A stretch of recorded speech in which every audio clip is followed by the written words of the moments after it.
Chapter 377. Miss Hellion, 60,000. 60,000 is already the lowest price, Master Qian said helplessly. This time, Han Yunshi was very straightforward. 50,000. Forget it if you don't want to sell. 50,000. Master Lin and Master Qian both felt a sense of helplessness. They really wanted to know what kind of deity this girl was. She was actually so shrewd as to know their lowest price as soon as she opened her mouth. 50,000. They had to sell it even if they didn't want to. Master Qian could only pray that the imperial uncle's estate wouldn't vent their anger on him when they found out the price.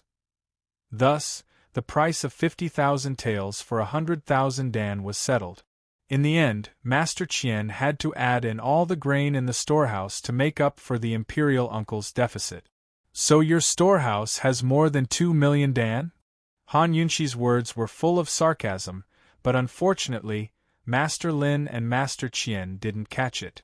Aside from feeling stifled, the two of them were most concerned about the problem of money.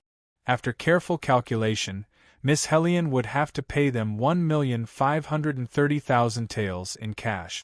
They didn't know if she had such a large sum on her. If it was delayed for a day or two, then it would be over. Although it was a cash transaction, a day or two wouldn't be considered a delay. Just as Master Lin and Master Qian were worried that they would have to go through a lot of trouble with this girl, Han Yunshi smiled and said, Master Lin, 1 hand for the money, 1 hand for the goods.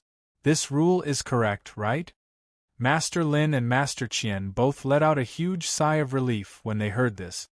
Master Lin quickly replied, Yes, yes. Good. I'll have someone transport the grain. Once they're done, I'll give you the money immediately. Han Yunshi said seriously.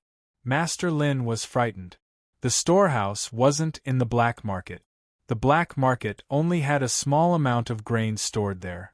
The storehouse was above ground. Who knew how long it would take for them to transport such a large amount of grain to the storehouse? The imperial uncle's estate would have to receive the money by tonight at the latest, and by tomorrow morning at the latest, they would have to hand it over to the Ministry of Revenue. Master Lin hesitated for a moment, then put down his pride and said helplessly, Miss Hellion, you don't know, but this one is in urgent need of money. Could you first? Han Yunshi did it on purpose. She hesitated, but I haven't seen any grain, it's really… Miss Hellion, I can bring you to the warehouse right now. Master Lin said anxiously. Han Yunshi and Long Fei Yi were waiting for this sentence. Okay. Han Yunshi readily agreed. Master Lin and Master Qian personally led the way.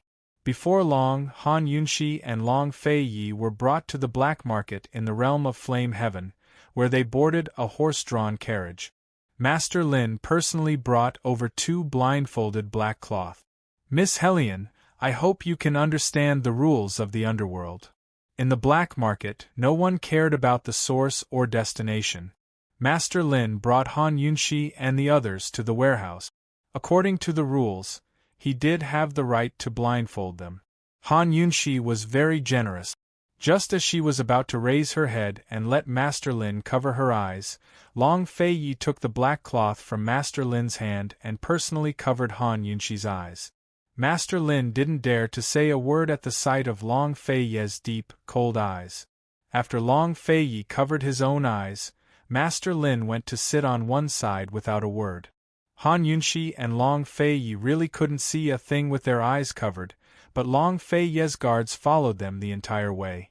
After taking a detour, they finally arrived at their destination. By the time Han Yunshi and Long Fei Yi got off the carriage and took off their blindfolds, they discovered that they were in a forest on the outskirts of the capital city. Han Yunshi assumed that the imperial uncle's granary would be far from the capital, but never expected him to be so bold as to store his stolen grain near the capital. It was probably a form of mockery to Emperor Tianhui. Actually, the imperial uncle's estate used to have granaries in many counties and prefectures. But for the sake of secrecy and management, they'd gathered all the grain in one place. This way they only needed a single group of people to manage the granary, which meant fewer people knew about its secrets. The granary was built like a manor, so anyone who didn't know better would assume it was some rich family's courtyard in the suburbs. "The two of you, please come inside." Master Lin was very polite, but he was desperate for money. Han Yunxi and Long Feiyi walked inside, and saw that every room was filled to the brim with grain. All of the bags were identical, and had no markings on them. In other words, they couldn't find any evidence of where the grain had come from. The two of them walked around the entire manor and did a rough count. There wasn't much difference in the amount of grain. "Miss Hellion, you've seen the goods. Should we?" Master Lin trailed off. Han Yunxi understood and said coldly, "Give us half of the money in cash, and the other half after the grain has been transported away." As soon as she finished speaking, the money bags behind her took out their money. Han Yunxi didn't see Long Feiyi take out his money, or else she would be smitten again. Long Feiyi elegantly took out a banknote worth more than 700,000 taels from his sleeve and handed it directly to Master Lin. Master Lin looked at Master Qian and didn't know whether to take it or not. Master Qian was also hesitant. This woman's request wasn't excessive. They really should transport all the grain before paying the full amount. However, they were pressed for time. "Master Lin?" Han Yunxi urged, not giving them any extra time to think. Master Lin couldn't help but complain in his heart. Why didn't this woman come earlier to buy the grain? Even if it was 1 day earlier, it would have been good. Han Yunxi had calculated the time accurately, so how could she come earlier? Finally, Master Qian made a decision. He said, "Miss Hellion, how about this? I'll immediately find someone to transport the grain out. You just wait here and we'll settle the money today. How about it?" Han Yunxi pretended to ponder for a moment, then smiled and agreed, "That's fine too. Don't know where Miss Hellion wants to transport the grain?" Master Qian asked again. "The Chun family temple in the southern suburbs. You can directly go there. There will be people there to receive you." Han Yunxi and the others had come prepared. This location was precisely the only way to go to the disaster area. This batch of grain was definitely going to be sent to the disaster area.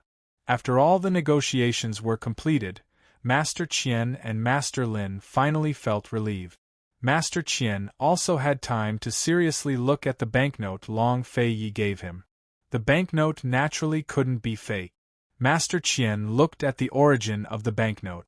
He didn't expect that this banknote really came from the Northernly Countries Bank.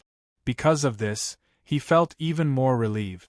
Master Qian led Han Yunxi and the others to sit in the guest hall while calling out a group of professional porters and caravans to transport the grain.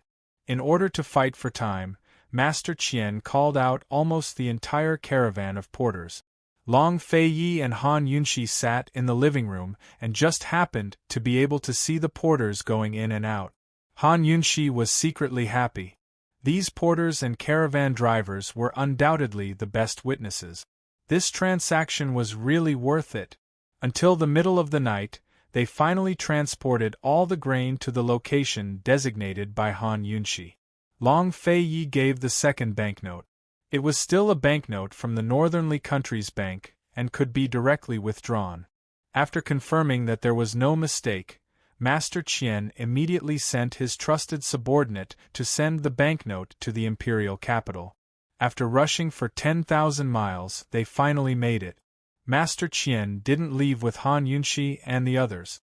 He said goodbye at the entrance of the granary. After all, he couldn't be exposed again. After sending Han Yunxi and Long Feiyi back to the black market, Master Lin smiled and said, "Miss Hellion, I hope we can cooperate again next time." "Definitely," Han Yunxi replied with a grin. She was in a very good mood. Master Lin was planning to earn back all the silver he'd lost from this woman next time. How could he know that there wouldn't be a next time? Just like that, the business deal ended happily. When they returned to the Wu clan's grain store, Han Yunxi couldn't help but laugh out loud. She reached out a hand towards Long Feiyi. "Your Highness, give me a reward." They'd agreed that if she did the job well, she'd get a reward. Long Fei knew that Han Yunxi could do things well, but he never expected her to do it so well. No one could be a better trap than this woman. If the imperial uncle's estate collapsed one day, it'd definitely be because of this woman. Chu Shifeng, Uncle Wu, and the rest were all present. After learning of the situation, they couldn't help but prostrate themselves in admiration towards Han Yunxi. Of course, right now they were even more curious about what His Highness Duke of Qin would bestow upon esteemed Wang Fei. Long Fei stared at Han Yunxi in silence. "Your Highness, you can't act shamelessly," Han Yunxi exclaimed, her good mood written all over her face. Finally, Long Fei spoke up. "Your lordship will give you anything you want." Han Yunxi gave a start before she asked timidly, "Your Highness, what are you saying?" It wasn't that she didn't hear him clearly, but she couldn't react. "Your lordship will give you anything you want," Long Fei repeated. His tone was flat, but it was filled with undeniable determination. A word spoken cannot be taken back even with 4 horses. Finally, a smile spread across Han Yunxi's face. What other reward could be more tempting than this? He'd give her anything she wanted? Long Fei, do you know that's equivalent to a promise? Your Highness, aren't you afraid that Chenxia will? Han Yunxi trailed off. What? Long Fei asked indifferently. Aren't you afraid that Chenxia will take all of you? Han Yunxi was quite serious. Unexpectedly, Long Fei lifted her chin domineeringly and said generously, "You really want all of it?" Han Yunxi felt a little guilty at his question. She was practically all-powerful in the Lin clan's grain store, but in front of Long Fei, she was always like a little girl. Han Yunxi didn't dare to answer for a long, long time. Finally, Long Fei said, "Think carefully before you answer." His all? What did his all include? Including his power, his wealth, his status, his past, his present, his future, and his secrets. Had Han Yunxi ever thought about it seriously?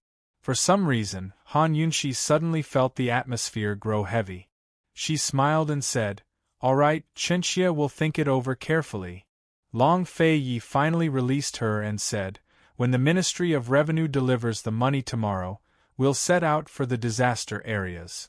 Originally, the Ministry of Revenue was in charge of the money from the charity auction, but Emperor Tianhui had appointed Long Fei as the imperial envoy for the disaster areas. Thus, the money was returned to Long Fei's hands. In other words, the money that Manager Qian had taken from Long Fei today would go back to Long Fei. If the imperial uncle knew about this, he'd probably be angry enough to bleed from his 7 orifices. That very day, Long Fei and Han Yunxi settled down in the black market. But the next day, the Ministry of Revenue didn't even deliver the money before bad news arrived. Chapter 378. The money from the Ministry of Revenue hadn't even arrived when Han Yunxi and the rest received bad news. Rumors were spreading all over the country that His Highness Duke of Qin had no way to save the famine victims, so he'd purposely delayed his journey to the disaster areas. This was the hottest topic in the 3 disaster areas.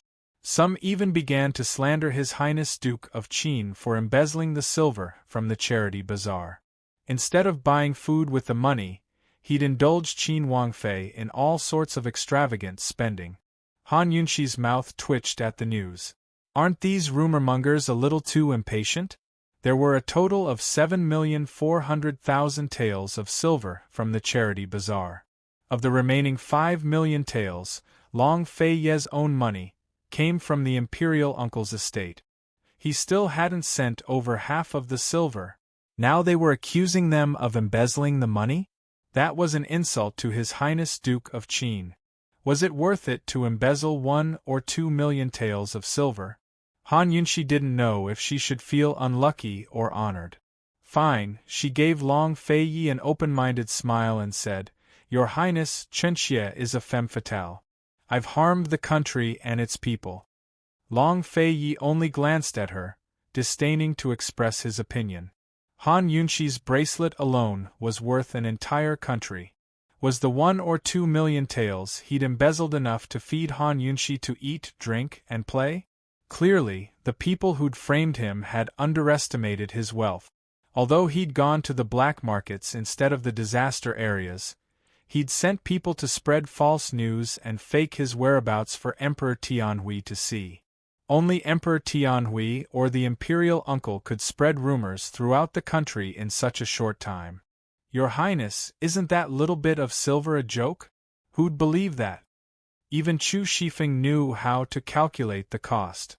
But Wu Shu only said, Your Highness, it'd be great if the common people could tell right from wrong. Rumors are fiercer than tigers. What a vicious move. Uncle Wu's words did not mean to belittle the commoners. It was just that the commoners had limited access to information, and the truth they knew was even more limited. It was human nature to echo the opinions of others. Therefore, no matter how ridiculous the rumors were, they would spread.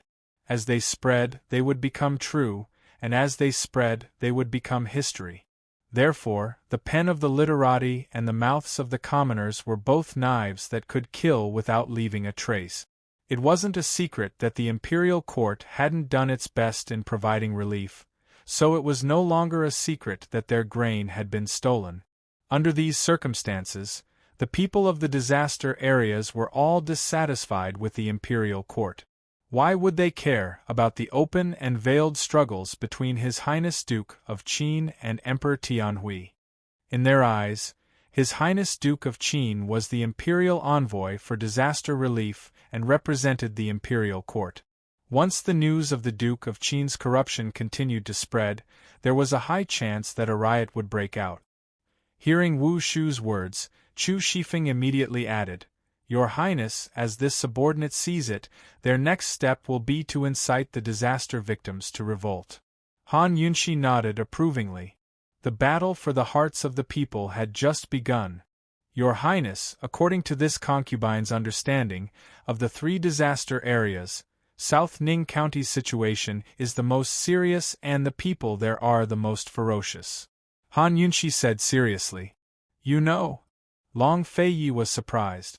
Chunxia didn't know which region Your Highness was going to go to first, so I did some research, Han Yunshi replied honestly.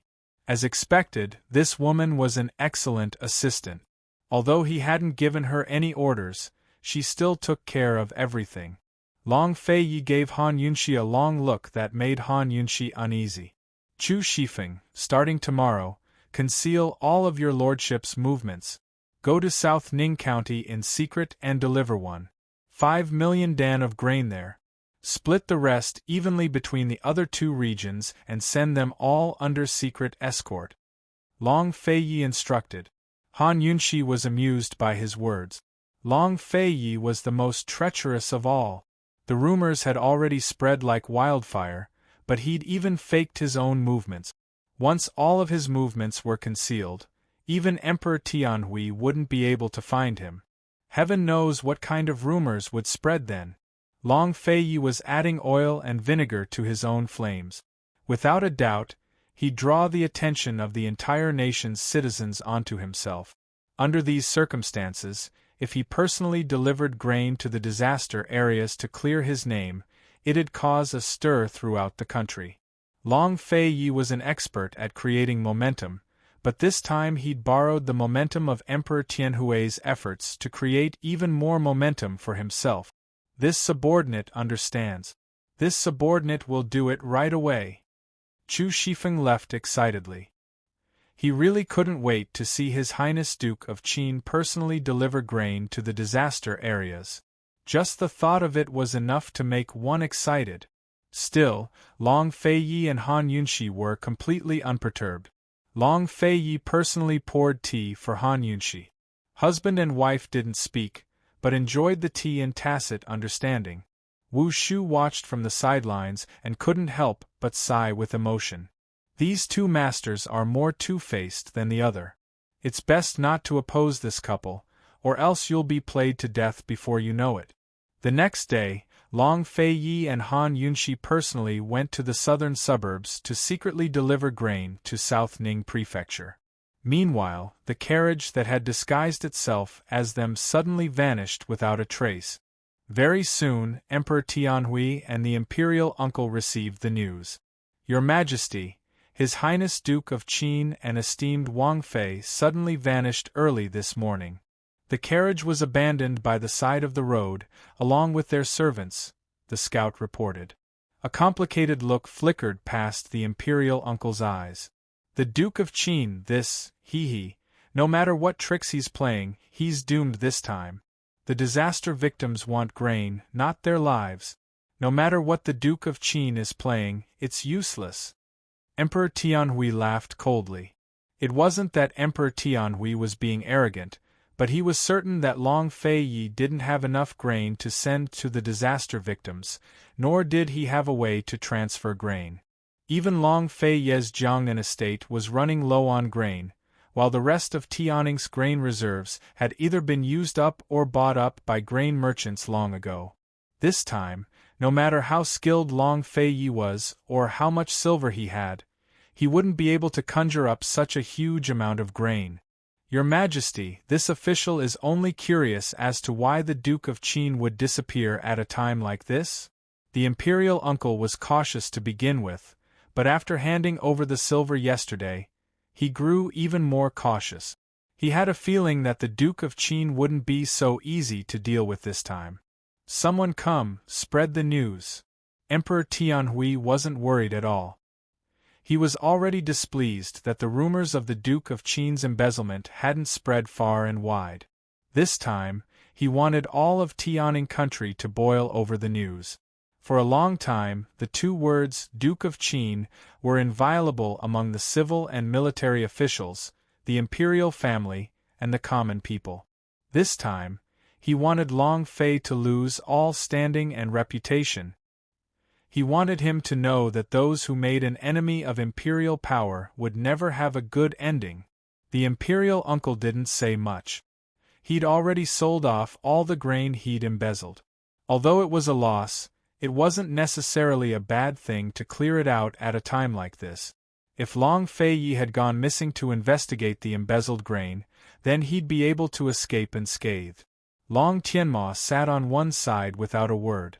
Brother-in-law, it's been a while since you've had a drink with Zhen. Emperor Tianhui had to be in a good mood to address the imperial uncle as such. Besides Long Fei Yi, he was also happy about Chu Qingge. The Western Zhou Emperor and Western Zhou's Chu clan had already set a wedding date for him. Half a year later, Chu Qingge would arrive for a political marriage. He'd also agreed to make her a noble consort, one rank lower than the empress. For one thing, Chu Qingge was the woman he'd taken a fancy to, for another, she was born in Western Zhou's strongest military estate. Her marriage would be a great help to him. Your Majesty's favor is better than deference. This humble official will accept your wishes, the imperial uncle said respectfully.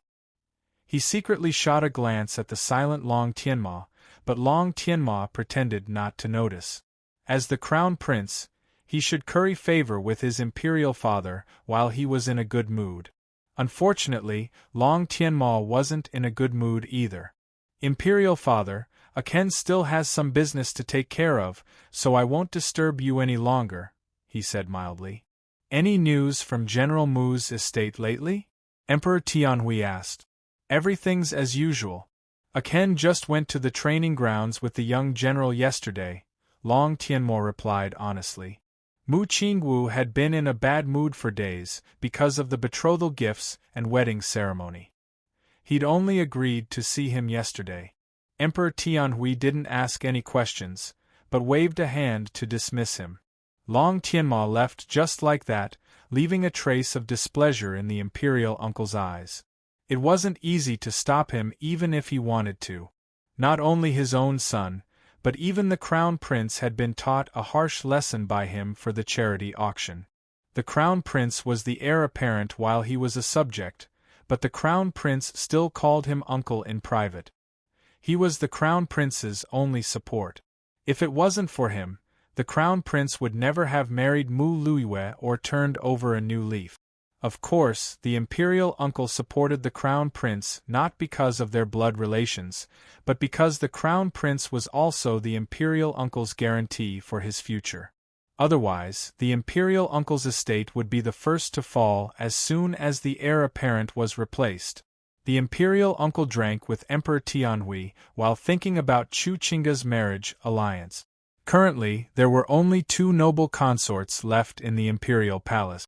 One was noble consort Shui from the imperial uncle's estate, while the other was General Ning's younger sister, noble consort Ning. Once Chu Qingga arrived, the battle for the empress's position would begin. If Chu Qingga became empress and gave birth to an imperial son, the battle for the crown prince might follow. Long Tianma allowed the imperial uncle to ponder all sorts of things while Mu Luiyue annoyed him to the core. Long Tianma wasn't in the right state of mind, because Mu Luiyue had thoroughly annoyed him. As soon as Long Tianma returned to the Eastern Palace, Mu Luiyue came to greet him. "Your Highness, you've returned. Chenxia has prepared white fungus, lotus seed, and jujube soup. Your Highness, withdraw." Long Tianma waved his hand impatiently, too lazy to listen. Mu Luiyue's happy expression immediately turned to one of grievance. "Your Highness, Chenxia personally boiled it for a long time." Long Tianma didn't bother to reply. If not for the sake of the general's estate, he would have sent this woman to the western mountains to serve his imperial mother long ago. Seeing that Long Tianma was about to leave again, Mu Luiyue couldn't help but chase after him. "Your Highness, Chenxia heard about His Highness Duke of Qin's embezzlement too. From what Chenxia knows of Han Yunxi, this matter must be." Long Tianma stopped in his tracks and warned, "You don't have the right to talk about the Duke of Qin and Qin Wangfei's matters. Next time this crown prince hears something like that, be careful that I don't punish you for interfering with the imperial harem." Chapter 379. With Long Tianma's warning, Mu Luiyue immediately froze in place. She felt so wrong that she wanted to rush over and quarrel with Long Tianma. What did she have to do to satisfy him? These days, no matter how much she tried to curry favor with him, he never even looked her in the eye. She originally wanted to join forces with Long Tianma to deal with Han Yunxi, but who knew that Long Tianma wouldn't even give her a chance? She originally thought that marrying into the Eastern Palace would be a turning point in her life, but who knew that after being married for less than a month, she would be cast aside like an abandoned wife. On the day of her wedding, Long Tianma disappeared before night fell. It was supposed to be a beautiful wedding night, but she was left alone in an empty room, crying alone. That was fine, but who knew that the Empress Dowager didn't send anyone to retrieve the white handkerchief the next day? Thinking back to when Han Yunxi got married, she and her sisters had made a bet on whether or not Han Yunxi would have a white handkerchief. She had even waited with Princess Chongping for Han Yunxi to be humiliated by the Empress Dowager. Who knew that she would end up like this today? The Empress Dowager didn't even investigate her. The Empress Dowager clearly knew that Long Tianma didn't touch her and tacitly agreed to it. For a woman, what could be more humiliating than this? If she had known earlier, she would have listened to her father. She wouldn't have used death to force her father to agree to this marriage. The more Mu Luiyue thought about it, the more wronged she felt. Why was it that Han Yunxi, who had no background at all, was able to obtain His Highness Duke of Qin's favor? The only thing she was thankful for now was that she had a powerful maternal family as her backing. Long Tianma wouldn't really do anything to her. However, Long Tianma was still the heir apparent. One day, he would ascend the throne. At that time, even the general's estate wouldn't necessarily be able to contain him. Thinking of this, Mu Luiyue felt even more insecure. She thought that her last bargaining chip was to have a child, a boy. In the face of someone she didn't like and didn't like her, she had to find ways to beg for a child. Was this Mu Luiyue's retribution? Mu Luiyue hated Han Yunxi all the time. Unfortunately, Han Yunxi had long forgotten her. Cough cough. This wasn't because Han Yunxi was magnanimous and didn't hold a grudge, but because she had already taken her revenge. At this time, Han Yunxi and Long Feiyi were in the same carriage, transporting more than 1.5 million dan of grain to the direction of the South Ning Prefecture, the disaster area. The hidden guard brought over the banknotes that the Ministry of Revenue had sent to the Duke of Qin's manor. Although there were only a few banknotes, each banknote had a large face value. There was a total of over 7 million taels. Long Feiyi was reading the secret letter from the Yu Pavilion and didn't even look at the banknotes. He took them and casually handed them to Han Yunxi. "Your Highness, Chenxia shouldn't be a femme fatale," Han Yunxi said jokingly.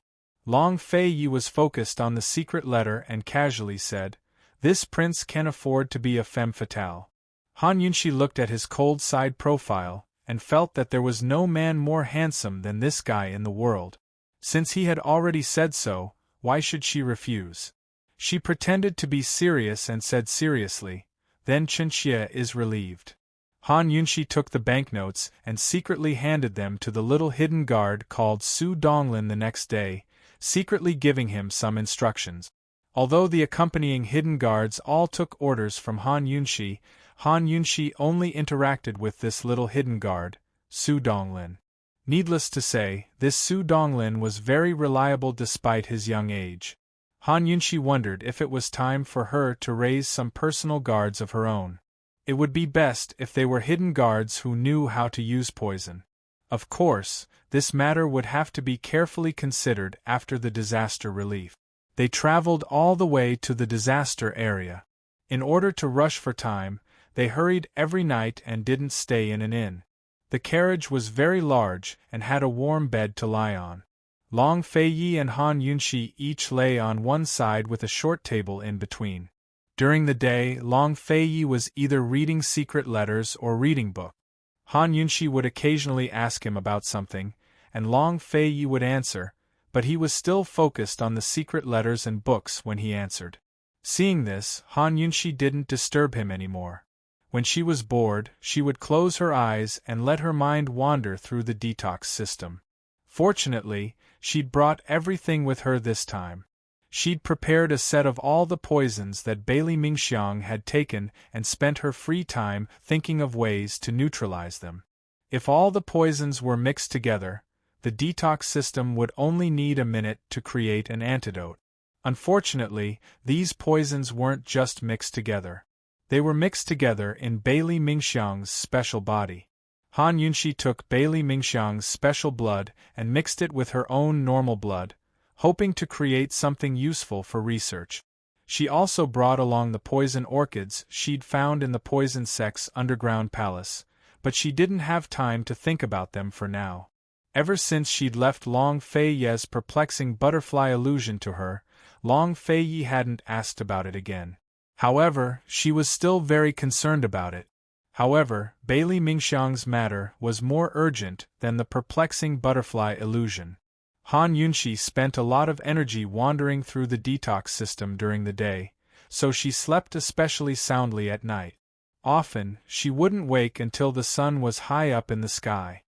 When she woke up, she'd always find a thin blanket covering her. She was already used to it, so her first reaction was to turn to look at Long Feiyi. She'd always see his serious profile as he read the scrolls. Sometimes, Han Yunxi would wonder if she'd feel uncomfortable if she didn't see that familiar face when she woke up one day. Today, Han Yunxi woke up very late again. She turned back out of habit and asked, "Your Highness, what are you reading?" "A history book," Long Feiyi replied indifferently. "Let Chenxia have a look if you're done." "Chenxia is quite bored," Han Yunxi said lazily. Long Feiyi only made a sound in response without raising his head. He really didn't like to be disturbed when he was reading scrolls. To be more precise, he didn't like to be disturbed no matter what he was doing. Han Yunxi didn't ask any more questions. She got off the carriage to wash up and eat.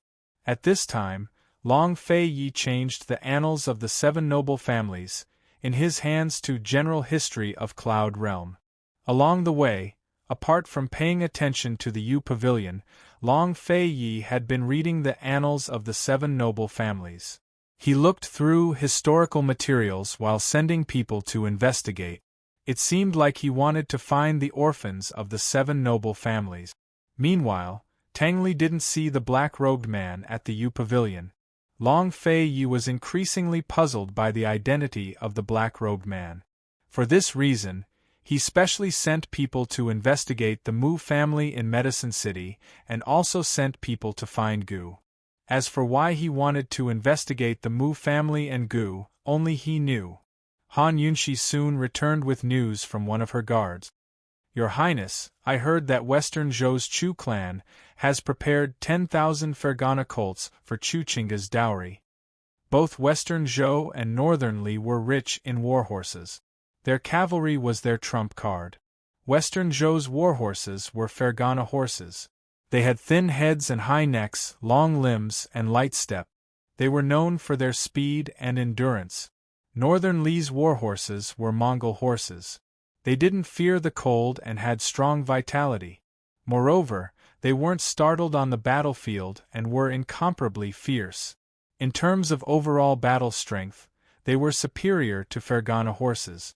As for Tianning, they didn't have their own warhorses, so their cavalry wasn't strong. They were restricted by Western Zhou. It had to be said that 10,000 Fergana colts was a generous dowry. Even Long Fei was surprised by the amount. What are Western Zhou's Chu clan planning? He asked. Han Yunshi didn't know much about Western Zhou's Chu clan, but she was clear that Chu Qingga didn't want to marry Emperor Tianhui. While she looked forward to Chu Qingga's marriage alliance, she was also worried about the powerful connections behind the marriage alliance. Your Highness, could it be that Western Zhou's Chu clan and Western Zhou's Imperial clan? Han Yunshi didn't finish, but Long Fei Yi understood. Western Zhou's Chu clan was one of the most powerful clans in Western Zhou. The Western Zhou Emperor would definitely be on guard against them, so it was very possible that they were using Chu Qingga to seek outside help.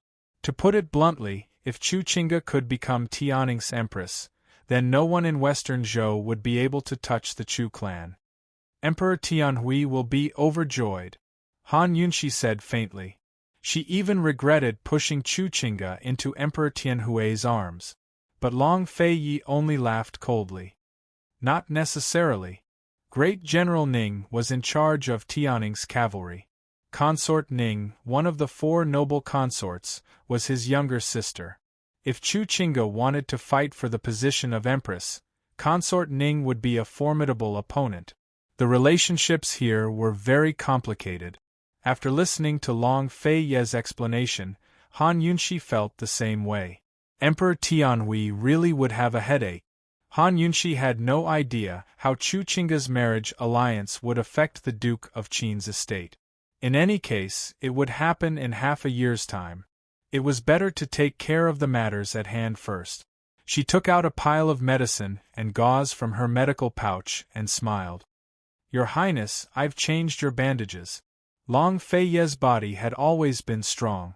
With her meticulous care, the wound near his heart had healed very well. He no longer needed her to attend to his daily needs.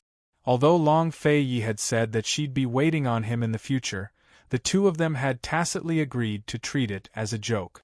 Long Fei Yi took off his robes while Han Yunshi sat by his side. She carefully used a pair of tweezers to remove the medicine from his wound, washed it clean with medicine, and rebandaged it. Is it completely healed? Long Fei Yi asked mildly. Han Yunshi replied offhandedly without sparing him a glance. How long will it take for it to heal completely? Long Fei Yi asked next. But Han Yunshi didn't look at him, much less answer him. Long Fei Yi didn't like to be disturbed when he was reading his scrolls. Han Yunshi didn't like to be disturbed when she was changing his bandages either. She kept her head and eyes lowered in concentration. Was there a second person in the world who could ignore Long Fei Yi like this? After changing his bandages a few times, Long Fei Yi had already gotten used to it. He didn't ask any more questions, but stared at Han Yunshi to size her up.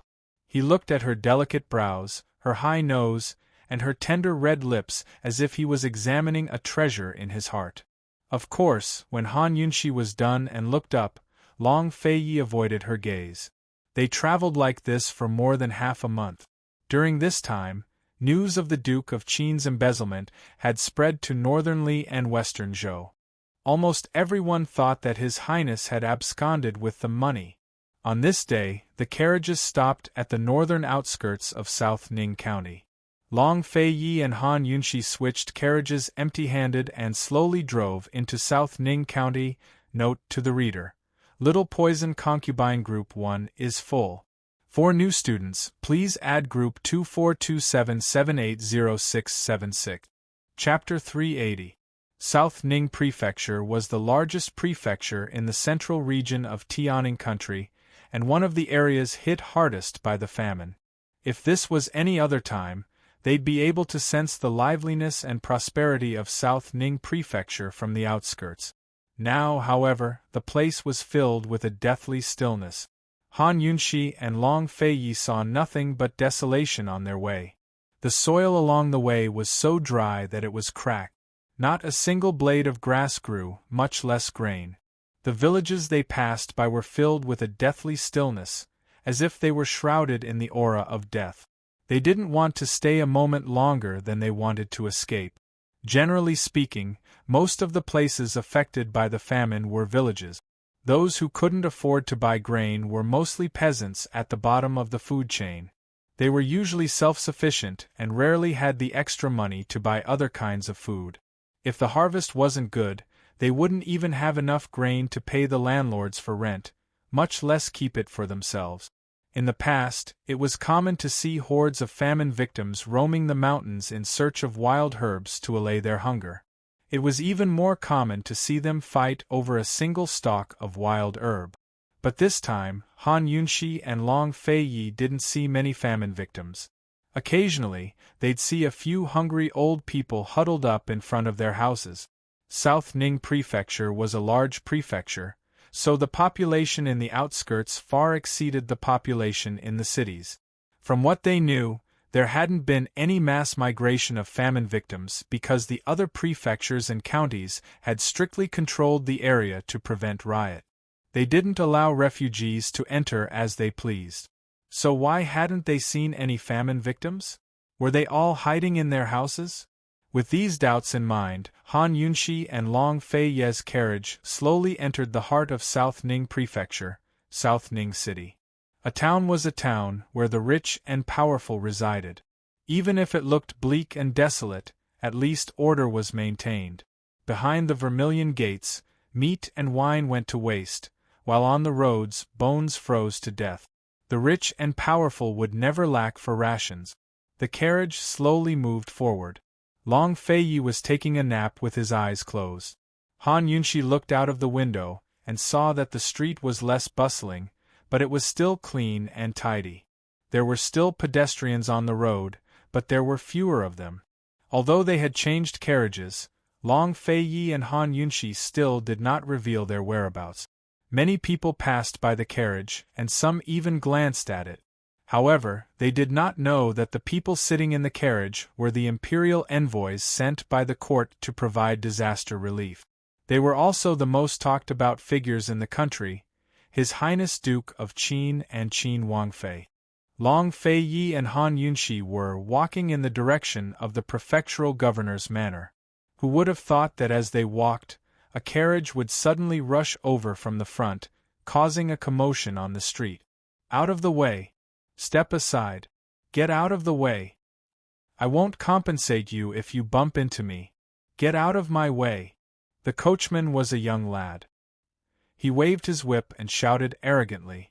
The pedestrians on both sides of the street dodged. Many people couldn't dodge in time and fell to the side of the road. Han Yunxi had already poked her head out of the window to watch. She saw that it was a two-horse carriage with 4 wheels coming towards them. The carriage was luxuriously decorated. The curtains were made of pure silk and the 4 corners were decorated with golden tassels. She couldn't see the insignia on the carriage, but from the outside, she could tell that the people in the carriage were either rich or noble. Han Yunxi's carriage slowly moved in the middle of the road without any signs of moving out of the way. The carriage in front of them grew closer and closer, but it didn't seem to have any intention of stopping. It had to be known that the other party was traveling at such a fast speed. If they bumped into them head-on, it would definitely cause a large impact. A car accident was unavoidable, and the consequences could be very serious. This was the first time Han Yunxi had encountered this kind of situation. Needless to say, she was still a bit panicked when she saw the carriage fly towards them as if it couldn't stop. However, when she turned her head to look at Long Feiyi inside the carriage, her anxious heart immediately calmed down. She saw Long Feiyi leaning lazily in the carriage with his eyes closed, pretending to be asleep. He didn't take the emergency situation outside seriously at all. After following Long Feiyi for so long, Han Yunxi had gradually learned a skill. That was, if this man didn't take it seriously, she didn't have to worry about it. Thus, she returned to the carriage and continued to laze around. Long Feiyi's carriage didn't move, and the carriage in front of them didn't stop either. The distance between the two sides was less than 20 meters, and the surroundings were quickly filled with onlookers. The young coachman of the other side naturally noticed this situation. He drove the carriage at a high speed while asking, "Master, there's a carriage blocking the way. Don't move." An arrogant voice came from inside the carriage. "Dare to block this old man's way? Are you looking for death? Charge over for this young master and see if he'll move." Yes, this little one understands. This coachman couldn't wait for something to happen. He became excited and crazily waved his whip as he sped up. This kind of speed, no matter who it was, they would be scared. He originally thought that the other side's carriage would move aside, but who knew that not only did the other side not move aside, they didn't even put them in their eyes. They still maintained their original speed and drove on at a moderate speed. Gradually, the distance between the two carriages got closer and closer, and the surrounding onlookers trembled with fear. The coachman finally got scared and said anxiously, "Master, they're still not stopping. What should we do?" A young master came out of the carriage. He was dressed in brocade and looked very noble. In such an urgent situation, he wasn't afraid. He glanced at the carriage in front of them and said disdainfully, "Force them to stop. This young master doesn't believe that there's anyone who isn't afraid of death." As he said that, he took the whip and reins from the coachman and drove the carriage himself. He actually sped up and rushed over aggressively. This scene was really thrilling. With this momentum, a collision was inevitable. The surrounding onlookers couldn't take their eyes off of it, afraid that they would miss the scene of the collision. The distance kept shrinking. The young master's expression gradually turned serious and focused, while Long Feiyi's coachman's expression remained calm. Only 6 meters left. They could all see each other's expressions. 3 meters, they're about to collide. Only 2 meters left. Soon, they're about to collide. If they didn't move aside, it would really be too late. Everyone couldn't help but hold their breaths, waiting to see Long Feiyi's carriage move aside at the last moment. Who knew that at the most crucial moment, seeing that the carriage was about to collide, Long Feiyi's carriage still didn't move aside and continued to move forward. Heavens! Both sides' horses were about to collide. Could it be that they were really going to, suddenly? At this critical moment, the young master suddenly grabbed the reins with both hands. No one knew how much strength he used, but he managed to forcefully turn the horse's head around. The two horses raised their front hooves and the entire carriage immediately stopped. It tilted back and formed a 90-degree angle with the ground. One couldn't help but praise this young master's driving skills. It was really amazing. In such an urgent situation, he was actually able to stop and didn't flip the carriage. The horses neighed a few times and quickly landed on the ground. Everyone sucked in a breath of cold air, rejoicing for both sides of the carriage. Many people even praised the young master's driving skills. But the young master was scared out of his wits. His face was deathly pale, and the hand holding the reins was still trembling. One must know that he had rushed over just to force the other side to stop, to force them to move aside. He originally thought that the other side's carriage would move aside at the last moment, but who knew that they actually didn't move aside? He had done too many such things on the road. It had always been others who were afraid of him, but he had never seen anyone who didn't care about their lives. The carriage was right in front of them. Long Fei's coachman had no choice but to stop. The two carriages were really facing each other. Although the young master was scared out of his wits, he quickly became tyrannical. He turned his horse around and faced Long Fei's carriage. He waved his whip and pointed at the coachman, scolding, "Did you not bring your eyes out? How dare you not move aside when you see this young master's carriage?" He didn't care whether the people in the carriage wanted their lives or not. In any case, within South Ning County's sphere of influence, anyone who met him would have to move aside. The consequences of not moving aside were very serious. The surrounding onlookers were frightened and worried for Long Fei's carriage. One must know that this young master was none other than the treasured son of South Ning County's governor, Nangwajun. This guy relied on his father's position as the governor of the county. Since young, he had been tyrannical in South Ning County and was privately called the Crown Prince of South Ning County. There was a saying in South Ning County that one would rather offend the governor than offend the governor's son. In the face of Nangwajun's arrogance, the coachman was calm and collected. "Young master, this one doesn't know you. Please move aside." As expected of one of Long Fei's men. Even if he was just a coachman, his words and actions were calm and very well-mannered. "Ha ha, there's actually someone who doesn't know this young master. This must be your first time in South Ning." Nangwajun laughed loudly. "Young master, who you are has nothing to do with this one. My master has important matters to attend to. Please move aside." This was the second time the coachman asked him to move aside. Nangwajun's face was filled with disbelief. He looked at the surrounding crowd and laughed loudly. "Did you hear that? He actually asked this young master to move aside." Everyone laughed foolishly. When Nangwajun had enough of laughing, he raised his chin and coldly looked over. He sternly warned, "Who is in the carriage? Get out immediately or this young master won't be polite." Who knew that the coachman still didn't take it seriously and turned to report, "Master, he won't move aside." Under everyone's watchful eyes, Nangwajun was completely ignored. He was about to flip out when a low and cold voice suddenly came from the carriage and said two words, "Push aside." Push aside? What did that mean? Nangwajun and the others didn't understand. The coachman suddenly raised his whip and whipped the white horse. This white horse seemed to have a mind of its own as it stamped its feet and prepared to charge. After the coachman whipped the white horse a second time, it exploded with astonishing strength and charged forward without caring about the things in front of it. The man didn't react, but Nangwajun's horse did. The two horses hurriedly fled to the left and right. Long Fei's white horse charged forward and crashed into the shaft of the carriage with a bang. It actually broke the shaft of the carriage. With the shaft broken, the two horses fled in panic. Nangwajun and the coachman fell to the ground, dumbfounded.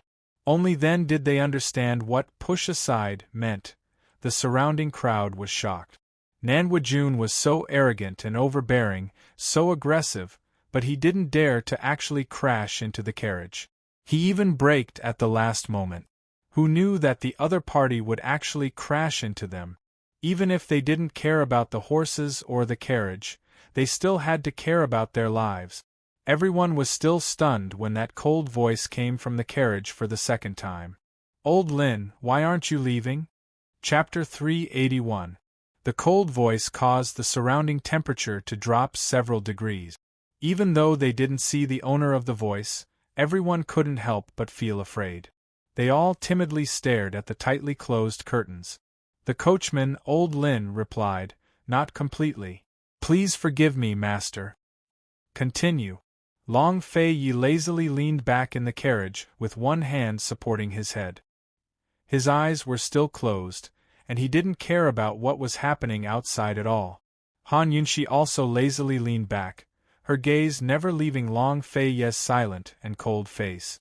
She had a smile on her face the entire time. She realized that she really didn't like the wrong person. This kind of man was too domineering. Continue to crash. Hearing this, Nanwujun jumped up from the ground in fright. The coachman followed closely behind. The master and servant didn't even think about it and dodged to the side. One had to know that there was nothing in front of them to block.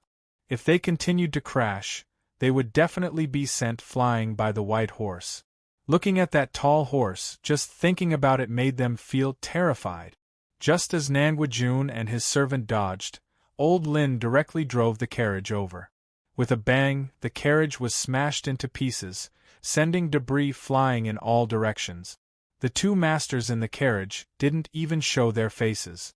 The coachman also didn't turn around. He continued at his original speed, calmly and elegantly driving forward. Everyone was stunned. This was the first time they saw such a domineering person, and also the first time they saw such a domineering and elegant person. Who exactly was inside the carriage? Nanwujun looked at the scattered debris and stared blankly for a while before he recovered. He kicked the coachman and immediately roared, "Why aren't you calling people over? Preposterous, preposterous!" This was the center of the entire South Ning prefecture. Dispatching people was a matter of minutes. Once Nanwujun gave the order, rows of officials rushed out from all directions and surrounded Long Fei Ye's carriage. Seeing the carriage stop, Nanwujun swaggered out and fiercely whipped the air. He angrily said, "Listen carefully, this young master is called Nanwujun, South Ning Prefecture's young master. You dare to crash into this young master's carriage? You must be tired of living."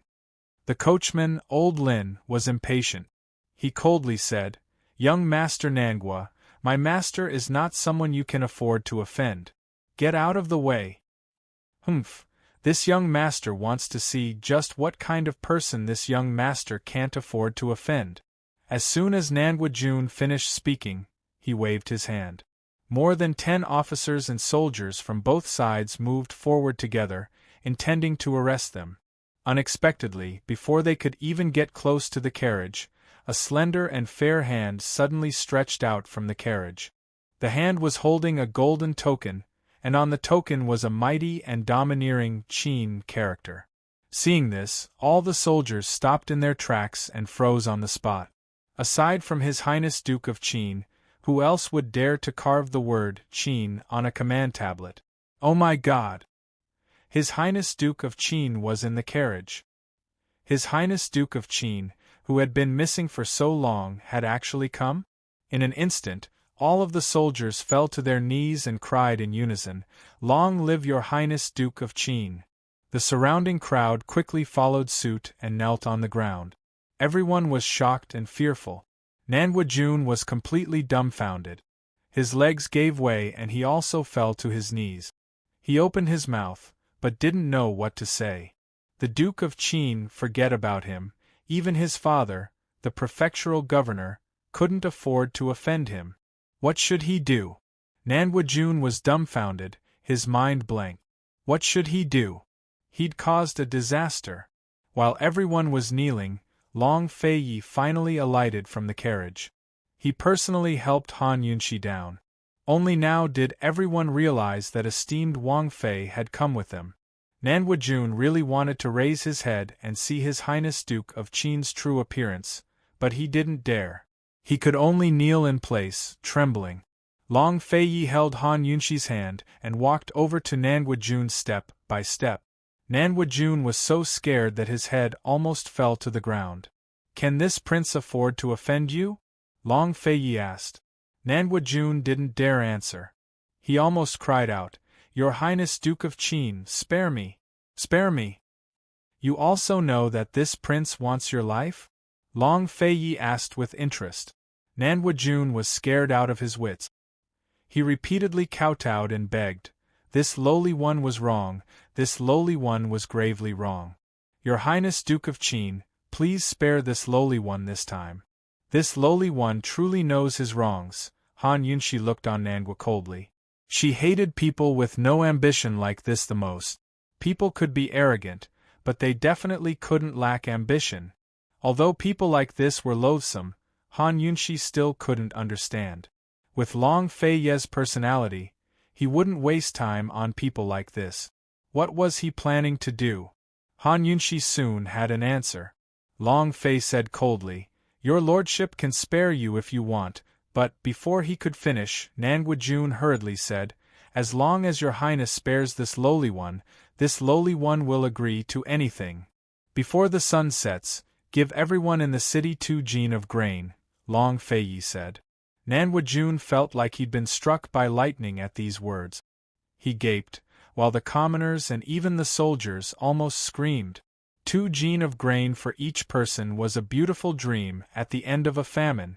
South Ning Prefecture was a disaster area, but the provincial governor would definitely be able to get his hands on grain. For one thing, the provincial governor's estate would definitely have grain stored up, and so would the minor officials in the various towns and villages. These grains were either used to exploit the peasants, or sent down by the corrupt imperial court for disaster relief. Amidst their excitement and surprise, the commoners began to question the rumors from before. They all said that His Highness Duke of Qin had embezzled and abandoned the disaster victims. But they'd seen and heard things with their own eyes. His Highness Duke of Qin had forced the provincial governor to spit out his embezzled grain on his first day in South Ning Prefecture. Who among Tianning's civil and military officials had such ability and boldness? "What, you can't do it?" Long Fei Yi said as he elegantly raised his foot to step on Nangua Jun's head. This action was full of humiliation and simply went too far. If this was any other time, everyone would think that His Highness Duke of Qin was being unreasonable and bullying. But right now, the commoners and even the soldiers who'd been bullied by Nangua Jun were all secretly cheering in their hearts. Many of them even hoped that His Highness Duke of Qin would stomp harder. With his life at the mercy of another's foot, Nangua Jun wouldn't dare say no, even if he had the gall to do so. "Your Highness, this one can do it. This one will do it right away." Nangua Jun didn't think too much. In any case, he knew that there weren't many people in the city. If each person was given 2 jin of grain, his father would definitely be able to get his hands on it. A few months ago, the National Treasury had distributed a large batch of grain to South Ning Prefecture. The higher-ups had embezzled some of it, and so had his father. The remaining third had been distributed from the provincial governor's estate to the various counties and villages, where some had been embezzled. If his father didn't have enough grain on hand, he could ask the leaders of the various counties and villages for more. "What if you can't hand over the grain before sunset?" Long Fei Yi asked. The crowd was deathly silent. Everyone subconsciously stood on His Highness Duke of Qin's side, waiting for Nangua Jun's answer. They were afraid that they'd miss a single word. After all, this concerned everyone's rations. If I can't do it, your Highness can punish me however you want," Nangua Jun hastily promised. "How will you punish me?" Long Fei Yi asked again. Nangua Jun thought for a moment, then said, "I'll pay with my life." "How much is your life worth?" Long Fei Yi asked again. To the side, Han Yunshi, who'd been keeping her composure this entire time, was bewildered. Long Fei Yi had always been a man of few words, so why was he spouting so much nonsense today? What did he want to do? Nangua Jun also knew that his life wasn't worth much in front of His Highness Duke of Qin. After some thought, he simply said, "And my father's life." As soon as he said this, Han Yunshi immediately understood. Long Fei Ye's target was the prefectural governor. She chuckled. "Nangua Jun, you're truly rebellious. What kind of son would use his father's life to make a promise?" Unexpectedly, Nangua Jun actually spoke with righteous indignation. To reply, esteemed Wang Fei, "It's the father's fault for not teaching his son well. This humble one has committed such a grave mistake today precisely because my father neglected to teach him. Thus, my father must bear the main responsibility." As soon as he said this, Han Yunshi almost burst out laughing. Who knew if Nangua prefectural governor would be angered to death if he heard this? Your Highness Duke of Qin, I beg of you, please let this humble one go. This humble one will immediately go look for rations. Nangua Jun was anxious. If he was stepped on again, even breathing would become difficult for him. After discussing the terms, Long Fei Yi finally released Nangua Jun. Nangua Jun practically scrambled to escape. Although he left, many of the soldiers didn't want to leave. Like the commoners, they surrounded Long Fei Yi and Han Yunshi. Someone suddenly shouted, "Your Highness Duke of Qin is wise and brilliant. His Highness Duke of Qin has come to save everyone." In a flash, everyone agreed and fell to their knees in unison as they cheered loudly. Actually, the commoners weren't stupid, but kind and pure. They didn't have high demands and only cared about the most basic needs of food and clothing. They believed the rumors, but they only cared about food and clothing. They didn't have any ill intentions. They would be deeply grateful to anyone who treated them well and gave them the most basic guarantees. As Han Yunshi stared at their simple faces and expectant eyes, she felt both gratified and pressured. She turned back to look at Long Fei Yi, only to see a resolute glint in his eyes. She knew that Long Fei Yi was definitely going to take care of the disaster relief. This was Tianning's coldest and most ambitious king who wanted to conquer the world. His heart was very, very big, but it also contained the most unremarkable commoners. As she looked at Long Fei Yi's cold profile, Han Yunshi suddenly felt a sense of anticipation. She was looking forward to the day when this man would take control of the country and rule over the world. Long Fei Yi and Han Yunshi didn't go to the senior provincial official's estate, but stayed at an inn instead. News of Nangua Jun's death quickly spread throughout the entire South Ning prefecture, including the districts outside the city. The senior provincial official had long since received the news. Slap! A loud and clear slap resounded through the entire mansion. Nangua Jun was slapped to the ground by his father. Unfilial son. Beast. Stupid pig. Trash. The senior provincial official kicked him, so angry that his neck had turned red. If this wasn't his only son, he would have cut him down long ago. He never thought that he'd give birth to such a stupid thing. This was simply retribution. Although Nangua Jun was frightened by his father, he still talked back. "Father, how was I supposed to know that His Highness Duke of Qin would come? Didn't I already say he went missing?" "You're still talking." The senior provincial official slapped him again. He was so angry that he wanted to kill himself. His Highness Duke of Qin's disappearance was just a rumor spread by the higher-ups. His Highness Duke of Qin had come to provide disaster relief this time.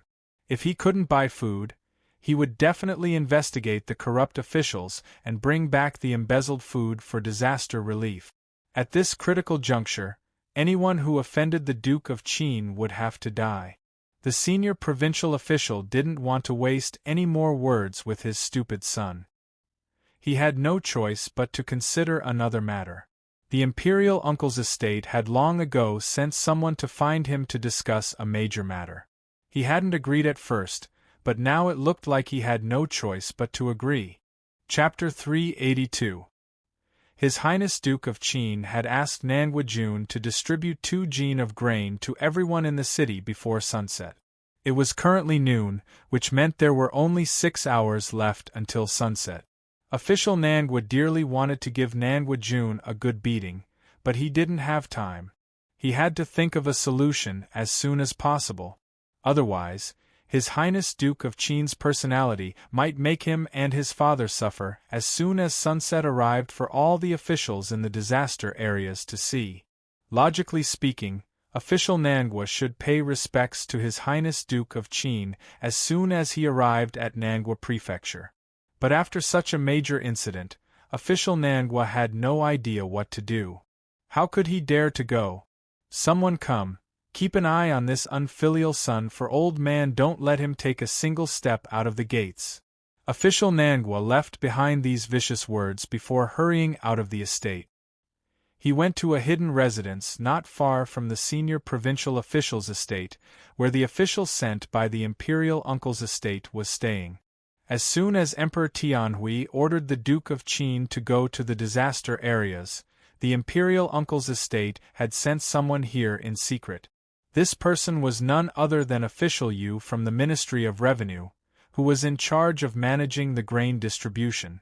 After the famine broke out, Official Yu had been ordered to investigate the distribution of grain in the disaster areas. Logically speaking, Official Yu was supposed to clean up the corrupt officials below him, but he'd embezzled from his own people to help the imperial uncle's estate get plenty of grain and falsified accounts. Under these circumstances, he could turn a blind eye to the corrupt officials below him. As long as they didn't go too far, he wouldn't pursue the matter even if he had evidence in his hands. After all, the upper echelons of the government were no longer upright. In order to seal the mouths of his subordinates and send in reports of impeachment, he'd have to give them some benefits. Besides, Official Yu didn't just take bribes from the imperial uncle's estate. Many people in the disaster area had also given him benefits. Official Yu lived in South Ning Prefecture, so Official Nangwa naturally worshipped him like a bodhisattva. No matter what Official Yu asked for, Official Nangwa was the first to satisfy him. However, there was one thing that Official Nangwa had yet to agree to. Today, Official Nangwa had hurried to his door precisely for this matter. Official Yu was just about to leave when Official Nangwa arrived. Official Nangwa, you came at the right time. Look what your good son has done. This official was just about to go look for you. Official Yu said angrily. Official Nangwa had a helpless expression on his face. Official Yu, this lowly official didn't even have time to pay his respects to His Highness Duke of Qin before rushing over to discuss this matter with you. Discuss with this official? What else do we have to discuss? To tell you the truth, the matter I mentioned was personally instructed by the higher-ups, yet you're still hesitating. What, did you have to wait until something happened before coming to find me? Official Yu said disdainfully. If it wasn't for the fact that South Ning Prefecture was the largest prefecture in the country and a disaster area, as well as one of the most important cities in Tianning's central regions, the imperial uncle would never have chosen Official Nangwa, whose stance was still unclear. Lord Yu, you can't say that, Official Nangwa spoke as he pulled Official Yu into the room. Lowering his voice, he added, Official Yu, His Highness Duke of Qin isn't someone to be trifled with. That's something everyone in Tianning knows. This official is only thinking for the sake of our lives. If the matter you mentioned doesn't succeed, then we'll both lose our lives. The higher-ups have always abandoned the pawns to protect the general. Official Yu wanted Official Nangwa to do nothing more than gather the disaster victims and incite them to revolt. They'd accuse His Highness Duke of Qin of embezzlement and threaten him to hand over the grain. They weren't planning a small rebellion, but a massive one that would spread from South Ning Prefecture to all of the disaster areas. His Highness Duke of Qin had ventured into the disaster areas alone without a single guard. As soon as the tens of thousands of people decided to revolt and add fuel to the fire, His Highness Duke of Qin would lose the hearts of the people if he couldn't hand over the grain. Emperor Tianhui might even punish him and strip him of his title of Qinhuang to quell the people's anger. This was a huge trap that Official Nangwa had no choice but to consider carefully. If they failed and allowed His Highness Duke of Qin to counterattack, just as he had said, the ones who would die the quickest would be him and Official Yu. Official Yu snorted disdainfully at Official Nangwa's considerations. Then what are you doing here today? Official Nangwa was in a difficult position. He lowered his head and sighed. A cold smile rose to Official Yu's lips. Official Nangwa, I think it's getting late. If you don't have anything else to do, you should hurry and get the grain. There's at least 20,000 people in South Ning Prefecture. That's a lot of grain for each person. Official Nangwa sighed again and again. His son hadn't underestimated him. He really did have the skills to get so much grain in such a short time, but His Highness Duke of Qin only had to ask him, "Where did you get all this grain?" and he'd be in trouble. In the end, he raised his head and said, "Lord Yu, regarding the matter you mentioned, this lowly official has a plan. We can use this opportunity to give it a try. What do you think, Official Yu?" Official Yu was waiting for these exact words. He laughed out loud and said, "Feel free to speak." Official Nangwa scooted closer and whispered in Official Yu's ear for a long time. Official Yu listened intently until a satisfied smile appeared on his face. In the end, Official Yu was overjoyed. He chuckled and said, "Excellent, excellent. Let's split up. Once we're done, this official will definitely report to the higher-up. Your transfer to the imperial capital, hee, it won't be long now." After bidding farewell to Official Yu, Official Nangwa hurried to the inn where Long Fei Yi and Han Yunshi were staying. Even in the teeth of the storm, Long Fei Yi was still generous enough to reserve the most luxurious inn in South Ning Prefecture. Before there were rumors of his corruption, he'd always been this extravagant. When he didn't need to hide his identity or whereabouts, he had very high standards for food, clothing, housing, and transportation. When Official Nangwa arrived, Long Fei Yi was drinking tea with Han Yunshi in the second-floor lobby. As soon as he reached the staircase, Official Nangwa led the officials behind him to kneel and kowtow. "This official, Nangwa Mingda of South Ning Prefecture, greets Your Highness Duke of Qin. May Your Highness live thousands and thousands of years. May Your Highness live thousands and thousands of years. May Your Highness live thousands and thousands of years. You may rise," he coldly said after a few glances, "you may rise." This icy voice was enough to make everyone present tremble. The other officials didn't even dare to look at him. After they rose, they all lowered their heads and waited in place, trembling with fear. Official Nangwa was also apprehensive. He bent at the waist and hurried forward. "This official came late to receive Your Highness and caused my unfilial son to offend Your Highness. This official asks for Your Highness' forgiveness." "So, you father and son don't plan on giving out grain?" As Long Fei Yi spoke, he turned to look at Official Nangwa. When Official Nangwa met those cold, emotionless eyes, he immediately shivered and hurriedly lowered his head. His heart was filled with fear, and he didn't dare look at him again. He'd always heard that His Highness Duke of Qin was a cold and emotionless person.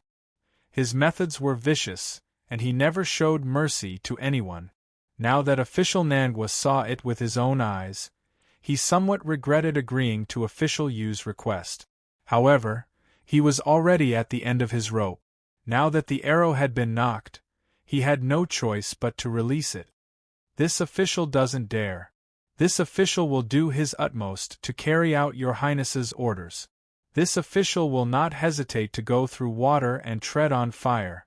Official Nangwa hurriedly expressed his stance. "Then go." Long Fei Yi spoke as he looked out the window. "It's getting late." Seeing His Highness Duke of Qin's frosty profile, Official Nangwa almost wanted to retreat for a moment. However, for the sake of survival, for the sake of fighting for that last sliver of hope, he braced himself and persisted. He feigned a troubled expression and said helplessly, "Your Highness Duke of Qin, there are a total of 23,000 people registered in the city. If each person has 2 jin of grain, that's more than 40,000 jin.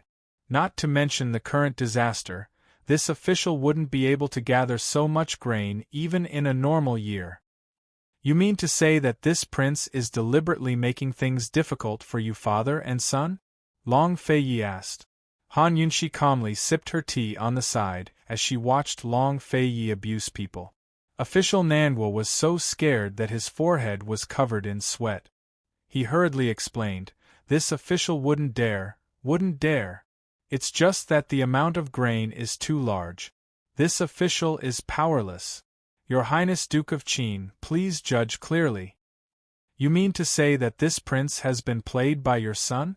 Long Fei Yi asked again. Han Yunshi almost spat out her tea when she heard this. Official Nangwa was so frightened that he fell to his knees with a thump.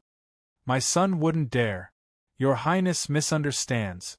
My son doesn't know the immensity of heaven and earth and spoke wildly, offending Your Highness. This official has come to apologize to Your Highness. Your Highness, please forgive this lowly one's transgression. Please spare my son this once. At this time, Long Fei Yi finally looked him in the eye and said sternly, Nangwa Mingda, the 20,000 people in the city are all waiting for grain. Now you're telling this prince that you can't hand it over? Teach this prince how to explain this to the people. Official Nangwa fell silent, not knowing how to respond. At this time, Han Yunshi sighed softly. Your Highness, official Nangwa really can't hand over that much grain. As this concubine sees it, just do as Nangwa Jun says and pay with his life. 2 lives to quell the resentment of 20,000 people, it's worth it. Official Nangwa's heart trembled at these words. Just a moment ago, he had been thinking of retreating, but now he was determined to fight official Yu to the end. He hurriedly said, Your Highness, please spare my life. Spare my life. This official will immediately go and transfer the grain. This official will do his best. After leaving the inn, official Nangwa felt that his breathing had become much smoother. He had only come here to put on a show. Of course, he would still transfer the grain. If he didn't, how could he continue the show? Tonight, there would be a good show to watch in South Ning City. Long Fei Yi and Han Yunshi stood side by side at the window, watching official Nangwa's departing figure. Your Highness, this prefectural governor isn't stupid enough to really transfer the grain, right? According to Han Yunshi's understanding, the prefectural governor was a high-ranking official. Anyone who could climb to this position wasn't simple. Long Fei Yi didn't answer her. Instead, he muttered to himself, where did the disaster victims go? South Ning City was the center of South Ning Prefecture. They had traveled all the way from the north, so they had passed through more than half of South Ning Prefecture. So far, they hadn't seen a large number of disaster victims. The news that the city would be sending out grain before sunset today must have spread, but there was still no sign of a flood of disaster victims swarming into the city. What was going on? Chapter 383. Han Yunshi had been pondering Long Fei Ye's suspicions the entire time. Your Highness, there has to be a trap somewhere. Han Yunshi was certain. Before Nangwa Mingda had arrived, she'd asked the guards and found that South Ning City's 4 main gates were still open. There was no way the disaster victims had been locked up outside the city walls. They'd suspected that the victims might be begging for grain on their way here, but that didn't seem to be the case now. Could it be that the disaster victims had been controlled? It was normal for imperial envoys to miss the victims while patrolling the disaster areas. Normally speaking, the local officials would arrange their itineraries and routes ahead of time, so there was no need to chase away the victims. Even if they didn't arrange the routes beforehand, the local officials had plenty of ways to chase the victims to places they couldn't see. But news of Long Fei Ye's corruption had spread like wildfire. Even if official Nangwa wanted to hide the disaster victims, his superiors wouldn't agree. They'd definitely use the victims to make trouble and embarrass Long Fei Yi. Long Fei Yi and Han Yunshi were still lost in thought when Chu Shifeng arrived. Smiling, he said, Your Highness, I have 2 pieces of news, one good, one bad. All right, Chu Shifeng obediently told him the news. He didn't have the guts to let His Highness Duke of Qin choose between the good and bad news first. Your Highness, the good news is that a messenger pigeon has just arrived. The grain from the other 2 disaster areas has all arrived without anyone noticing. Right now, they're all waiting outside the disaster areas for your orders. Half of the 3 million dan of grain that Long Fei Yi had scammed from the imperial uncle's estate were waiting outside South Ning City in secret. The other half had been divided equally between the other 2 disaster areas.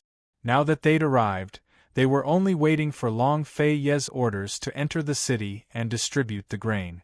Long Fei Yi had come to distribute grain, and more importantly, to arrest the corrupt officials. Even though they had scammed a lot of grain from the imperial uncle's estate, there were even more disaster victims. There was a limit to the amount of grain that could be distributed to each disaster victim. It was hard to say if they could even last until next month, let alone survive through the winter. It was already early winter, and in 2 months it would be December. At that time, it would be freezing cold, and there wouldn't even be any wild herbs. Who knew how the disaster victims would survive? Therefore, official Nangua's considerations were correct. If His Highness Duke of Qin couldn't get the grain, he would definitely target the corrupt officials and force them to spit out all the grain they had eaten. Seeing that his master only nodded without giving orders, Chu Shifeng hastened to tell him the bad news. The guards have already found out that all of the disaster victims in the outskirts of South Ning Prefecture have been gathered together in one of the villages. As this subordinate sees it, they must be part of an organization.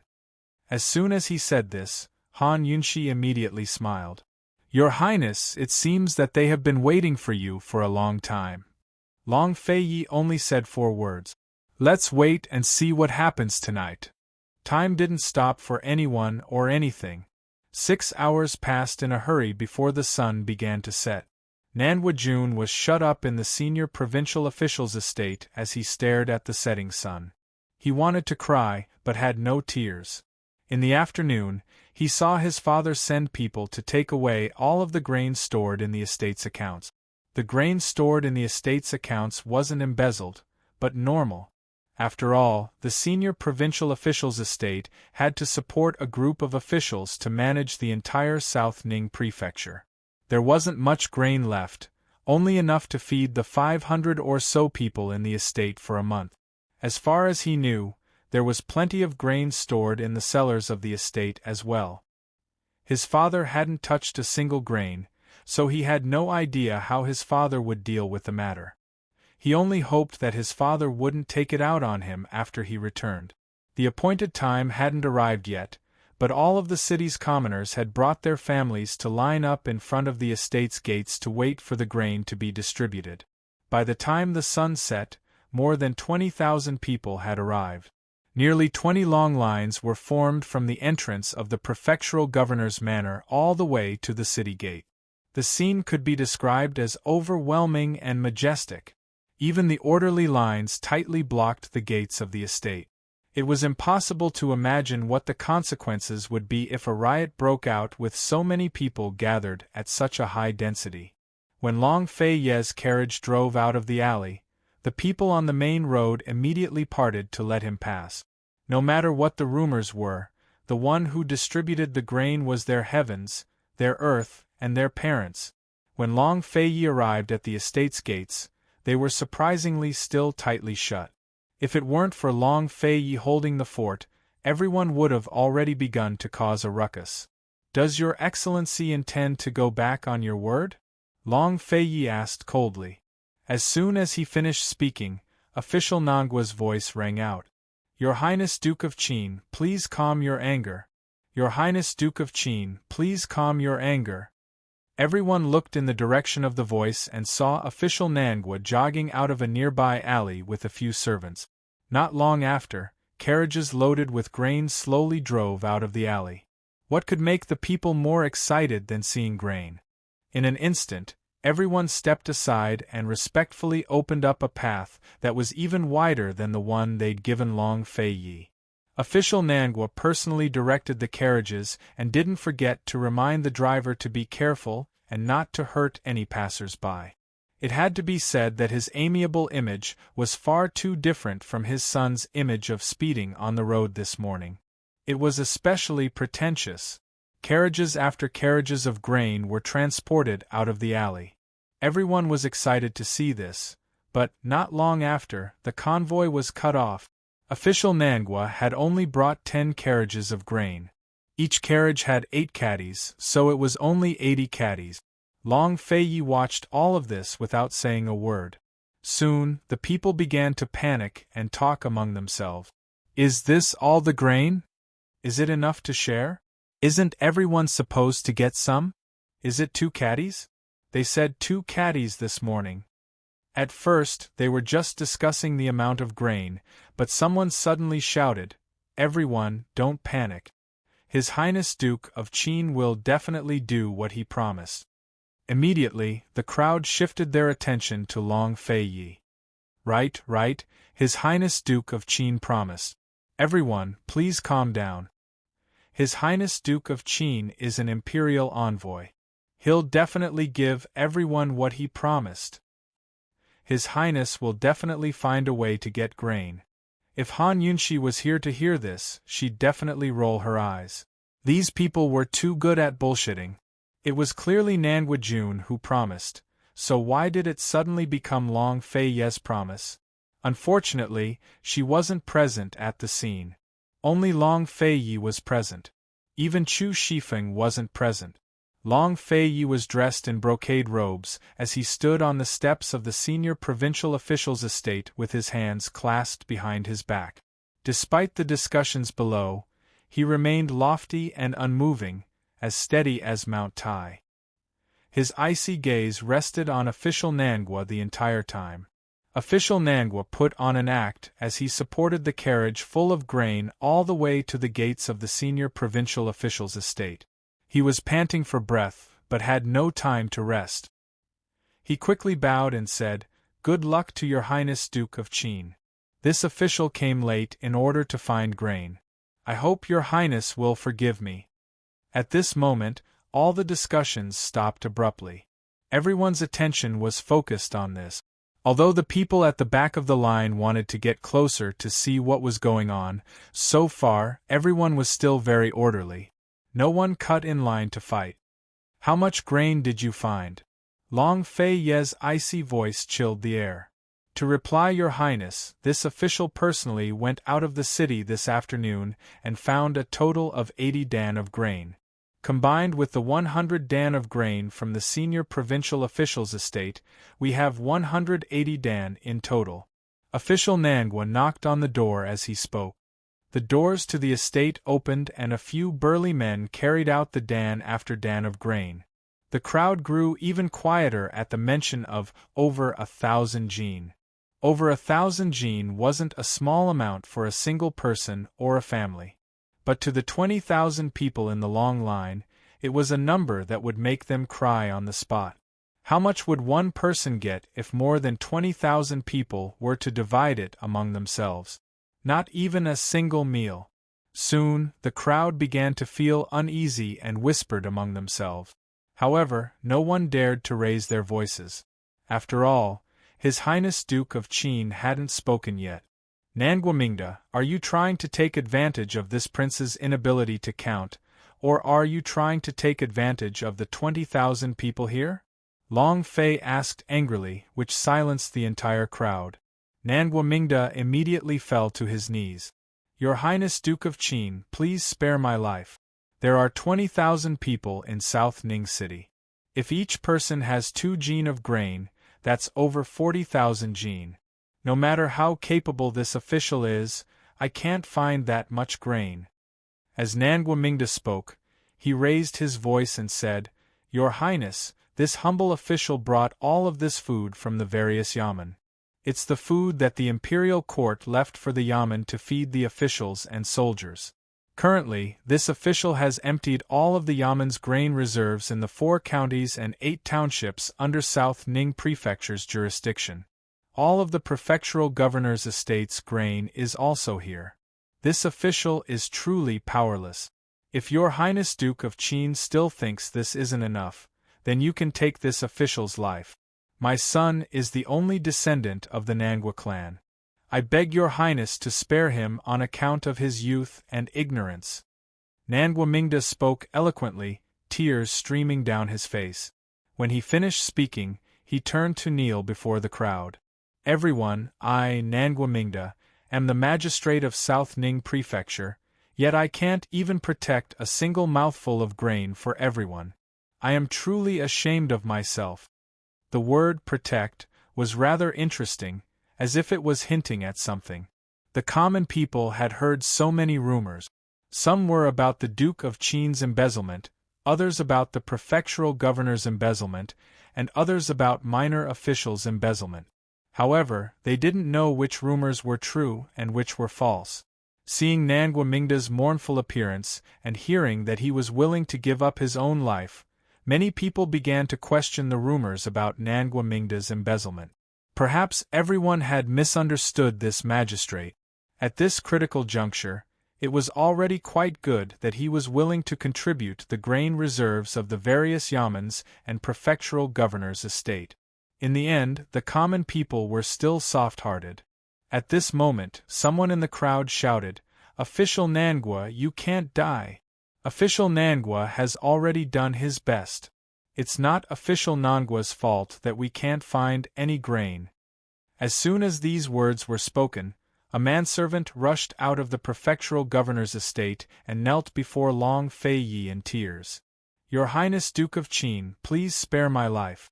Please spare Official Nangua." Official Nangua even took out the grain he gave to his old mother. There's not a single grain left in the estate. As soon as these words were spoken, the common people broke out into discussion. Nangua Mingda had unexpectedly become the target of their sympathy and even respect. This. Chapter 384. Indeed, public opinion could be manipulated. Because of the first sentence from the prefectural governor's manservant, more than 20,000 commoners became agitated. At this moment, several people in the crowd of more than 20,000 people shouted loudly from different directions. "Official Nangua didn't embezzle any grain. Where would he find so much? Your Highness Duke of Qin, please spare Official Nangua. Official Nangua is devoted to the commoners and even took out his mother's grain. That's right, please spare Official Nangua, Your Highness Duke of Qin. Everyone, let's beg Your Highness Duke of Qin."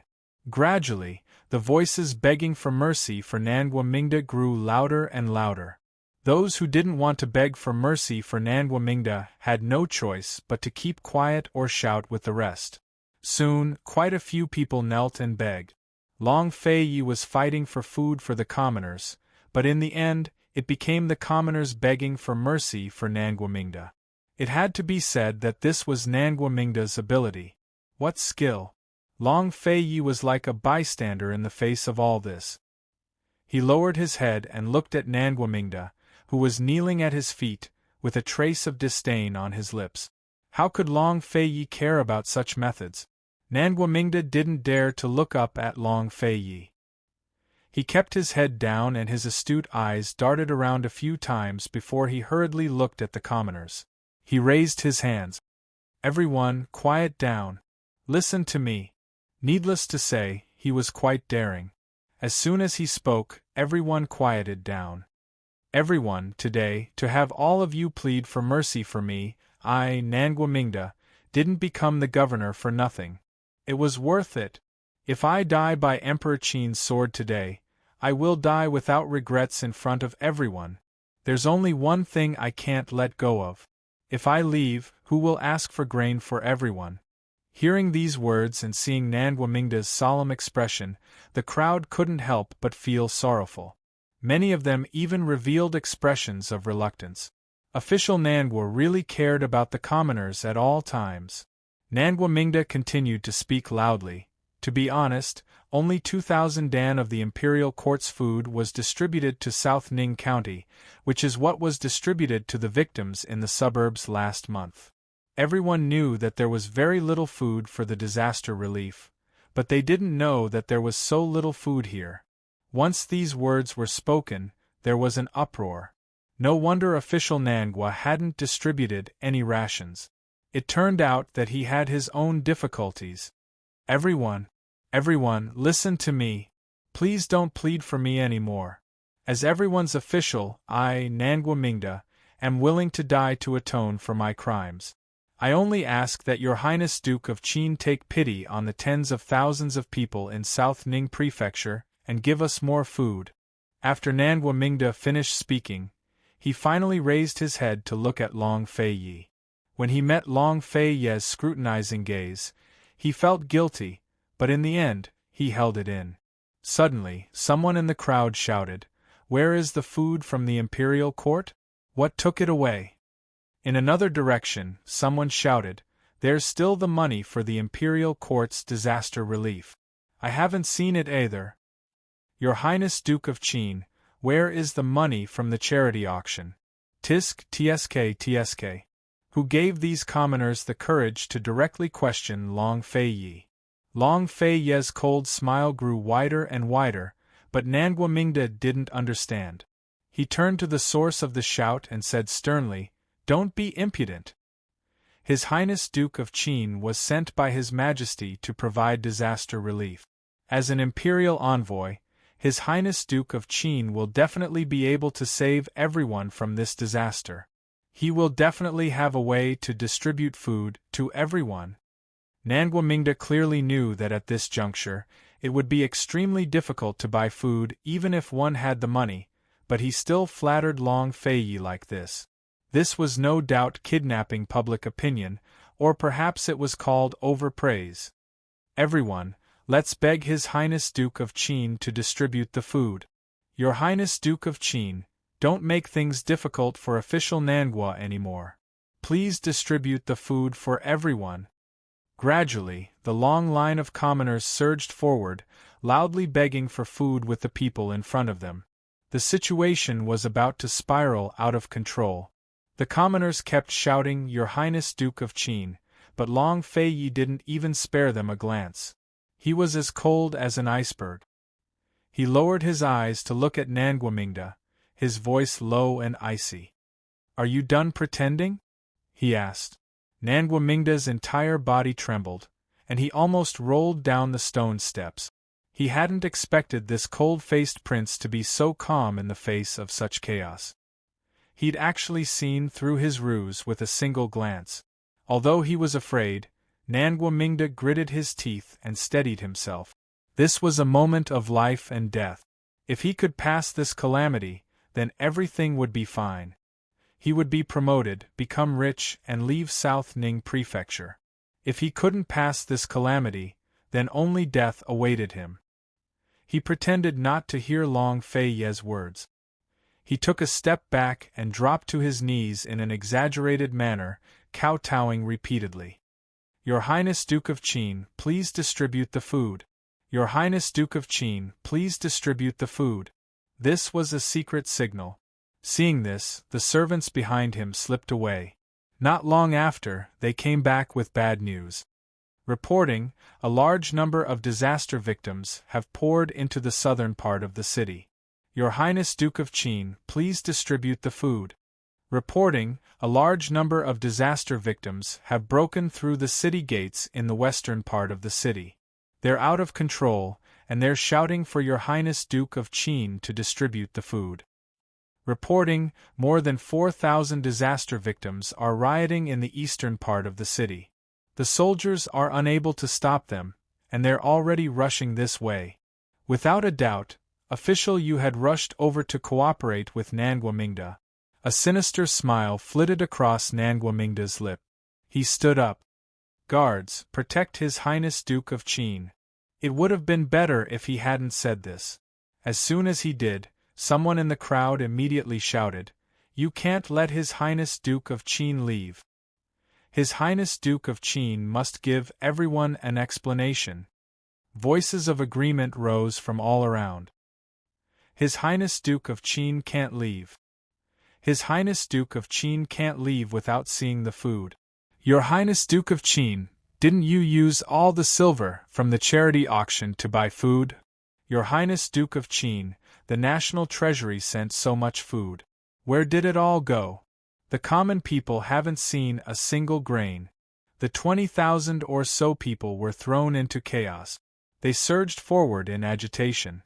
Someone let go of the fence, and a group of people rushed in from behind. They blocked the gates of the governor's estate and trapped Long Fei Yi in the center. Pleas for food, protests, and questions rose and fell. Soon, countless disaster victims poured in from all four sides of the city gate. These disaster victims were organized and had been incited long ago. They were even more agitated, indignant, and frenzied than the 20,000 people present. They all rushed forward without any regard for their lives. Their shouts were no longer polite, but direct questions. Your Highness Duke of Qin, rumor has it that you embezzled the money from the charity auction and didn't use it to buy food. Is it true? Your Highness Duke of Qin, take out the food for everyone to see. Didn't you come to provide disaster relief? Why didn't the imperial envoy bring any food? Where's Qin Wangfei? Where's that troublemaker? Did Qin Wangfei spend all the money from the disaster relief? Your Highness Duke of Qin, where's the food from the imperial court? Where did it all go? You have to give everyone an explanation. The situation had completely spiraled out of control. There were even stampedes in several places. Nangua Mingda ordered the soldiers to form a circle with their spears, separating the people around them and forming the last line of defense. At this time, he put on a helpless expression. Your Highness, say something to everyone. How about this? How about what? Long Feiyi countered. He was indifferent to the accusations of the crowd. His cold gaze swept over the people around him. So the disaster victims he'd been unable to see were all here. They'd all come. He'd been waiting for this group of people to come, waiting for them to make a scene, waiting for the person behind the scenes to show himself. Nangua Mingda had already thrown caution to the wind. He answered seriously, Your Highness, there are tens of thousands of disaster victims in South Ning Prefecture. Why don't you avoid them? How could Long Feiyi avoid them? If he did, it'd be a sign of guilt. Is everyone here? He asked coldly. Nangua Mingda was very surprised. He couldn't figure out what Long Feiyi meant. Is everyone here? Long Feiyi asked again. Nangua Mingda felt uneasy. He opened his mouth, but didn't know how to answer. At this time, Official Yu, who was disguised in the crowd, saw the situation and hurriedly signaled the soldiers beside him with his eyes. The soldiers holding their spears suddenly let go of their spears. In an instant, tens of thousands of disaster victims swarmed forward. They looked like they wanted to tear people apart. Anyone who saw them would be afraid. Duke of Qin, you can't leave. Duke of Qin, hand over the grain. Hand over the embezzled grain. Hand over the silver for the disaster relief and hand over Qin Wangfei. These disaster victims had already become a mob. The words coming out of their mouths were even more terrifying than the rumors. They were filled with righteous indignation, accusation, questioning, and demands. Those who didn't know would believe that Long Feiyi had embezzled the silver and grain. The previous rumors were all true. Seeing that the disaster victims were about to pounce, Long Feiyi pulled out his sword without warning and raised it high to pierce the sky. In an instant, all of the oncoming disaster victims came to a screeching halt. Who would throw away their lives for the sake of a mouthful of grain and a single life? Long Feiyi's single move stunned tens of thousands of disaster victims. By his side, Nangua Mingda was gaping. He assumed that His Highness Duke of Qin would have no choice but to flee, but he'd actually pulled out his sword. What is he planning to do? Official Yu was surprised as well, but his lips curved into a sinister smile. He thought that the Duke of Qin must have been forced into a corner. Either he wanted to kill off the people or kill Nangua Mingda. In any case, the situation had already reached a point of no return. Even if His Highness Duke of Qin didn't want to face the disaster victims, he would have to face it. No matter what he did, it would be impossible to salvage his image. The rumors would come true. The Duke of Qin had embezzled and was incapable of taking on the role of imperial envoy for disaster relief. Very soon, news would spread to all of the disaster areas. Official Yu had long made arrangements for the rest of the disaster areas to erupt in riots like this one. All 3 disaster areas were rioting and denouncing His Highness Duke of Qin. When that happened, Emperor Tianhui could issue orders to thoroughly investigate His Highness Duke of Qin and strip him of his title of Qinhuang to quell the people's anger. Thinking up to here, Official Yu grew excited and decided to give the Duke of Qin another push. He shot a look at one of his guards, who immediately threw himself at Long Fei Ye's sword. Your Highness Duke of Qin, where's our grain? Chapter 385. The guard was prepared to lose his life. If Long Fei Yi decided to kill someone now, he would be in even more trouble. Unexpectedly, Long Fei Ye's longsword swerved to the side, causing the guard to miss. He stepped on the guard's body and swept his cold gaze over the crowd. This prince is here to deliver the grain. If anyone takes another step forward, I won't give a single grain. The crowd, already silent to begin with, grew even quieter at these words. No one dared to move. Was His Highness Duke of Qin really here to deliver the grain? What the commoners wanted was food. After hearing this, who would dare to touch it? However, Nangua Mingda and Official Yu were different. Separated by the crowd, they silently looked at each other, a tacit smile flashing across their eyes. Their superiors had clearly investigated how much grain His Highness Duke of Qin had in his manors in Jiangnan and how much he had already used. They were certain that His Highness Duke of Qin didn't have much grain on hand. He had money, but at this critical juncture, he wouldn't be able to buy any grain. Even if he went to the black market, he wouldn't be able to buy that much grain. Most of the grain in the black market came from the imperial uncle's estate. How could they sell it to His Highness Duke of Qin? Nangua Mingda and Official Yu were smiling because they had achieved their goal. They had incited the commoners to revolt in order to force His Highness Duke of Qin into a corner. Instead of running away, His Highness Duke of Qin had chosen to say something like this. He was undoubtedly asking for trouble. If he couldn't fulfill his promise, it was easy to imagine how angry the commoners would be. At that time, even without their incitement, the commoners themselves wouldn't let His Highness Duke of Qin off. Nangua Mingda and Official Yu hadn't moved yet, but someone in the silent crowd had already spoken up. Dare I ask how much grain His Highness Duke of Qin intends to deliver? Nangua Mingda and Official Yu were secretly delighted, especially Nangua Mingda. He inwardly let out a sigh of relief. He had escaped this calamity. He could relax and watch the show. He wanted to see how the wise and foolish His Highness Duke of Qin would deal with the disaster victims. He thought that it wouldn't be long before this high and mighty king would regret provoking his precious son. Send as much as the national treasury allocate. South Ning County is a large county, so the amount of food allocated will not be small, Long Fei Yi replied. Many of the disaster victims rejoiced at his words. Some were so delighted that they questioned, "Is your Highness Duke of Qin speaking the truth?" However, Long Fei Yi did not take it to heart. He replied coldly, "Of course." Seeing this, everyone's courage gradually grew. "Dare I ask your Highness Duke of Qin, when will the grain be distributed?" "That's right. Your Highness Duke of Qin, will you be distributing grain in the next few days? Can your Highness Duke of Qin hurry up and distribute the grain? We haven't eaten anything for days." Nangua Mingda sneered inwardly when he saw how excited the people were. He hadn't expected the Duke of Qin to lie in front of so many people. He wanted to see how the Duke of Qin would cover up this lie when the time came. Official Yu, who was hidden in the crowd, was laughing coldly. He couldn't wait to see the Duke of Qin's lie exposed. He wanted to see how this insufferably arrogant king would be drowned by the common people's spittle. Just the thought of it made him excited. Official Yu hid behind the people in front of him. He couldn't help but say, "Your Highness Duke of Qin, why don't you give everyone a clear time? Otherwise, you'll disappoint everyone." Long Fei Ye's icy gaze swept over him.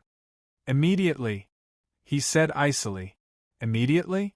As soon as these words were spoken, the entire crowd burst into deafening cheers.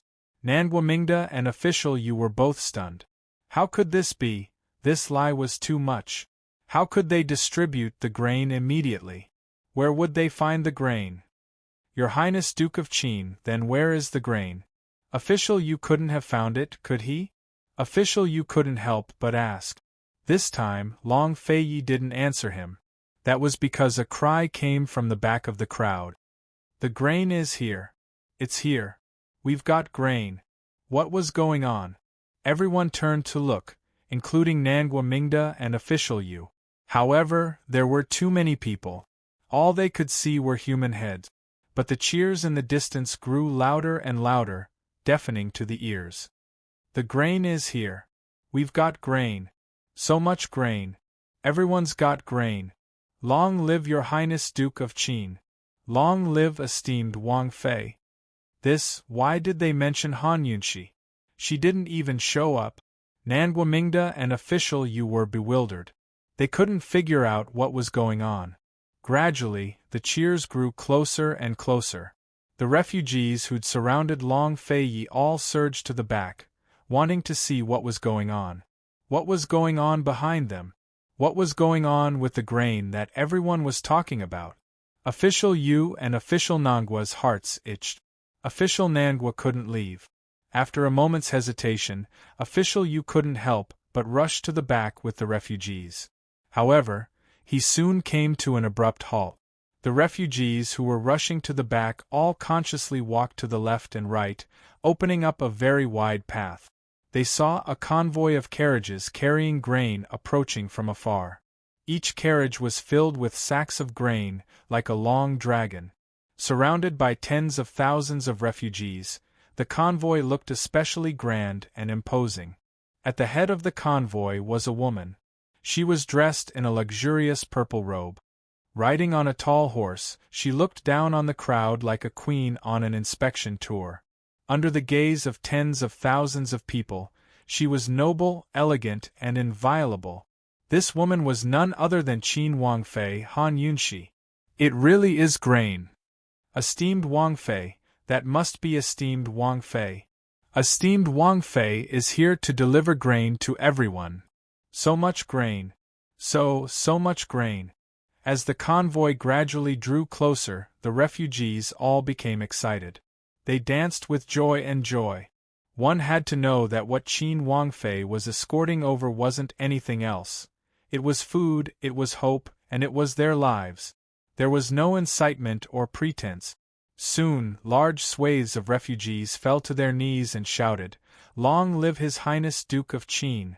Long live esteemed Wang Fei!" In the end, everyone was kneeling. It was not hard to imagine how magnificent the scene of tens of thousands of disaster victims kneeling in the streets and alleys of the city would be.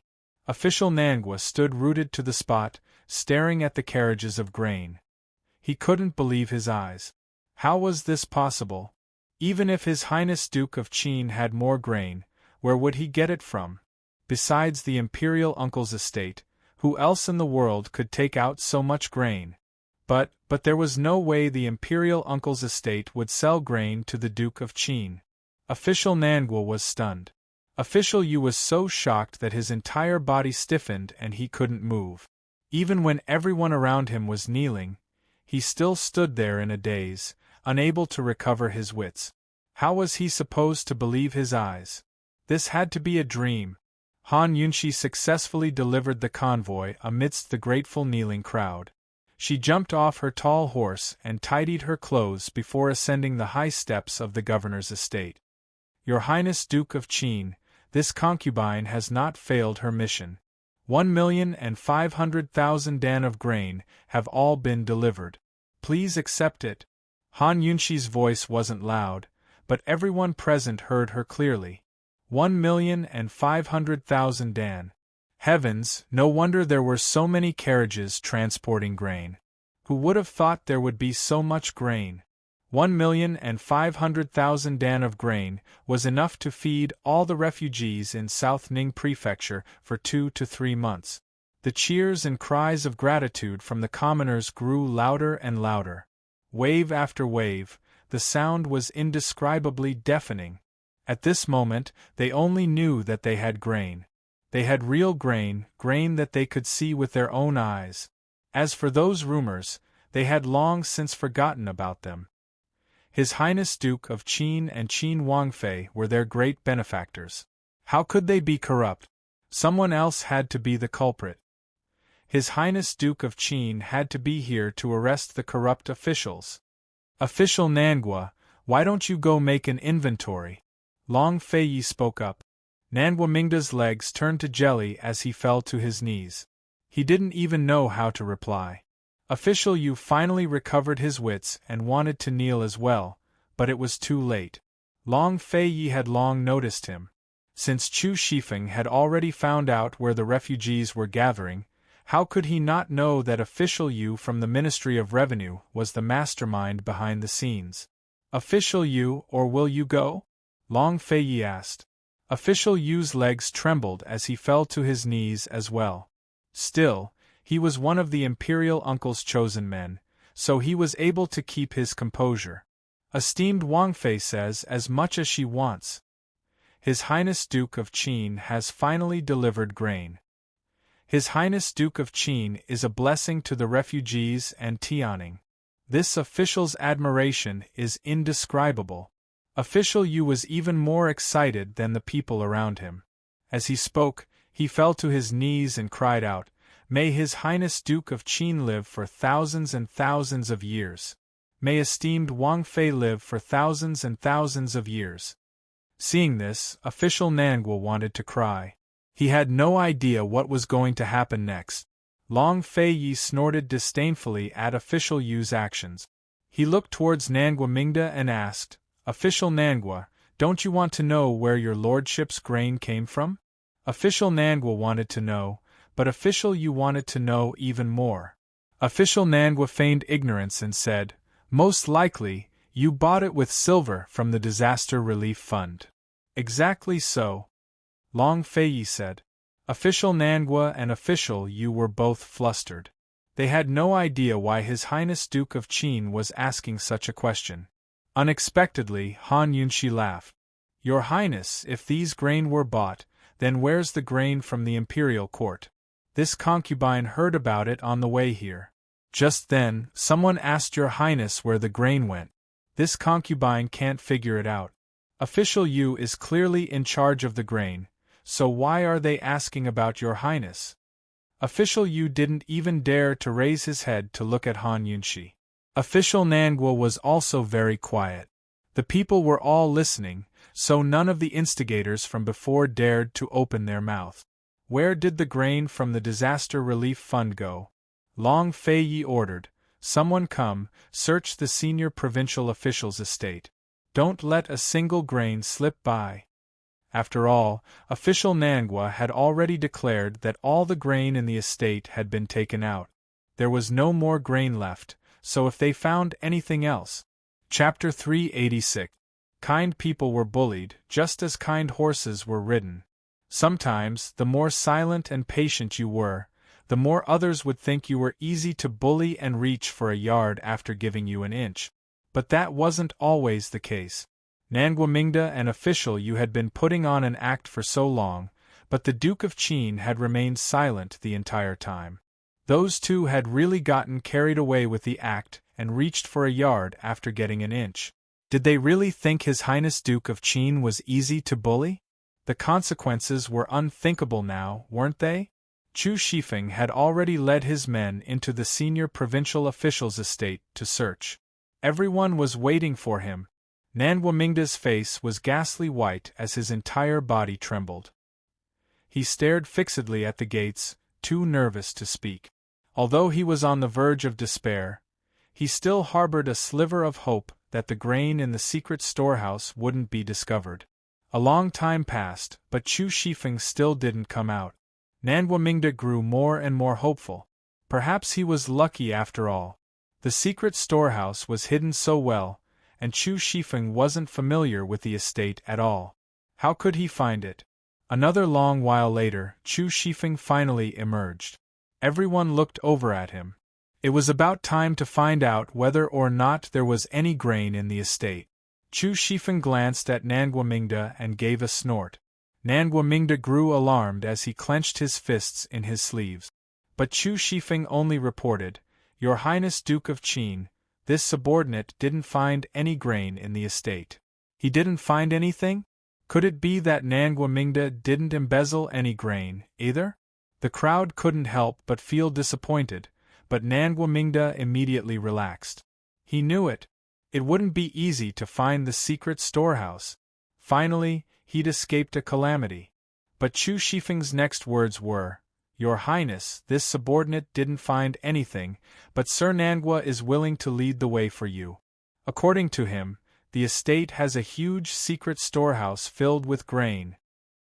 His words sent the crowd into an uproar. Chu Shifeng wasn't stupid enough to actually search the estate. All he did was threaten Nangwajun. Nangwajun was a man who looked strong on the outside but was weak on the inside. How could he stand up to threats? He'd spilled the beans in 2 or 3 sentences. Nangwamingda froze in place as if he'd been struck by lightning. He never expected his own son to betray him in the end. This was what it meant to be a scam. Long Fei Ye's lips curled into a mocking smile as he asked, "Lord Nangwa, didn't you say that there's no more food in the estate?" Nangwajun's words were the best evidence without even seeing the food in the secret storehouse. The surrounding commoners all began to angrily accuse His Highness Duke of Qin. Once again, the rumors were overturned. Not only had His Highness Duke of Qin not embezzled the relief money, he hadn't embezzled the relief food either. Nangwamingda, the so-called parental official, was the biggest parasite. What did he say about taking out his mother's rations? That was a complete lie. Very soon, Chu Shifeng's guards carried out sack after sack of grain. Soon enough, they formed a small mountain by the gates. Han Yunxi frowned as she watched. How many elderly and children had starved to death in the disaster area? Yet, these people had stockpiled so much food and waited for the price to rise. I really don't know why these people are so ruthless. This Nangwamingda, even dying 100 times wouldn't be enough to atone for his crimes.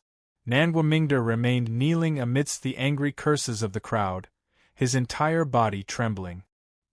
He kept shooting glances at Official Yu, but the man couldn't even protect himself right now, much less Nangwamingda. Official Yu not only didn't protect Nangwamingda, but hid him while he was down. "Nangwamingda, this official trusted you wrongly. I never expected you to be this kind of person." South Ning Prefecture suffered the most from the disaster and received the most grain. "I never expected you to do such a thing. How can you face the common people?" Official Yu asked sternly. Official Yu Nangwamingda was about to explain himself when Official Yu beat him to it. "Official Nangwa, you're also a man with an old mother and young grandchildren. How could you bear to see so many elderly and children starve to death? Just what is your heart made of?" His words sounded good, but after careful consideration, they felt a little strange. The bystanders didn't understand, but Nangwamingda knew full well that Official Yu was using his old mother and young grandchildren to blackmail him. He had the data on the actual grain that Official Yu had sent to South Ning Prefecture. Although he had embezzled, the grain that had been sent to South Ning Prefecture had already been embezzled once. Official Yu's intention was for him to shoulder all the blame and not implicate the people above him. Although Nangwamingda was unwilling, he had long known that if he couldn't overcome this disaster, he would be a pawn abandoned by his superiors and would die without a doubt. What else could he say? He pressed his forehead against the floor and fell completely silent. "Your Highness Duke of Qin is wise to have caught such a large pest for the people of South Ning. This is truly a blessing for the common people." Official Yu switched to flattery. However, Long Fei Yi didn't even look at him. Coldly, he said, "Men, hang Nangwamingda at the city gates and starve him for 3 days and 3 nights. Embezzling grain from the disaster victims? Then let him have a taste of starvation." Although Nangwamingda had already accepted his fate, he was still afraid. He kowtowed and begged, "Your Highness Duke of Qin, please spare me. Please spare me. This official won't dare do it again. Please spare me, Your Highness Duke of Qin." Long Fei was an intelligent man who'd grown up in a court filled with both open and covert struggles. He understood official Yu's threat to Nangwamingda as soon as he heard it. He had plenty of ways to protect Nangwamingda's old mother and young grandson and force Nangwamingda to give up the exact amount of grain that had been sent to South Ning Prefecture. But he wasn't willing. Nangwamingda controlled South Ning Prefecture. Without his cooperation, how much could official Yu and his superiors embezzle? Long Fei didn't like to give more chances to those who deserved it. He ignored Nangwamingda's pleas and said coldly, "Men, take him away immediately. Your Highness Duke of Qin, please spare me. Your Highness Duke of Qin, this official knows his wrongs. I know my wrongs." Nangwamingda's pleas were quickly drowned out by the cheers of the commoners. 2 guards carried him to the city gates. Someone threw a stone, and the commoners all followed suit. Before Nangwamingda even reached the gates, he was already covered in injuries and bumps on his head. Nangwamingda truly regretted his actions. If he could, he would have rather offended the imperial uncle than offend His Highness Duke of Qin now. If he hadn't incited the commoners like that, would His Highness Duke of Qin have been more merciful? Fine, there was no medicine for regret in this world. Official Yu's back was drenched in cold sweat as he watched Nangwamingda's wretched figure disappear into the distance. He only rejoiced that Nangwamingda was sensible enough to not give up too much. He glanced at the mountains of grain around him and hurriedly tried to curry favor. "Your Highness Duke of Qin, this official has detailed data on the disaster victims in South Ning. This official is willing to do everything in his power to help Your Highness distribute the grain." But Long Fei still ignored him and treated him like air. Seeing this, official Yu didn't dare to speak again. His heart was filled with apprehension. The more His Highness Duke of Qin ignored him, the more uncertain he felt. He didn't believe that His Highness Duke of Qin would let him off so easily. Filled with fear and trepidation, he waited respectfully on the side, too afraid to leave. Long Fei ordered, "Chu Shifeng, make arrangements to distribute grain by county and village. Tell the people below that anyone who dares to embezzle, even if it's just a single grain, will meet the same fate as Nangwamingda." Yes. Chu Shifeng obeyed and left. Such a large amount of grain would have to be distributed by the various Yamen officials. Long Fei didn't have enough men with him. With Nangwamingda hanging at the city gate, not only would the people below not dare to act recklessly, but even the people above would be anxious. After the people dispersed, Long Fei and Han Yunshi settled down at the South Ning Prefecture official's estate. Official Yu was 100 times unwilling, but he had no choice but to follow them inside. He really couldn't figure out where His Highness Duke of Qin had found so much grain. Of course, he didn't have time to worry about that now. He silently told himself that no matter how His Highness Duke of Qin interrogated him, he had to hold on. He couldn't reveal the true amount of grain. For better or worse, he was a 4th-rank official in the Ministry of Revenue and had the imperial uncle's support. He was also the Emperor's personal ambassador for grain distribution. As long as His Highness Duke of Qin didn't find the true amount of grain, he couldn't do anything to him. But reality soon proved that official Yu had underestimated His Highness Duke of Qin. His Highness Duke of Qin didn't even ask for the exact amount of grain, but issued orders. As the ambassador for grain distribution, Yu Guangfu allowed the South Ning Prefecture official to embezzle grain. He didn't report what he knew, so his crime is 3 levels higher. "Someone come, take Yu Guangfu to jail.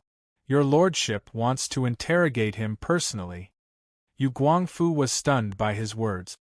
He never expected His Highness Duke of Qin to accuse him of such a crime. Your Highness, this official has been wrongly accused. This official just arrived at South Ning Prefecture as well, so I didn't know the situation here." Official Yu tried to explain himself. Long Fei laughed coldly. "Then where were you before?" This official was in Longxi Prefecture." Yu Guangfu replied hastily. Longxi Prefecture has even less grain in their hands than South Ning Prefecture. Plenty of their corpses have been exposed in the middle of the night. 2 riots have already broken out in Longxi Prefecture. Do you think your lordship doesn't know a thing? Long Fei retorted. Official Yu was so alarmed that he fell to his knees. Your Highness, this official only made an accurate assessment of the situation and gave out grain. As for where it went, this official really. His Majesty only gave this official the responsibility of distributing grain. That's not part of this official's duties. He actually pushed Emperor Tianhui into the picture? Long Fei's eyes flickered with disdain before he gave a cold snort. Your lordship isn't investigating the unequal distribution of grain, but the fact that you didn't report it. Someone come, hurry and take him away. Your Highness Duke of Qin, this official didn't know anything about the situation. Your Highness Duke of Qin, this official is His Majesty's personal envoy. You can't, Your Highness Duke of Qin, no matter how official you tried to explain himself or beg for mercy, Long Fei remained indifferent, even when he brought up Emperor Tianhui again. Since he was already in the disaster areas, he had the final say in everything. He waved a hand and indicated for the guards to take the man away, or Han Yunshi couldn't help but burst into laughter as she watched official Yu struggle to leave. What are you laughing at? Long Fei asked. Chapter 387. You're laughing at His Highness for forcing a confession out of him, Han Yunshi said with a grin. Official Yu didn't just control the amount of grain sent to South Ning Prefecture. There were 2 other disaster areas as well. The difference between the amount on the books and the amount Long Fei had personally investigated was the most direct evidence of corruption. Things had already gotten to this point. With Long Fei's personality, how could he have the patience to waste time investigating? Since he'd captured official Yu, he'd naturally force the truth out of his mouth. Forcing a confession out of him wasn't a good phrase, but Long Fei didn't get angry. Instead, he asked, Do you have any good methods? Han Yunshi was amused. Your Highness, you've found the right person. Han Yunshi had plenty of poisons in her hands that could make people wish they were dead. When the attendants on the side heard the couple's conversation, they suddenly felt like they were colluding with each other. His Highness Duke of Qin and Qin Wangfei aren't good people. It's best not to offend them. For the next few days, Long Fei and Han Yunshi stayed at the senior provincial official's estate, keeping an eye on the distribution of grain while slowly tormenting official Yu. During these days, the other 2 disaster areas began to send grain as well. News of South Ning Prefecture's governor being hung at the city gates spread to the other 2 prefectures as well. The loyal officials applauded and cheered, while the corrupt officials trembled with fear. They came up with all sorts of excuses to spit out the grain they'd eaten, afraid that they'd end up worse than Nandwamingda if they didn't do it in time. According to estimates, His Highness Duke of Qin's grain, combined with the grain the corrupt officials spat out, was enough to keep the disaster areas safe for a month and a half. Long Fei had no plans to visit the other 2 prefectures, nor did he have time to spare for the minor officials. His eyes were fixed on the man at the very top. Within a few days, news of the grain distribution had spread all over the country. The rumors of His Highness Duke of Qin's corruption were dispelled on their own. The more popular the rumors were, the more sensational the praises were. The Duke of Qin's disaster relief had become Tianing country's #1 event. News of it had even spread outside the country. His Highness Duke of Qin's reputation was already resounding, and this time, it caused another stir. The disaster relief wasn't over yet, but His Highness Duke of Qin had already won the hearts of the people. The imperial uncle was the first to receive the news. He slumped in front of his desk, unable to move for a long time. If the imperial uncle still couldn't figure out where the Long Fei had gotten so much food at this point, then he might as well not be the imperial uncle anymore. Scam. This was simply a trap. It had been a trap since the charity auction began. Not only was he cheated of his money, but he was also cheated of his food. This blow was just too great. The price he had to pay for coming to his senses was just too painful. The imperial uncle sat in a daze for a long time before he suddenly came to his senses and shouted, "Someone, go get Qian Rong for old man, quick!" Since Long Fei Yi was able to buy grain from the black market, it meant that he knew that the Lin clan's grain store was under the imperial uncle's control. The imperial uncle's residence had never had direct contact with the Lin clan's grain store. Even a secret letter had to be passed through several hands. Back then, the imperial uncle was in a hurry to cash in on the black market, so he left everything to Qian Rong and had him handle the negotiations. Later on, Qian Rong even brought the two sellers to the warehouse to transport the grain. Now that he thought about it, the imperial uncle finally understood and regretted it.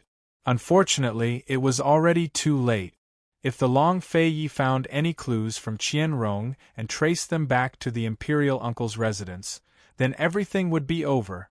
Reporting to Master, "Qian Rong isn't in the residence," an attendant quickly reported. "Then where did he go?" the imperial uncle cried out in alarm.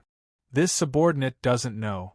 I heard from my subordinates that they haven't seen him in several days," the attendant replied truthfully.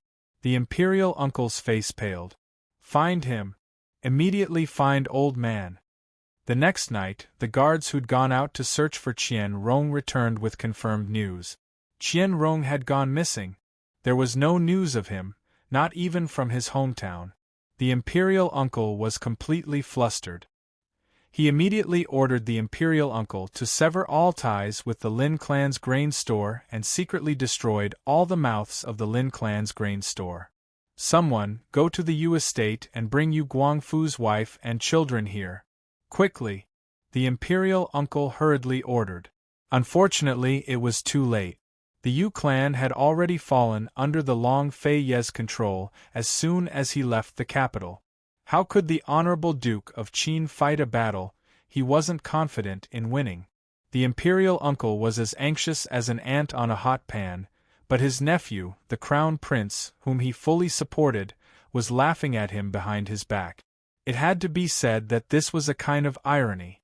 Before long Tianmo received the news, he said to Mu Qingwu, "Young general, it's fortunate that the betrothal gifts were all used for disaster relief. Otherwise, once the imperial uncle's residence fell, the general's residence wouldn't be able to escape the curses of public opinion." A complicated look flitted through Mu Qingwu's eyes, but he didn't reply. He'd chosen to side with the crown prince precisely because he wanted to use this opportunity to infiltrate the imperial uncle's residence and uncover the dark secrets of corruption. However, as he grew closer and closer to Long Tianmo, he discovered that the crown prince was more resentful than anyone else about the imperial uncle's corruption. The imperial uncle was also wary of the crown prince, so he didn't let him know much about the disaster relief. "Young general, I'm sure the great general will be much more relieved now," Long Tianmo asked. His marriage to Mu Luiyue had been arranged by Mu Qingwu. The great general had always been neutral and didn't have a good impression of the imperial uncle's residence. He'd originally been vehemently opposed to this marriage, but he'd only reluctantly agreed because he couldn't persuade Mu Luiyue otherwise. Now that the imperial uncle's residence was about to fall, perhaps the great general would no longer have any misgivings and wholeheartedly support his son-in-law? Mu Qingwu hesitated for a moment, then finally spoke. "Your Highness Crown Prince, the imperial uncle's residence has deep roots. Rome wasn't built in a single day." Hearing this, Long Tianmo rejoiced. He'd been beating around the bush time and time again, but Mu Qingwu had finally given him a direct answer. He knew that the great general's residence wouldn't be interested in such a meager betrothal gift. How could his position be affected by the marriage of his daughter, who had been abolished?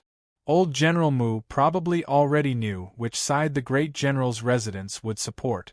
"I'm just worried that imperial father and imperial grandmother won't be easy to talk to, so I'll have to ask old General Mu to make a trip to the palace," Long Tianmo said in a low voice. The imperial uncle's residence truly had a special status. Even if His Highness Duke of Qin managed to find concrete evidence, the great general's imperial father would be the one to convict him in the end. Actually, imperial father had long known about the imperial uncle's corruption, but he'd always turned a blind eye to it. After all, a single move against the imperial uncle's estate would affect the rest as well. Right now, the power balance in the imperial court was still balanced, so imperial father wouldn't make any rash moves against either side. But if General Mu could make a personal trip to the palace and express his determination to support the Eastern Palace, then everything would be different. With the support of the general's estate, the Eastern Palace would gain a firm foothold in the imperial court. As for the imperial uncle's estate, imperial father could seize the chance to get rid of them. Mu Qingwu thought that he'd taken a risk this time. Although he hadn't been able to find any evidence of the imperial uncle's corruption, he could at least help out in this matter. Seeing the sincere look in the crown prince's eyes, he secretly rejoiced that he'd chosen the right path. Your Highness, this soldier will go back immediately and convince father. The Empress Dowager's still. Before Mu Qingwu could finish, Long Tianma patted his chest and promised, Empress Dowager, leave it to this crown prince. You can set your mind at ease. Emperor Tianhui had received the news even before the imperial uncle's estate. He'd shut himself in his study and refused to see anyone. Your Majesty, His Highness Crown Prince's already been waiting by the door for a long time, Eunuch Luo reported in a low voice. Didn't I say Zhen wouldn't see anyone? Emperor Tianhui clenched his fists and slammed them against the secret missive on the table, his brows furrowed in irritation. His Highness says he has something very important to discuss. He has to see your Majesty, Eunuch Luo ventured to report. Pass down orders. Zhen's body is unwell, so court will be adjourned for 3 days. However, if there are any urgent memorials to send to the heart-nurturing pavilion, the Crown Prince will take care of everything else. Emperor Tianhui waved his hand impatiently before rising to his feet and heading for the heart-nurturing pavilion. The disaster areas hadn't even ended yet, but the Duke of Qin had already won the hearts of the people. How could he be content with that? With such a huge commotion in the disaster areas, it was only a matter of time before something happened to the imperial uncle's estate. Over the past few days, both the Crown Prince and the civil and military officials in court had been writing memorials to either defend the imperial uncle's estate or kick him while he was down. Even an emperor like him had his moments of difficulty making decisions. The imperial uncle's estate had many friends and powerful supporters in court. Emperor Tianhui had a love-hate relationship with them. He wanted to get rid of them quickly, but also make full use of them. Unfortunately, it wasn't time yet. The Duke of Qin was truly abominable. He'd only been in the disaster areas for less than 10 days, but he'd already caused so much trouble for Emperor Tianhui. Of course, that wasn't Emperor Tianhui's biggest headache. Right now, he was thinking of a way to strike back at the Duke of Qin. After all, the disaster areas weren't over yet. If he let the Duke of Qin get away so easily, then the people would only know him as Tianix's Duke of Qin in the future, but not Emperor Tianhui. Eunuch Luo had followed him closely, so he could more or less guess at Emperor Tianhui's thoughts. Your Majesty, it's still early winter. True winter hasn't arrived yet. If they wanted new crops, they'd have to wait until spring at the latest and harvest them in the summer. There was still a long way to go before the disaster areas. Eunuch Luo had hit the nail on the head, but Emperor Tianhui was too distracted to listen. He glared at Eunuch Luo and snapped, "Get lost!" Frightened, Eunuch Luo quickly backed away, but Long Tianma blocked his way as soon as he reached the door to the imperial study. Eunuch Luo, is Imperial Father really ill? Long Tianma asked doubtfully. Your Highness Crown Prince, His Majesty's body isn't well. You should go back, Eunuch Luo coaxed. Did he summon Imperial Physician Gu? Long Tianma asked next. Only an Imperial physician could speak with his Imperial Father at a time like this. Your Highness, His Majesty hasn't summoned an Imperial Physician yet, but it definitely can't be Imperial Physician Gu. He took sick leave a month ago and went back to his hometown. He won't be back so soon, Eunuch Luo replied honestly. He took such a long leave, Long Tianma was doubtful, but didn't think much of it. After all, he was just an imperial physician. Currently, Han Yunshi was far away in South Ning Prefecture, treating Long Fei Ye's wounds. The two of them happened to mention Gu Beiyue. I heard that Gu Beiyue took sick leave and went back to his hometown? Long Fei Yi rarely brought up the name in front of Han Yunshi. Really? Who did your highness hear that from? Han Yunshi grew doubtful. They'd been out for over a month now, so why was this fellow still asking about Gu Beiyue's whereabouts? Chapter 388. Han Yunshi was wondering why Long Fei Yi was suddenly concerned about Gu Beiyue, but Long Fei Yi didn't answer her question. Instead, he asked, "Does Gu Beiyue have a hometown?" Han Yunshi shook her head. "I'm not sure." Han Yunshi had always thought she understood Gu Beiyue well, but now that she thought about it, she realized she didn't know as much about Gu Beiyue as she'd imagined. She only knew that Gu Beiyue's grandfather was the previous head of the Imperial Physician Courtyard in Tianing Country. He was also one of the directors of Medical City and had a great reputation in the city. Later on, when he became the head of the Imperial Physician Courtyard in Tianing Country, he brought Gu Beiyue with him. After grandfather Gu passed away, Gu Beiyue inherited his mantle and became the youngest head of the Imperial Physician Courtyard in Tianing Country. Does he still have people in his hometown? Long Fei Yi asked again. Han Yunshi still shook her head. I've never heard him mention his parents, so I don't know where his hometown is. Does he have brothers or sisters? Long Fei Yi asked again. Han Yunshi still didn't know. She looked suspiciously at Long Fei Yi. Your Highness, why are you suddenly asking about these things? The Emperor took a few days off and didn't attend court. I originally thought Gu Beiyue would be the one to serve him, Long Fei Yi explained mildly. This explanation made everything seem natural and not so deliberate. But as smart as Han Yunshi was, she still smelled the scent of suspicion and even a bit of hostility. If Long Fei Yi was still jealous of what happened last time, Han Yunshi didn't know whether to laugh or cry. But if Long Fei Yi was objectively suspecting Gu Beiyue's origins, then this was a question worth pondering. The little thing is still with him. He won't kidnap the little thing and not come back, right?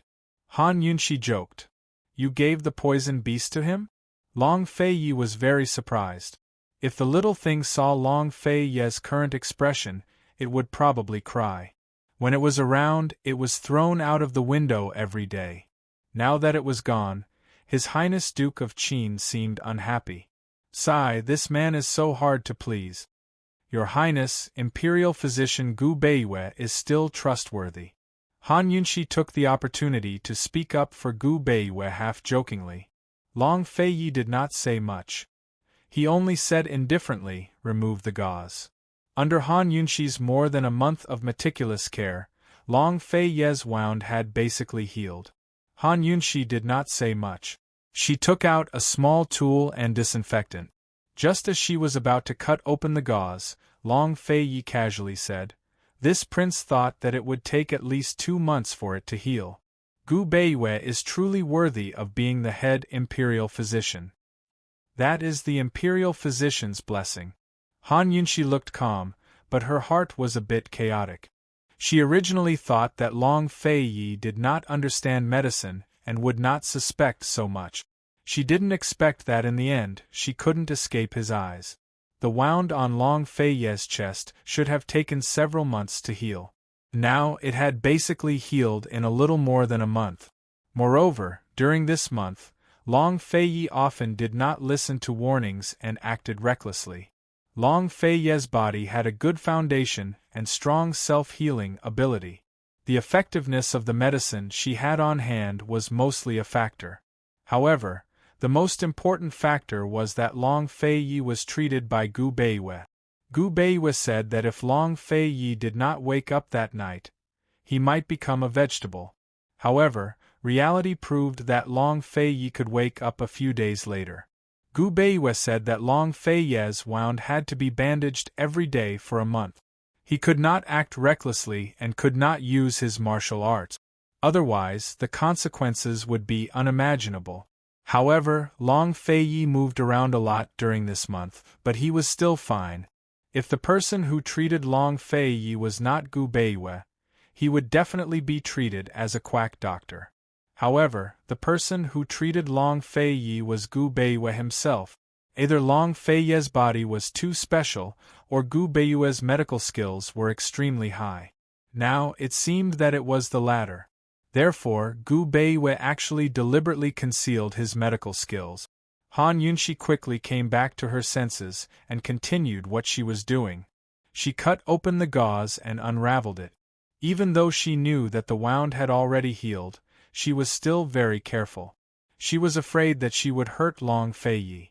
Should this prince send someone to prepare a generous gift and send it to Imperial Physician Gu's hometown to thank him for saving my life? Long Fei suddenly said. At this time, Han Yunxi could no longer remain calm. It had always been other people who sent generous gifts to His Highness Duke of Qin. His Highness Duke of Qin had never sent anyone a generous gift before. If the Duke of Qin wanted to send Gu Beiwe a generous gift, it wouldn't be considered a gift. It would be more like a reward. There would be procedures to go through. Once the cumbersome reward process began, they would first have to go to the Imperial Physician Hospital to find out the whereabouts of Imperial Physician Gu's hometown. Then, they would have to find Gu Beiwe. If they couldn't find Gu Beiwe, not sending the reward was a small matter. However, lying to the monarch and asking for sick leave was a big matter. Long Fei, this rascal, was clearly testing Gu Beiwe. Your Highness, how could a mere generous gift be enough to repay the debt of saving your life? As soon as Han Yunxi finished speaking, Long Fei raised his brows and looked over. She hurriedly added, Gu Beiwe is an imperial physician. Treating your highness is part of his duty. There's no debt of gratitude to speak of. He should be thanking the heavens and earth that he didn't cause your highness to fall ill. As for the reward, this concubine thinks it's better to forget about it. Han Yunxi's words were so bureaucratic and beautiful, but the actual meaning was, Long Fei, Long Fei, although Gu Beiwe is suspicious, he didn't try to kill you when your life was in danger. At the very least, he's not your enemy. You should spare him whenever possible. Long Fei looked at Han Yunxi for a long time before saying, You haven't improved, but your mouth has improved a lot. Your Highness is too kind. Han Yunxi didn't dare to look at Long Fei. She lowered her head and pretended to be very serious as she continued to treat the wound. Long Fei didn't have the heart to send the generous gift. As for whether he continued to investigate Gu Beiwe behind the scenes, only he knew. After calming down, Long Fei relaxed and lay down, closing his eyes. Han Yunxi's attention quickly focused on Long Fei's wound. In front of Long Fei's matter, no matter who it was, they couldn't easily disturb her heart and steal her attention. It was quiet inside the house, and it was also quiet outside. The night was cold and the north wind was gradually getting stronger. The white-clothed man stood outside the unlatched window. There was a faint smile at the corner of his mouth, as if no one and nothing could ever break this ning-jing that came from the depths of his heart. Seeing that Han Yunxi had completely removed the gauze, he seemed to have no interest in the recovery of the wound.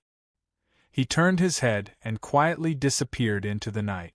The gauze on Long Fei's wound was completely removed. Because of a month of bandaging, the large patch of skin over his heart was much paler. There were bits and pieces of greenish-black medicine residue scattered over it.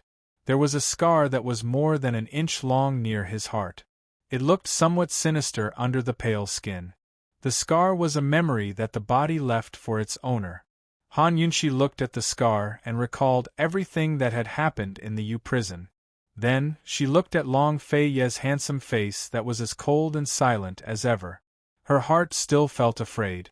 Long Fei Yi, thank goodness you're still alive in this world.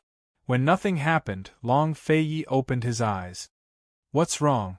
It's nothing. I'm just letting the wound breathe. As Han Yunxi explained, she took care of the dregs of the medicine and disinfected them. Then everything was settled. She hadn't even put on her clothes when Chu Shifeng rushed in. Your Highness, Your Highness!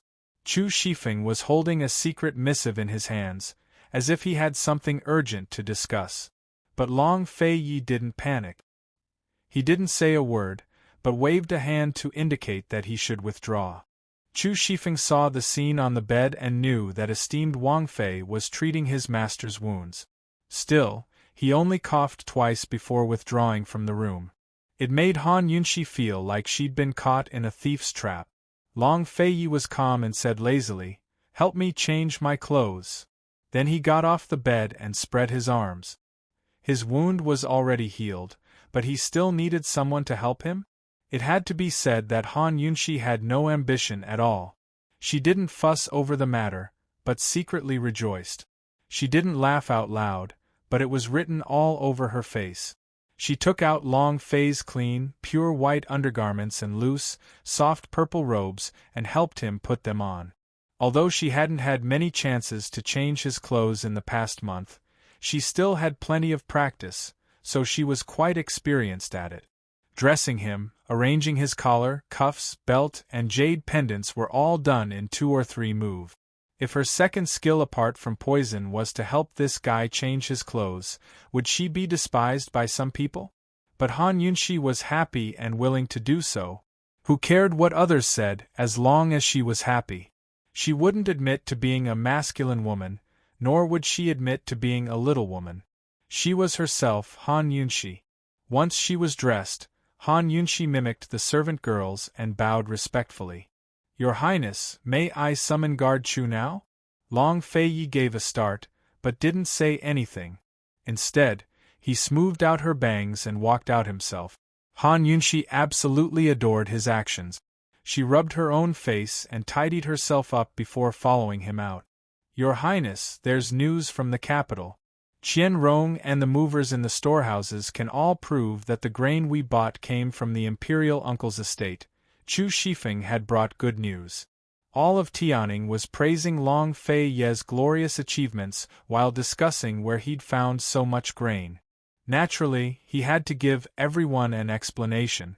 Of course, he wouldn't give the answer himself, but let the imperial uncle do it. Is there anything else official you hasn't said? Long Fei Yi asked. Han Yunxi replied with 2 words. Last words. Chu Shifeng almost burst out laughing. Yesterday, he'd gone to visit Official Yu in the provincial guard's prison cells. Official Yu was the assistant minister of the Ministry of Revenue, second only to the Minister of Revenue. He held great power over the finances and was notoriously difficult to deal with in court.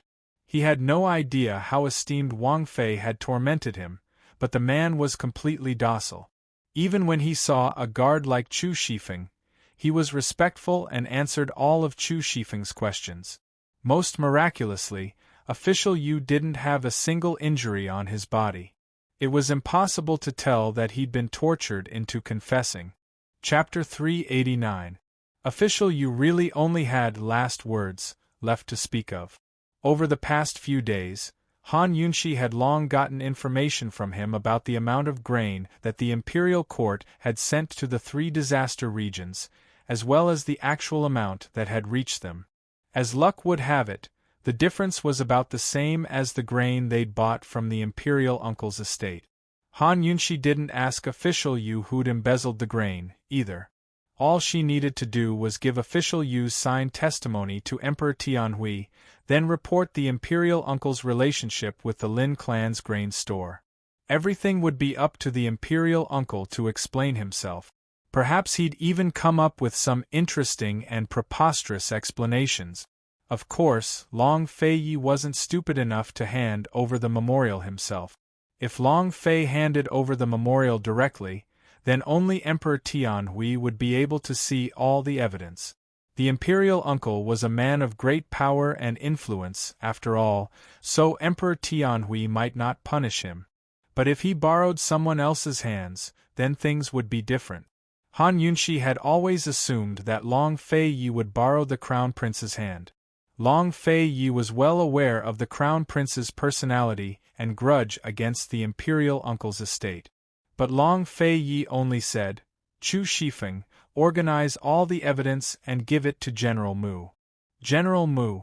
Han Yunshi was stunned. She never thought that General Mu could be used as well. General Mu wasn't marrying off his daughter for the sake of betrothal gifts, but so that she'd have a good home to return to. Although he was despicable, General Mu had no choice but to do so. Pity the hearts of all parents in the world. If General Mu was given a chance to topple the imperial uncle's estate and cut off all ties between the crown prince and his estate, then the crown prince's name would be clean and the Mu clan wouldn't be cursed by anyone. This was giving General Mu a chance, as well as a huge favor from His Highness Duke of Qin. Even if General Mu's estate was truly loyal to the crown prince, they wouldn't dare to openly oppose the Duke of Qin's estate. "Your Highness, the spies have reported that Mu Qingwu has been very close to the crown prince recently," Chu Shifeng replied in a low voice. Although they were far away from the capital, none of their movements could escape His Highness Duke of Qin's eyes. Long Tianma was trained by Tianhui after all. How stupid could he be?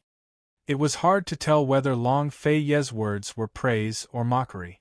Even if Long Tianma could convince the general to lobby Emperor Tianhui, he'd still need proof. Strictly speaking, the Duke of Qin had helped Long Tianma a lot. If he didn't cut ties with the imperial uncle's estate, Long Tianma wouldn't be able to go far. Han Yunshi remained silent as she listened. She couldn't help but recall the first time Mu Qingwu had come to the Duke of Qin's manor to thank her for saving his life. He'd been such an upright man of iron with thick eyebrows and large eyes. His eyes were bright and full of expression, and his every movement was standard military posture. He was methodical and full of vigor. The imperial uncle's estate was about to fall from power, so this man had escaped the fate of wallowing in the mire. But in the end, he'd chosen to stand on the crown prince's side. "Mu Qingwu, was it worth it for you to choose the crown prince and give up on the Duke of Qin for the sake of a good-for-nothing little sister's marriage?" Many years later, Han Yunshi would find out that Mu Qingwu hadn't chosen the crown prince or the Duke of Qin, but her. There were some things that even the smartest person couldn't see through. That was because some things could be done with the heart, not the brain. It was hard to guess the human heart. Chu Shifeng organized the evidence and personally escorted official Yu back to the capital with Nangua Mingda, who was on his last breath. Everything was packed into a large wooden chest and transported to the courtyard of the general's estate. "General Mu, this is His Highness Duke of Qin's gift for you from the disaster areas. Please kindly accept it," Chu Shifeng said respectfully. I don't dare accept. General Mu quickly bowed with hands clasped in front. Even a great general like Tiger had to admit defeat before the Duke of Qin's might. The political situation was changing and public opinion was turning the skies upside down. General Mu had lived in seclusion ever since Mu Liyue's wedding, but he still kept an eye on the situation. He never guessed that the Duke of Qin would send him a gift, but he could guess what it was. "This soldier thanks your highness for the gift. Please pass it on for me, Guard Chu." "I will. Take care of the things. This one will take his leave," Chu Shifeng said before leaving. A few days later, Long Fei Yi and Han Yunshi received a messenger pigeon in the distant disaster areas. The situation in the capital had changed drastically. Emperor Tianhui was still recuperating from his illness, so General Mu brought young General Mu Qingwu and a dozen or so court officials to kneel before the palace gates and plead for mercy on behalf of the disaster victims. They accused the imperial uncle, Li Shurong, of bribing official Yu of the Ministry of Revenue and bribing officials, as well as colluding with the powers of the black market to embezzle the disaster relief supplies. In the end, Emperor Tianhui received an audience despite his illness. He ordered the Crown Prince to be the judge and the Ministry of Justice to cooperate fully to investigate the case. Apparently, because Emperor Tianhui put the Crown Prince in charge of the case, the Empress Dowager had caused a ruckus at Yangxin Palace for 3 days and 3 nights. Emperor Tianhui had no choice but to hide. Now that things had gotten to this point, what else could Emperor Tianhui do? He could only borrow the momentum to push the Crown Prince forward and make him look like a man who placed righteousness above family. Less than half a month later, the entire case was revealed with irrefutable evidence. The imperial uncle was stripped of his title of duke and demoted to a commoner. Half of his family's property was confiscated, and he plummeted from his lofty perch into the mud. If this case hadn't been tried and judged by the Crown Prince, then perhaps the imperial uncle wouldn't have ended up in such a miserable state. He would have lost his position as duke and his family's fortune, but this time, the imperial uncle lost the Crown Prince. The Crown Prince was the imperial uncle's future, but he'd already lost it. Who else in the court dared to associate with him or form an alliance with him? Instead, it was the neutral General Mu's estate that replaced the imperial uncle's as the center of power. Mu Liyue's loss of face at the wedding was finally redeemed this time. It was also at this moment that General Mu became the Crown Prince's true backer. Emperor Tianhui stood on the roof of a tall building overlooking the capital city. Eunuch Luo, this result can be considered as Tianma getting a share of the action. Emperor Tianhui was quite satisfied with the result. At least General Mu and the Crown Prince had won over the hearts of the people, especially the Crown Prince. This was the first time he'd risen to prominence after recovering from his illness. "Your Majesty, your heart still loves His Highness Crown Prince," Eunuch Luo chuckled. How could Eunuch Luo know the depth of the situation? He was only saying pleasing words. Emperor Tianhui only smiled without a word. A son inheriting his father's legacy was the same, even for the throne. As an emperor, he was very clear that his best choice was the Crown Prince. Currently, Long Feiyi and Han Yunxi had climbed to the top of South Ning Prefecture's tallest mountain and were looking towards the north. "Your Highness, you're single-handedly cultivating the Crown Prince into a formidable opponent," Han Yunxi grinned. "First, your lordship has to cultivate him into a formidable opponent for Tianhui." Long Feiyi was very direct. Compared to Emperor Tianhui, Long Feiyi's imperial uncle understood Long Tianma better. Emperor Tianhui must have forgotten how cruel he'd been to Long Tianma in the past, but Long Feiyi remembered. Long Tianma remembered even more. Emperor Tianhui had never imagined that the Crown Prince's rise to power today would mark the beginning of the end of his imperial career. Looking at Long Feiyi's indifferent profile and silent eyes, Han Yunxi thought of a saying: "Strategizing within the tent can lead to absolute victory thousands of li away." The man by her side had the power to take Tianning's throne, but he was so indifferent. He'd only kill people when they provoked him. Aside from that, he preferred things to be in a state of balance. She knew he didn't just want Tianning, but it was a good thing to take it down first. Why wasn't he making a move? She couldn't help but feel that he was waiting for something. Just what was it? Did it have anything to do with the perplexing butterfly illusion in her hands? Han Yunxi couldn't help but yawn as the cold wind blew against her face. Long Feiyi immediately took off his cloak and covered it with hers before pulling her into his arms. "Stand with your lordship for a while longer." Han Yunxi murmured. At this moment, Chu Shifeng suddenly descended in a hurry, as if he had something to report. But he held back and said, "Your Highness, it's windy here. It's better to go back." Han Yunxi was still lost in her thoughts and didn't notice Chu Shifeng's strange behavior. Long Feiyi glanced at Chu Shifeng before descending the mountain. Back at the senior provincial official's estate, Han Yunxi went to get more clothes. It was getting colder and colder. As soon as she left, Chu Shifeng rushed to report, "Your Highness, that person from the hidden pavilion woke up. Something's happened." That person from the hidden pavilion referred to the mysterious person imprisoned there. Last time, she'd been badly frightened by the black-robed men and hid her head. She'd been unconscious until now, but had finally woken up. Long Fei looked at him coldly, his gaze clearly questioning. After the black-robed men discovered the hidden pavilion, the mysterious person hadn't stayed put. Tang Li had only been guarding the place as a bait to lure the black-robed man out. They'd long brought the mysterious person to the disaster areas and locked her up near South Ning Prefecture. Chu Shifeng had sent people to keep an eye on her. Your Highness, this subordinate didn't do a thing. That person insisted on leaving and even tried to force the guards to let her go, Chu Shifeng reported. She'd been like this when she was imprisoned at the hidden pavilion, but things had calmed down later. Perhaps the kidnapping and the change of environment had given her a fright. Long Fei Yi took out a painting from his sleeve. Give it to her.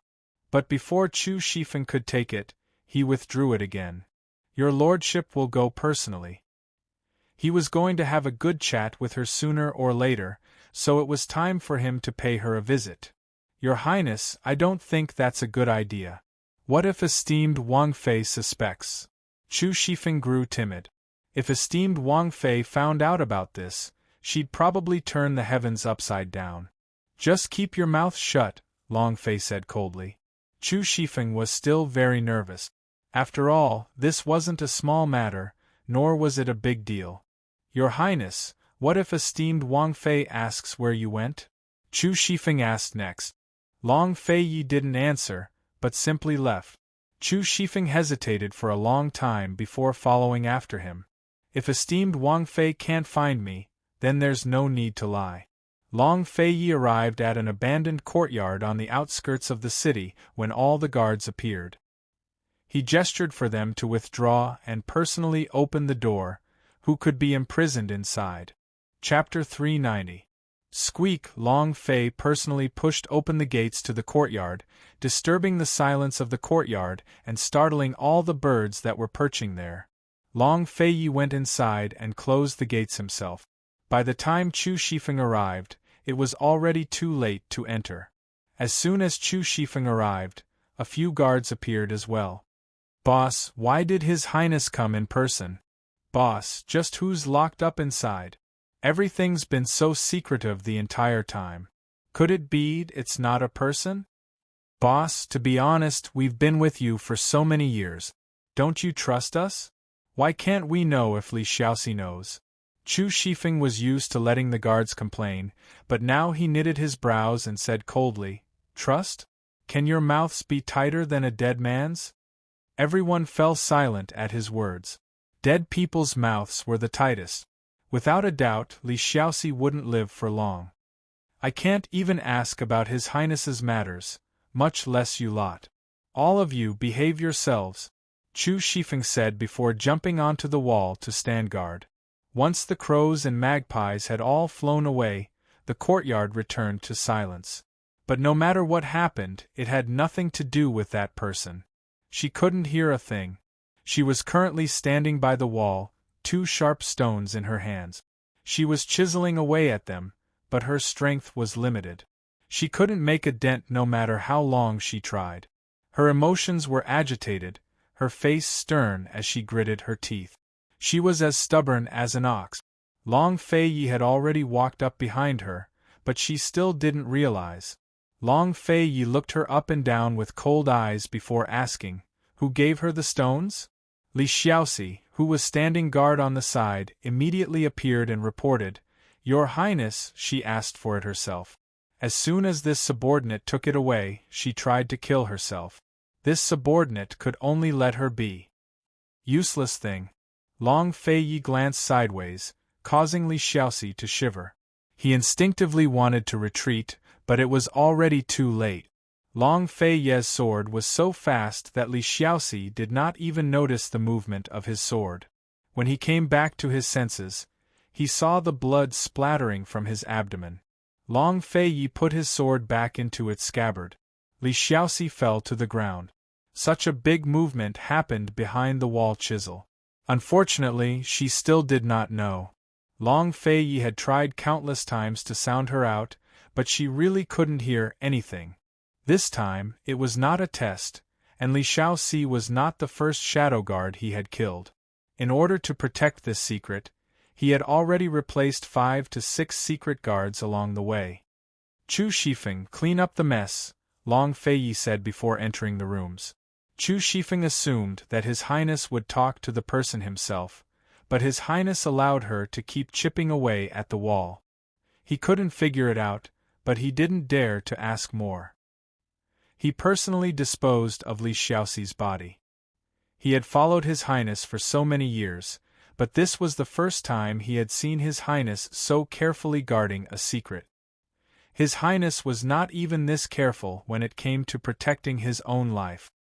He knew that this secret didn't belong to the person imprisoned here, but to this person herself. Currently, Han Yunxi had long changed her clothes and returned to the guest hall, but Long Fei Yi was nowhere to be seen. She searched the entire hall, but didn't see Long Fei Yi anywhere. Where was he? Su Donglin. Han Yunxi gave the order, and the little guard Su Donglin appeared. As soon as they left the black market, Long Fei Yi had given him to Han Yunxi as an attendant. Where's His Highness? Han Yunxi asked. I didn't see him, but I did see our boss leave for the southern outskirts, Su Donglin replied honestly. Han Yunxi was puzzled. It looked like Long Fei Yi had gone out. Was it an emergency? Over the past month, she had gone down south with Long Fei Yi to provide disaster relief. They had spent more time together than they had in the past year combined. Although Long Fei Yi had never purposely told her where he was going, she knew every time he went out to do something. Where did he go this time? What was he doing? Was he looking for food? The imperial uncle's estate had already fallen, but the disaster relief was still going on. The food they had sent down was only barely enough to help the victims survive this winter. The coming spring would be the most difficult time. They still had to think of a way to find food. Han Yunxi thought about it for a while before deciding to change her clothes. If Long Fei Yi was in a rush to find food, then even if he didn't wait for her, he would have given her a heads up. Could it be a private matter? The people from the Tang sect are here again? Han Yunxi muttered to herself. Esteemed Wang Fei, what are you saying? Su Donglin timidly asked. Nothing, just pass on the meal, Han Yunxi mused. Habits really are scary. By the time they returned to the capital, Long Fei Yi would be so busy that she wouldn't be able to get used to it. Han Yunxi stood alone by the door, staring at the clear skies. It wasn't clear what she was thinking, but her thoughts soon wandered off. Abruptly, a warm voice spoke up from behind her. Miss Yunxi, long time no see. May I have a cup of tea to drink? Han Yunxi jumped in fright and spun around, only to see the white-robed, masked gentleman she'd met at the sky pit. He was sitting by the tea table and had already steeped a cup of tea. Han Yunxi quickly ran inside and shut the door. You, how did you? Han Yunxi was both frightened and moved at the same time. Miss Yunxi seems very nervous. The gentle laughter of the young man in white gave people endless imagination. What kind of face did he have under the mask? Do you know how many guards there are outside? Heaven knows how many guards Long Fei Yi had left at the senior provincial official's estate, but this white-robed man had managed to fool all of them to sit in Long Fei Yi's seat and make tea. Han Yunxi was still worried and locked the door. Could it be that His Highness Duke of Qin doesn't welcome me? The white-robed man teased. Whenever Han Yunxi mentioned the Shadow Clan or Western Qin's imperial family to Long Fei Yi, he'd avoid her. It wasn't clear whether he wasn't interested, or didn't want to talk about it. She didn't know what Long Fei Yi's attitude towards this gentleman from the Shadow Clan was. But she wasn't an idiot. How could there be such a coincidence in the world? How could the white-robed man show up as soon as Long Fei Yi was gone? This white-robed man obviously took a fancy to Long Fei Yi's absence and came here. You should know better than me whether I'm welcome or not, Han Yunxi smiled. Miss Yunxi is truly intelligent. The white-robed man poured tea for her like a master of the room. his movements elegant and casual. Han Yunshi wasn't in the mood for tea. She placed a hand on the table and asked, "Are you here for me or for the poison beast?" She'd asked him this question before, but he'd said he'd answer it the next time they met. Now it was time to give her an answer. He had to be a member of the Shadow Clan. If he was here for her, then her identity was confirmed. Han Yunshi was very anxious, but the white-robed man was leisurely and self-satisfied as he began to play Tai Chi good tea. As expected, His Highness Duke of Qin's tea is extraordinary. Those who don't believe can't be friends. You can leave. Han Yunshi was unhappy. She couldn't be friends with people who didn't keep their promises. This man had clearly promised her. She had been waiting for a few months, hoping for a few months, and when he finally agreed to come, it turned out to be like this. "Miss Yunshi, I'm here for the poison beast," the white-robed man finally said, a hint of helplessness in his eyes. "Then why did you risk your life to protect me?" Han Yunshi wouldn't believe him so easily. If Jun Yixie had bullied any other girl that day, this one would have risked my life to save her too, the white-robed man explained. Han Yunshi shook her head. "You're lying. Miss Yunshi, could it be that in your heart, people always have a motive for helping each other?" the white-robed man asked. Han Yunshi gave a cold snort. "You're lying. If you're here for the poison beast, why didn't you take it away?" The white-robed man was Han Yunshi's savior, but she was still calm and objective before him. The white-robed man retorted, "The poison beast has already recognized its master. Do you think I can take it away?" Lil Thing really was clinging to her, so no one could take it away. A complicated look flashed past Han Yunshi's eyes before she asked, "You knew long ago that the poison beast would recognize its master?" The white-robed man laughed. "Miss Yunshi, if I knew long ago that the poison beast would recognize you as its master, why would I go through the extra trouble of following you into the sky pit?" After circling around the topic, Han Yunshi discovered that this white-robed man had calmly answered all her questions with a few words. Could it be that she and Long Fei Yi had been overthinking things? "You're from the Shadow Clan?" Han Yunshi asked next. But the white-robed man only stood up with a faint smile. "Next time, then. If we meet again, I'll answer you." This move again. Han Yunshi wasn't going to let him go so easily, but Su Donglin's voice came from outside. "Esteemed Wang Fei, open the door. Lunch's been delivered." Han Yunshi looked back, but the white-robed man had already vanished into thin air. Even the tea set on the tea table had been cleaned up, leaving no trace behind. "White-robed man, white-robed man. Although you answered my question, you didn't tell me why you were hiding from Long Fei Yi." Han Yunshi opened the door, but wasn't in the mood to eat. Should she tell Long Fei Yi about today's events, or hide them from him for now? The white-robed man hadn't gone far. Or rather, he'd been there the entire time. He thought that if they never met again, they'd never lie to each other. Who knew that even after 20 years of cultivation, he couldn't beat the sight of her back? Seeing that Han Yunshi wasn't in the mood to eat, the white-robed man gave a silent sigh before turning to hide in the shadows outside the room. Meanwhile, in the abandoned courtyard in the southern suburbs, the wall cutter had finally calmed down. Only a small dent had been made in the earth wall, but it hadn't affected the overall situation. She dejectedly tossed aside 2 sharp stones and slowly turned around, her head bowed in despair. Chu Shifeng had been waiting by her side for 2 hours. When he saw her give up, he exhaled and hurried forward, gesturing for her to enter. "Mute Granny, His Highness has come personally. You've put on quite the airs." "That's right." The person Long Fei Yi had imprisoned was none other than Mute Granny, the very same woman Chu Shifeng had escorted back to Tianning's capital city. All that talk about being robbed on the way, and Mute Granny falling off a cliff was a fabrication. Long Fei Yi's orders from the start were to take Mute Granny to the hidden pavilion and imprison her. Naturally, Mute Granny couldn't hear Chu Shifeng's words. She didn't even spare him a glance as she stormed into the room. Inside, Long Fei Yi had been waiting for ages. Why did he want to imprison Mute Granny? And he'd done it behind Han Yunshi's back. Chapter 391. Mute Granny stormed into the room, only to run into Long Feiyi, who was brewing tea by himself. Long Feiyi's powerful aura was enough to intimidate anyone, but Mute Granny wasn't afraid at all. She walked in openly. She'd been waiting for the right person to show up. She remembered clearly that Ling Er's friend had brought the young miss to the Mu estate to look for her. Later, the Mu clan head's guards had arrived and they'd started fighting. Afterwards, she'd fallen unconscious. By the time she woke up again, she'd been imprisoned by these people. Who were they? And how had they taken her out of the Mu estate?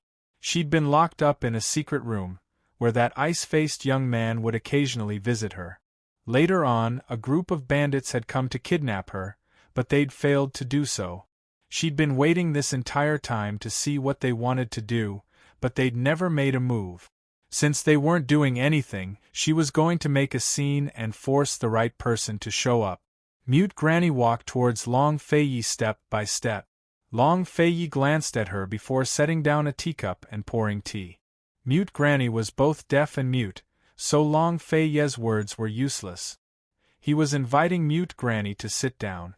Mute Granny glanced at him. She understood, but she didn't sit.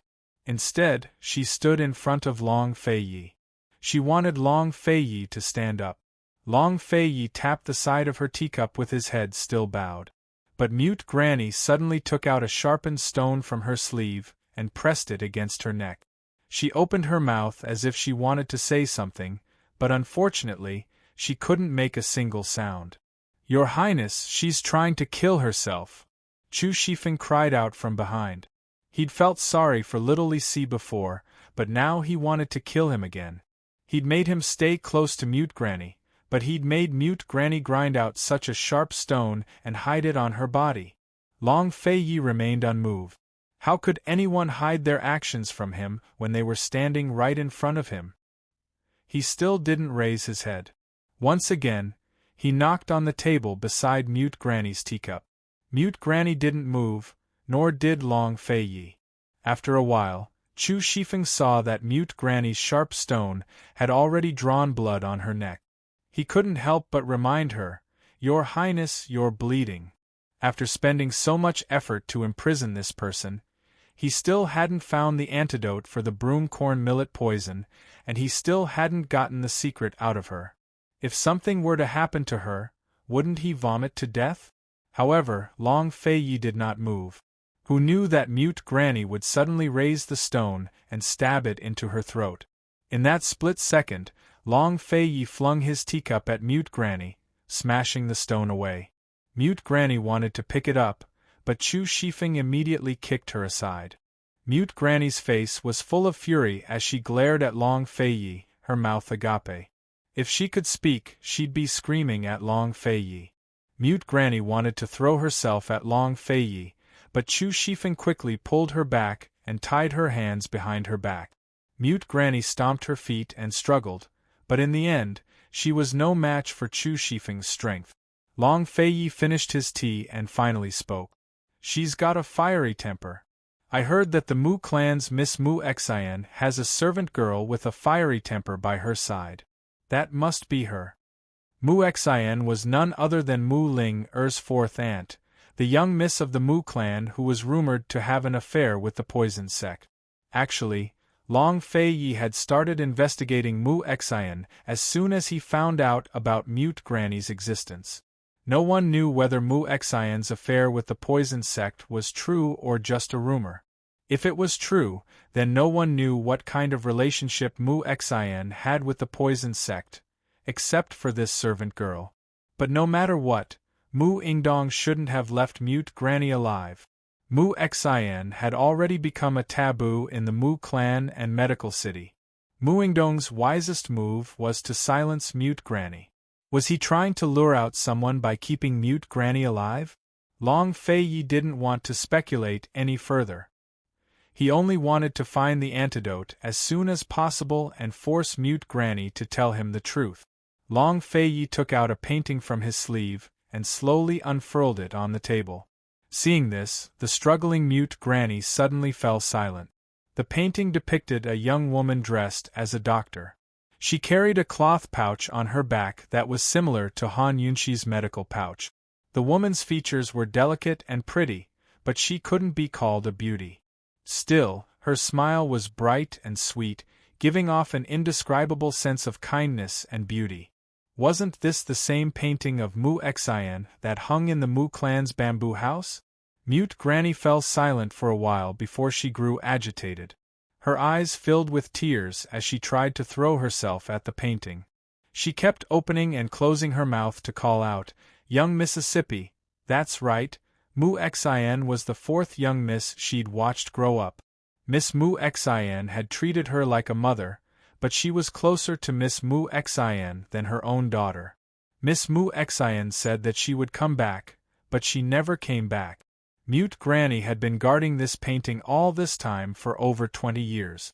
In the midst of her emotions, Mute Granny immediately went on guard and glared at Long Fei Yi. How did this young man with extraordinary origins get his hands on this painting from the Mu clan? Was he looking for Miss Mu Xian? Or was he trying to get something out of her? Just what did he want? Chu Shifeng let go. For the third time, Long Fei Yi knocked on the table next to Mute Granny's teacup and indicated for her to sit down. "Your Highness, be careful." Chu Shifeng couldn't help but remind him. Mute Granny's personality was hard to control. But Mute Granny didn't act rashly after he let go. Her gaze never left the painting as she sat down. Long Fei Yi was very generous. He rolled up the painting and pushed it towards Mute Granny. Mute Granny immediately took it, her wrinkled hands trembling as she carefully tidied up the painting. Once she was done, she tucked it away in her sleeves and even patted it a few times to make sure it was safe. Her expression as if she'd found a priceless treasure, and her coarse, wrinkled hands made one's heart ache. This is a servant waiting for her master. It's a pity that Mu Xian's already dead, Long Fei Yi remarked. Mu Xian was Tianxin, but Lady Tianxin was already dead. What would Mute Granny do if she found out? Han Yunxi and Gu had been in too much of a hurry to find her, so they didn't have time to talk properly. After putting away the painting, Mute Granny prepared to stand up, but Long Fei Yi took out another painting. This was none other than the one he'd drawn when he'd issued a bounty for Han Yunxi. Mute Granny recognized Han Yunxi. Based on the Xian character on Han Yunxi's medical pouch, she was certain that Han Yunxi was Mu Xian's daughter. Mute Granny reached out to grab the painting, but Long Fei Yi immediately took it back and carefully tucked it away in his robes. Mute Granny didn't move, but gave Long Fei Yi a doubtful look. But Long Fei Yi didn't say anything else. He rose to leave the room and instructed Chu Shifeng, "Pick someone to keep watch. If there's any more trouble, you do it yourself." Mute Granny chased after him, but she couldn't catch up to Long Fei Yi. Seeing Long Fei Yi leave, Mute Granny finally gave up. She strolled back into the room and slowly sat down without sparing Chu Shifeng a glance. Her sunken eyes seemed to grow even more sunken as she clutched the painting in her sleeve. She desperately wished she could speak up and ask for clarification. She was smart enough to understand the young man's threat. He was using Mu Xian's daughter to threaten her. She didn't dare to make a fuss anymore. She knew that all she could do was wait and see what these people were up to. Chu Shifeng, on the other hand, was completely baffled. His master was here to draw a portrait? Just tell him to bring it to me. All right, Chu Shifeng wasn't thinking about Mute Granny right now, but the antidote for broomcorn millet poison. They already had the serpent fruit, but were missing two ingredients: Bear Chuan and Panoptic Red Lotus. His Highness had given Medicine Ghost Valley's Gu Qi Sha a year to search for these two ingredients, but there was still no news. Chu Shifeng only hoped that Gu Qi Sha would find the Bear Chuan and Panoptic Red Lotus as soon as possible. The sooner he did, the sooner his guards would be free. Most importantly, the sooner he wouldn't have to worry about esteemed Wang Fei finding out. Who knew whether Han Yunxi would find out about this? But this time, she definitely wouldn't find out. It wasn't clear what Long Fei was busy with this time, but by the time they returned to the senior provincial official's estate, it was already late at night. Han Yunxi was still awake, but she was already in her room. The husband and wife duo had seized the entire estate by ransacking properties, but were now living in guest rooms like an inn. Their rooms were only separated by a single wall. When she heard the door next door open, Han Yunxi immediately went out. His Highness's back? Long Fei replied mildly. What were you busy with? Why didn't you bring me along? Han Yunxi asked teasingly. Instead of answering, Long Fei asked, still not sleeping? Han Yunxi was used to this by now. In any case, she was just asking casually without actually investigating his whereabouts. She'd been waiting for the right time to find Long Fei and have a chat. Your Highness, that gentleman from the Shadow Clan came by, Han Yunxi murmured. She'd thought it over for an entire afternoon before deciding to tell Long Fei the truth. After all, it had to do with her birth origins. Actually, Han Yunxi wasn't so keen on finding out her origins. After all, she was from the future and not the real young Miss Han. She had her own selfish motives for wanting to find out her origins. She even hoped that she was the orphan of the Western Qin imperial clan. If that was the case, then she might be able to help Long Fei even more. Compared to her origins, Han Yunxi was more interested in the truth behind Lady Tianxin's difficult labor. Was it an accident? Or did someone deliberately hurt her? Lady Tianxin was a doctor worthy of respect. She was also the great mother who'd given her this body. She had to find out the truth. If it wasn't an accident back then who was the culprit? What was their motive? That masked man in white? Long Fei was very surprised. He came for a while in the afternoon, Han Yunxi replied honestly. What did he say? Long Fei was clearly anxious. He denied it. He said that he came for the little thing. He even said that the little thing had recognized him as its master, so he couldn't take it away. Han Yunxi was always so honest in front of Long Fei. Anything else? Long Fei asked again. Han Yunxi shrank back and asked pitifully, Your Highness, can we talk inside? To the readers. To watch Little Poison Consort's exclusive mini-theater, please add us on WeChat at Jimomo 2015. There are already 3 mini-theaters. Chapter 392. The winter night was cold and bone-chilling. When Han Yunxi shrank back, Long Fei realized that she was only wearing undergarments. She didn't even put on a cloak. He looked her up and down, then pulled her into the room and lectured her unhappily. Where are your manners? Han Yunxi had waited for an entire night. As soon as she heard the door open, she rushed over. She was anxious. She didn't explain. It was useless anyway. From the moment she took off her socks in front of him, she knew that this guy really minded this kind of thing. There was a heater in the room, which drove away the cold in an instant. However, Long Fei took off his coat and threw it to Han Yunxi. Put it on. Although it was a scolding, it was actually doting. Even if she saw Long Fei's cold face, Han Yunxi was still happy. She happily put it on and wrapped it tightly. Her clothes were filled with his unique scent. What else did that person say? Long Fei was very concerned about the white-clothed gentleman. I asked him if he was from the Shadow Clan. He said that he would tell me the next time we met. Han Yunxi answered truthfully. So, he will come again? Although Long Fei said this, he thought that it was true. The expert who had been hiding in the surroundings these past few days was probably that person from the Shadow Clan. Early on in the Sky Domain black market, when they stayed at the Lin family's grain store, he had sensed the existence of an expert around them. Later on, he didn't sense it on the way to the disaster area. However, after staying in the governor's manor, he often sensed it. He should be. Han Yunxi said, then asked in a low voice, Your Highness, that guy seems to be deliberately avoiding you? Long Fei had naturally noticed this long ago. However, he didn't expect Han Yunxi to ask him this. It was just like when they had discussed the Shadow Clan. She had also directly asked him if she was the orphan of Western Qin's imperial family. If there was a day when she learned all of his secrets, would she still be so unguarded and ask him such a naive question? Long Fei Yi said indifferently, "He saved you before, so I have to thank him. He doesn't need to hide. Why don't I ask him when he comes back next time?" Han Yunshi was also at a loss. The white-clothed man was not as cheap as Gu.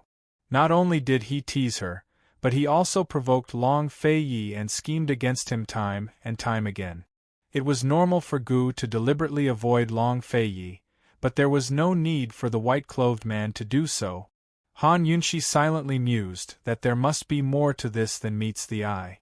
Han Yunshi thought for a moment, then joked, "Your Highness, could it be that you really have a grudge against the Shadow Clan? We don't know each other. What enmity could there be?" Long Fei Yi asked. Han Yunshi smiled. "If your Highness is an orphan of the East Qin Imperial Clan, then you would have a deep grudge with the Shadow Clan." Thinking about it, this was the only possibility. The Shadow Clan was loyal to the Western Qin Imperial Clan. In the past, the Eastern and Western Qin Imperial clans were exterminated due to internal strife. The two clans had an irreconcilable grudge. The Shadow Clan's grudge against the East Qin Imperial Clan was as deep as the Western Qin Imperial Clan's grudge against the East Qin Imperial Clan. In that instant, a cold light flashed in Long Fei Yi's eyes. It was cold and sharp like a knife. Unfortunately, Han Yunshi did not see it. "Do you think that's possible?" Long Fei Yi asked. Han Yunshi laughed. She was just joking around, that was all. If that was the case, how could Long Fei Yi allow someone with an unknown background to stay by his side? And how could the white-clothed man allow her to stay by Long Fei Yi's side? "Your Highness, is there any news about Mute Granny?" This was what Han Yunshi wanted to ask when she entered the room. It had been more than 3 months. If they still couldn't find her, then the chances were very slim. Long Fei Yi did not hesitate. He calmly said, "I'm afraid that even her bones won't be found." This meant that Mute Granny was dead. Han Yunshi looked deeply at Long Fei Yi. Her originally bright eyes dimmed. After a while, she muttered to herself, "How should I explain this to Mu Ling-er?" Mute Granny was not the only clue. If Mute Granny knew, then the Mu clan's patriarch, Mu Ing-dong, would know as well. It was just that they did not want to reveal too much in front of Mu Ing-dong. Compared to the mystery of her background, Han Yunshi was more worried about Mute Granny. She would never forget the tears that filled Mute Granny's eyes when she found out that she was Mu Xian's daughter. Those deep sunken eyes had long been dead. Because of her arrival, they were rekindled with trust and hope. Mu Ling-er hadn't been wrong in the first place. She was the one who'd brought Mute Granny out. If anything happened to Mute Granny, she had to take responsibility. "Your Highness, then have you found those assassins?" Han Yunshi asked next, her eyes flashing with hatred. If those people hiding in the shadows had the skills, they could come at her directly. Why would they bully a deaf and mute old woman who'd suffered half her life? No, Long Fei Yi was very taciturn. "You haven't found a single clue in 3 months. How is Chu Shifeng doing his job?" Han Yunshi was a little angry. After a long silence, Long Fei Yi ended the conversation. "It's getting late. Go to sleep." "Your Highness, are we just going to let the matter rest?" Han Yunshi's face was full of disbelief. This wasn't Long Fei Yi's style at all. "Your lordship will keep looking, but don't hold out too much hope. Mute Granny isn't the only clue," Long Fei Yi explained. Han Yunshi realized that she'd been too agitated. She wasn't in the mood, so she rose to leave. Long Fei Yi walked her to the door and said, "Han Yunshi, your birth is a matter of the past. It's a matter of the previous generation. You should look forward." "Your Highness, actually, Han Yunshi wanted to explain, but Long Fei Yi pushed her into the room. "It's getting late. Go to sleep."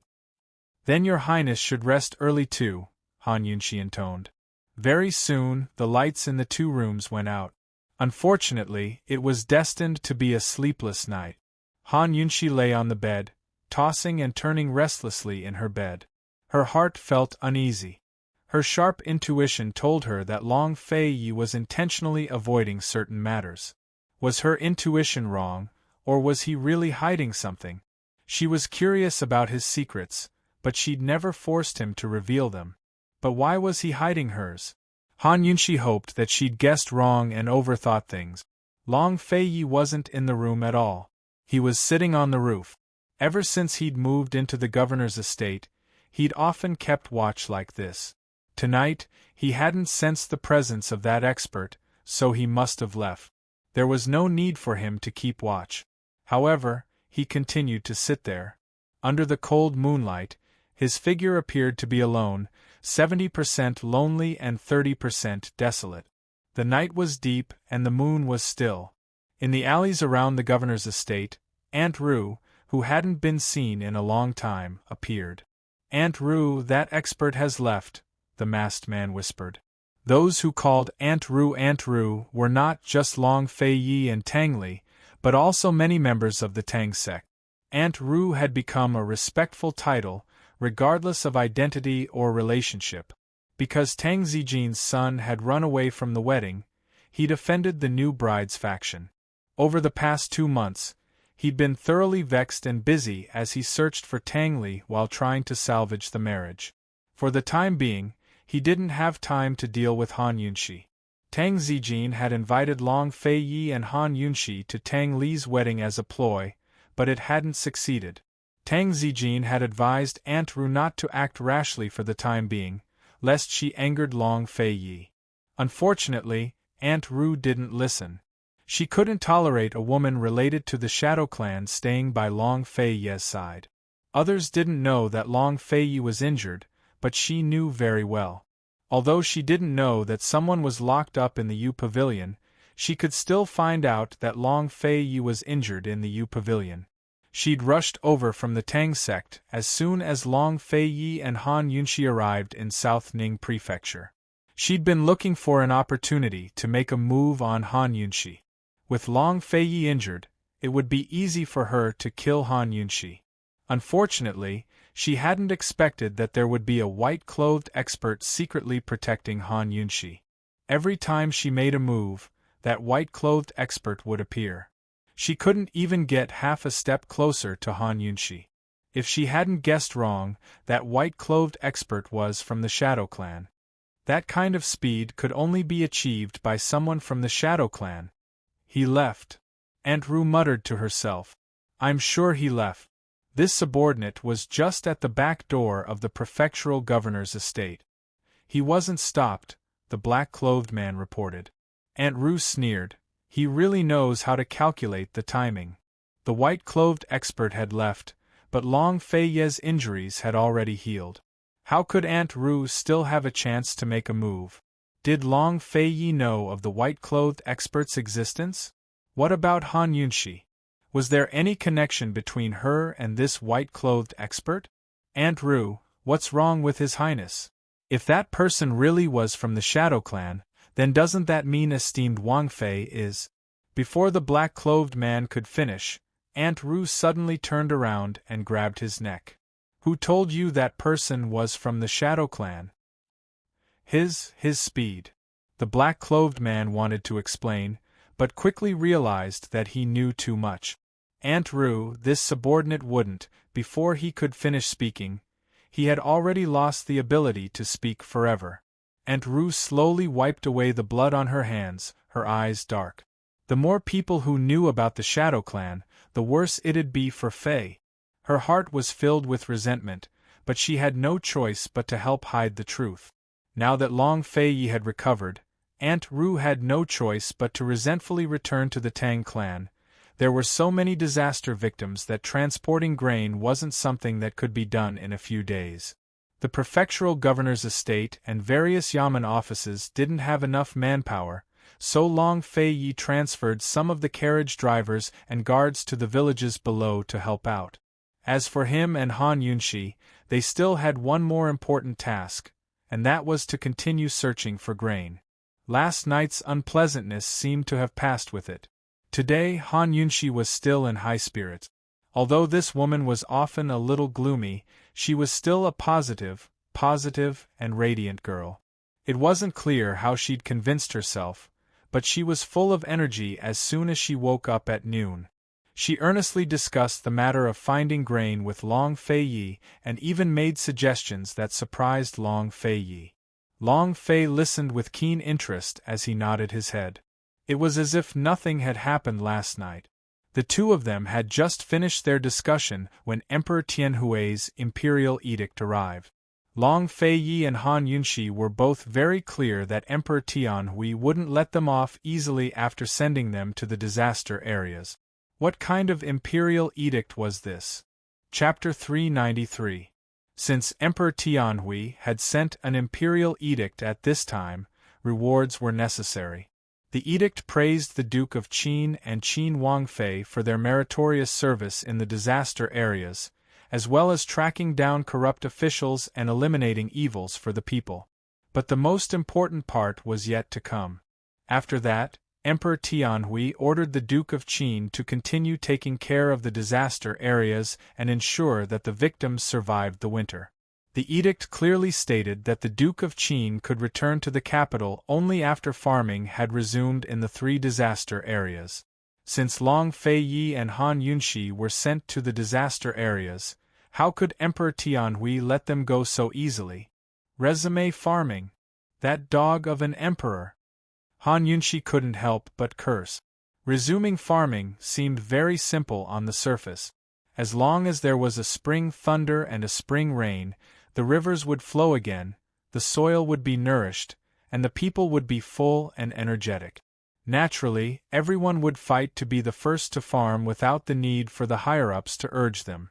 But the prerequisite for resuming farming was that everyone had to endure until the spring rains came. Moreover, it was up to Emperor Tianhui himself to determine the extent of the restoration of farming lands. It had to be said that Emperor Tianhui had left a lot of cards up his sleeve. Unlike Han Yunxi's indignation, Long Fei Yi remained calm and ice. He finished his tea before saying, "When the time comes, he better not come begging your lordship to go back." Hearing this, Han Yunxi's lips curved into an expectant smile. Although she wasn't sure if they could help the disaster victims survive the chill of spring, Long Fei Yi's words were enough to tell her that the best part was yet to come. She really wanted these 2 months to pass quickly. Watching His Highness Duke of Qin torture people was much more enjoyable than doing it herself. After receiving the edict, Han Yunxi went back to her rooms. She had been doing simulations in the detox system the entire time, trying to figure out how to treat the poison in Bailey Mingxiang's body. The next 2 to 3 days were critical, so she had to close her eyes and rest her mind in the detox system. Fortunately, Long Fei Yi didn't have anything to ask of her. Han Yunxi walked towards the backyard without looking back. She didn't know that Long Fei Yi had been watching her the entire time. His deep, dark eyes were extremely heavy. His Highness Duke of Qin, who usually didn't show his emotions on his face, actually wrote everything on his mind with his eyes. Chu Shifeng stared blankly. He couldn't see through it. Between the two of them, it was always His Highness who was calm and unruffled. But what exactly happened last night? His Highness was filled with thoughts while esteemed Wang Fei was fine. Chu Shifeng couldn't take it anymore. As soon as he saw Han Yunxi's figure disappear into the distance, he stepped forward and murmured, "Your Highness, is it because of Mute Granny?" Long Fei Yi didn't even look at Chu Shifeng, much less reply. Chu Shifeng only felt resentful. How would he dare to ask again? Not long after, a secret guard came over. "Your Highness, there's news from the Medicine Ghost Valley. Gu Qi Sha hasn't returned since the last time he left the valley. He said that he's been looking for those 2 herbs. Your lordship wants information on those 2 herbs." Long Fei Yi was very unhappy. "For now, there's no news," the guard replied timidly. "Send someone to Medicine City's Wang clan and bring this back. Have Wang Gong think of a way. Tell him to hurry." As Long Fei Yi spoke, he handed over the entry token Mu Ingdong had given him last time. This allowed him to enter the Mu clan's medicinal grounds and take away any ingredient he wanted. The guard took the item and prepared to leave immediately. Chu Shifeng didn't want to coax him, but after some hesitation, he decided to throw caution to the wind and stop the guard from leaving. "Your Highness, you have to think thrice before going to the Mu clan." His Highness had given Guqi Sha a year's time, but that wasn't a long time at all. After all, the two herbs weren't easy to find. But now His Highness was panicking. Him looking for the Wang family and using the Mu family's medicinal herb storehouse pass was actually an unnecessary action. More importantly, it was very likely that Mu Ingdong was the one who poisoned Mute Granny. Naturally, the man would know the antidote for the poison. If they really did find the ingredients at the Mu clan, Mu Ingdong would definitely suspect that Mute Granny was still alive. Once news of this spread, esteemed Wang Fei would have no way of explaining herself. Long Fei Yi immediately calmed down at Chu Shifeng's reminder. He realized that he'd been too impatient. He'd sought out Guqi Sha in the first place precisely because the man was an expert at finding herbs. If Medicine City had these two things, Guqi Sha would definitely be able to find them. Who would suspect Guqi Sha if he showed up to look for the ingredients? Long Fei Yi furrowed his brows and sat down. Chu Shifeng quickly poured him tea. "Your Highness, you've lost track of your emotions." Lost track of my emotions? He really had lost track of his emotions multiple times over Mute Granny's matter. Even the stab to his heart had been caused by his impatience. Han Yunshi had been disappointed last night, but she'd recovered today. Still, he'd rather her stay disappointed. For the first time, he realized that he couldn't figure her out. For the first time, he felt like he was losing control. This entire time, she'd been the one to pester him. Unknowingly, he'd been swayed by her emotions as well. Long Fei Yi fell silent for a long time before he finally told Chu Shifeng, "Go find Guqi Sha personally. Tell him that if he can find the two ingredients within half a year, your lordship will owe him a favor. This favors had to be repaid. In the future, His Highness Duke of Qin wouldn't be able to refuse Guqi Sha's requests." Chu Shifeng wanted to persuade him further, but when he saw His Highness Duke of Qin's resolute gaze, he could only comply. Long Fei Yi was in a rush to find the two ingredients. Far away in Medicine City, Mu Ling was anxious as well. She'd taken matters into her own hands at the Empress Dowager's birthday banquet to represent Medicine City's procession. As a result, she'd become the target of condemnation by all the major powers in the city. Even Mu Ingdong, who doted on her the most, couldn't protect her and told her to leave the city to lie low for a while. Unfortunately, she'd just left Medicine City when Gu's words brought her back. Of course, she didn't dare to let her father know she'd gone back. After returning to the Mu estate to get her notes on medicinal ingredients, she'd snuck into the Mu clan's medicine storehouse and stayed there until now. She'd found the whereabouts of the panoptic red lotus in her notes when she was very young. The Mu clan's medicine storehouse had a single panoptic red lotus in it. Unfortunately, she hadn't found a single trace of it after searching for 3 months. Other families' medicine storehouses might be nothing more than storehouses, such as the Han clans. But the 3 great clans in Medicine City had storehouses as big as several mountains. The Mu clan's medicinal herb storehouse was the largest in the entire Medicine City. It occupied 3 large mountains and countless valleys of varying sizes inside. Mu Ling had to search for medicine while being on guard against the patrolling guards and medicine boys. It was truly tiring. She'd start looking for medicine at daybreak and find a tree to lean against when it got dark. For the past 3 months, she'd only eaten dry rations and couldn't even drink a mouthful of hot soup in the middle of winter. She was afraid that she'd be discovered if she started a fire. She was already thin to begin with, but now she'd lost a lot of weight and looked haggard. Today, as usual, she set out at daybreak. Who knew that the sky would suddenly be filled with dark clouds in the afternoon? Fuck. She let out a sigh of relief and pouted her little mouth very high. Just as he finished scolding, bean-sized raindrops began to fall. The rain in winter was freezing rain. Mu Ling looked around. The only shelter she could find was the withered tree she'd slept under last night. There were caves and forests nearby, but those places were guarded by medicine boys and guards. It would be easy to be discovered. The bean-sized raindrops fell faster and faster. Soon, it became a curtain of rain. Walala, it became bigger and bigger. Mu Ling hurriedly ran under the withered tree and hid under the long tree trunk to avoid the rain. At this time, she was already soaked. Although it was very cold, she didn't mind. After all, she'd never been a flower in a greenhouse.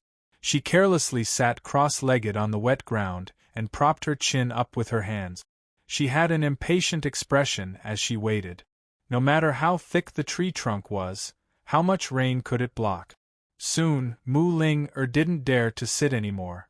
She squatted down and curled up into a ball, shivering. It was so cold. From afar, Mu Ling looked like a lost animal in the rain. Anyone who saw her would feel sorry for her. However, this girl was already in such dire straits, but she didn't have a trace of complaint or regret. She lowered her head, allowing the two streams of rain to flow down from her head and down her cheek. As she shivered, she tried hard to remember where she'd seen the panoptic red lotus when she was young. She wouldn't remember wrongly. The panoptic red lotus was in these 3 mountains. Moreover, she was certain that only her father could pluck such an expensive medicinal herb. Her father didn't need to use this medicinal herb these few years. She wiped her face and seriously muttered to herself, "It must be here." Just as she finished speaking, the rain suddenly stopped. That's not right. The rain in front of her was still falling down. Why was there no rain above her head? Mu Ling suspiciously raised her head to look. She only saw a patch of enchanting red. In the cold winter rain, it was burning with a patch of enchanting red lotus flames. In this patch of enchanting red fire, that man's charming eyes were like silk and his dimples were like flowers. At this moment, Mu Ling's entire world was clear after the rain and flowers bloomed like brocade. Chi brother! She stood up in pleasant surprise and threw herself at Gu Qishao. Gu was squatting on the horizontal branch of a tree. He stroked his eyebrows with one hand and held a large red umbrella with the other. He allowed Mu Ling to throw herself at him. The smile on his face didn't change at all. However, this girl who was stronger than weeds suddenly burst into tears the moment she threw herself into his warm embrace. "Boo-hoo! Chi brother, boo-hoo, what's wrong?" Gu asked gently. "Boo-hoo! I boo-hoo." Mu Ling was still crying. She was no longer as strong as before. She cried miserably and couldn't even speak. She looked like a pitiful little girl. Gu looked at the sky helplessly. "Crybaby, go ahead and cry. Cry all you want." When he wasn't around, she was as strong as weeds. When he was here, she cried like this. Was she pretending? She wasn't. No matter how strong a girl was, once she had an arm to rely on, all her strength would instantly collapse. Mu Ling cried for a long time. Other than the sound of boo-hoo, she only said the 3 words, "Chi brother." She didn't complain at all. After a long time, she finally stopped. She sniffed and looked up at Gu. "Chi brother, you're not crying anymore." Gu raised his eyebrows and asked. "I'm done crying." Mu Ling smiled through her tears. Chapter 394. Mu Ling was a carefree and straightforward girl, but in front of Gu, she became a crybaby. However, she was not the kind of troublesome woman who would cry endlessly. When she cried freely, she could immediately laugh. She hurriedly grabbed Gu's arm, for fear that he would run away. "Chi brother, I knew you would come to me." Gu disliked her wet body and wanted to push her away, but Mu Ling held him very tightly. Gu glared at her. Mu Ling raised her eyebrows and looked at him provocatively, as if she would never let go.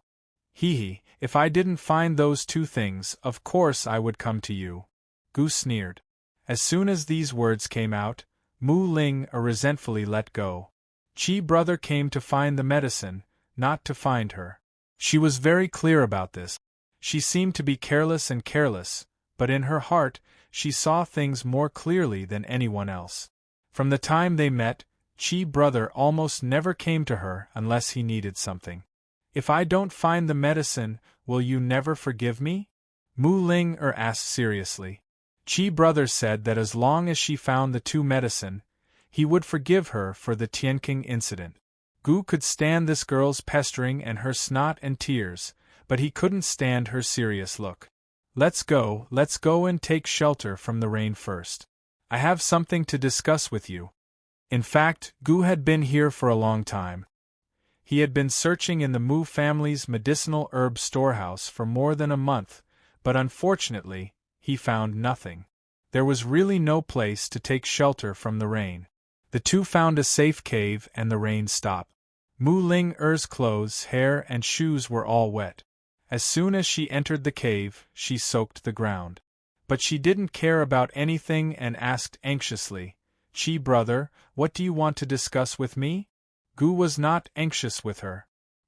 He slowly wiped off the water droplets on his body and found a clean stone to sit on.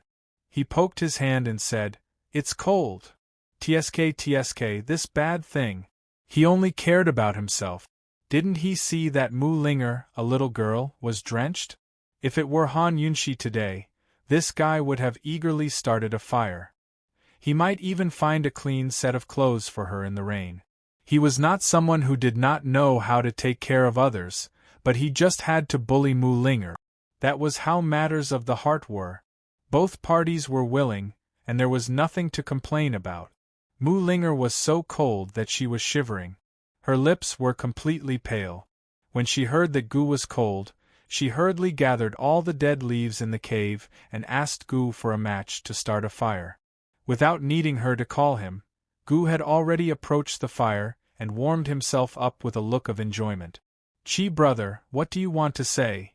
Mu Linger was very curious. Can you strive to find those two medicinal herbs within half a year? Gu was still talking about the medicinal herbs. Half a year. Mu Linger was suspicious. What are these things for? Is someone poisoned? Will the poison take effect in half a year? Why do you care so much? Just tell me whether or not I can. Gu Qishao grew unhappy. If I'm happy then I can. If I'm not happy then I can't. Mu Linger also had a temper.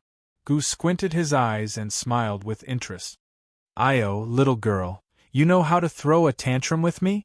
Mu Linger looked at him arrogantly and did not say a word. Gu suddenly approached and lifted Mu Linger's chin. He whispered mischievously, What do I have to do to make you happy? An evil aura rushed towards her. His beautiful face was right in front of her eyes. Mu Linger's heart was beating wildly. Even though she knew that Chi brother was just joking, she still could not help but indulge in it. Her heart was infatuated, and so was her person. As long as Chi brother is happy, Linger will be happy. Her voice was as gentle as spring water. She was as beautiful as spring. Unfortunately, Gu could not see it. He immediately let go and said excitedly, Linger, are you really confident? Good things were always short-lived. Ignoring the disappointment in her heart, Mu Linger was still arrogant. She raised her chin and said, The panoptic red lotus is in these 3 mountains. As for the Bear River, it's actually in. Before Mu Linger could finish speaking, she heard the sound of wind breaking from outside the cave. The two of them turned their heads to avoid it. Soon, a familiar voice was heard. Mu Linger, come out. I know you're inside. Wasn't this voice the Mu family's eldest young master, Mu Chaoran? How did he find this place? One had to know that Mu Chaoran was not only Mu Ingdong's eldest son, but also the eldest son of the first wife. His status was very noble, and it could be said that he was the most legitimate successor of the Mu family. Unfortunately, his pharmaceutical skills were far inferior to Mu Linger's, the daughter of a concubine. In the end, a medicinal family was not a royal family. In such a family, ability was the most important and birth was secondary. Mu Linger was Mu Ingdong's designated successor. Mu Chaoran had long disliked Mu Linger. In the past, he couldn't cause trouble for Mu Linger because of Mu Ingdong. Now that Mu Linger was involved in such a big matter, how could Mu Chaoran let go of such a good opportunity?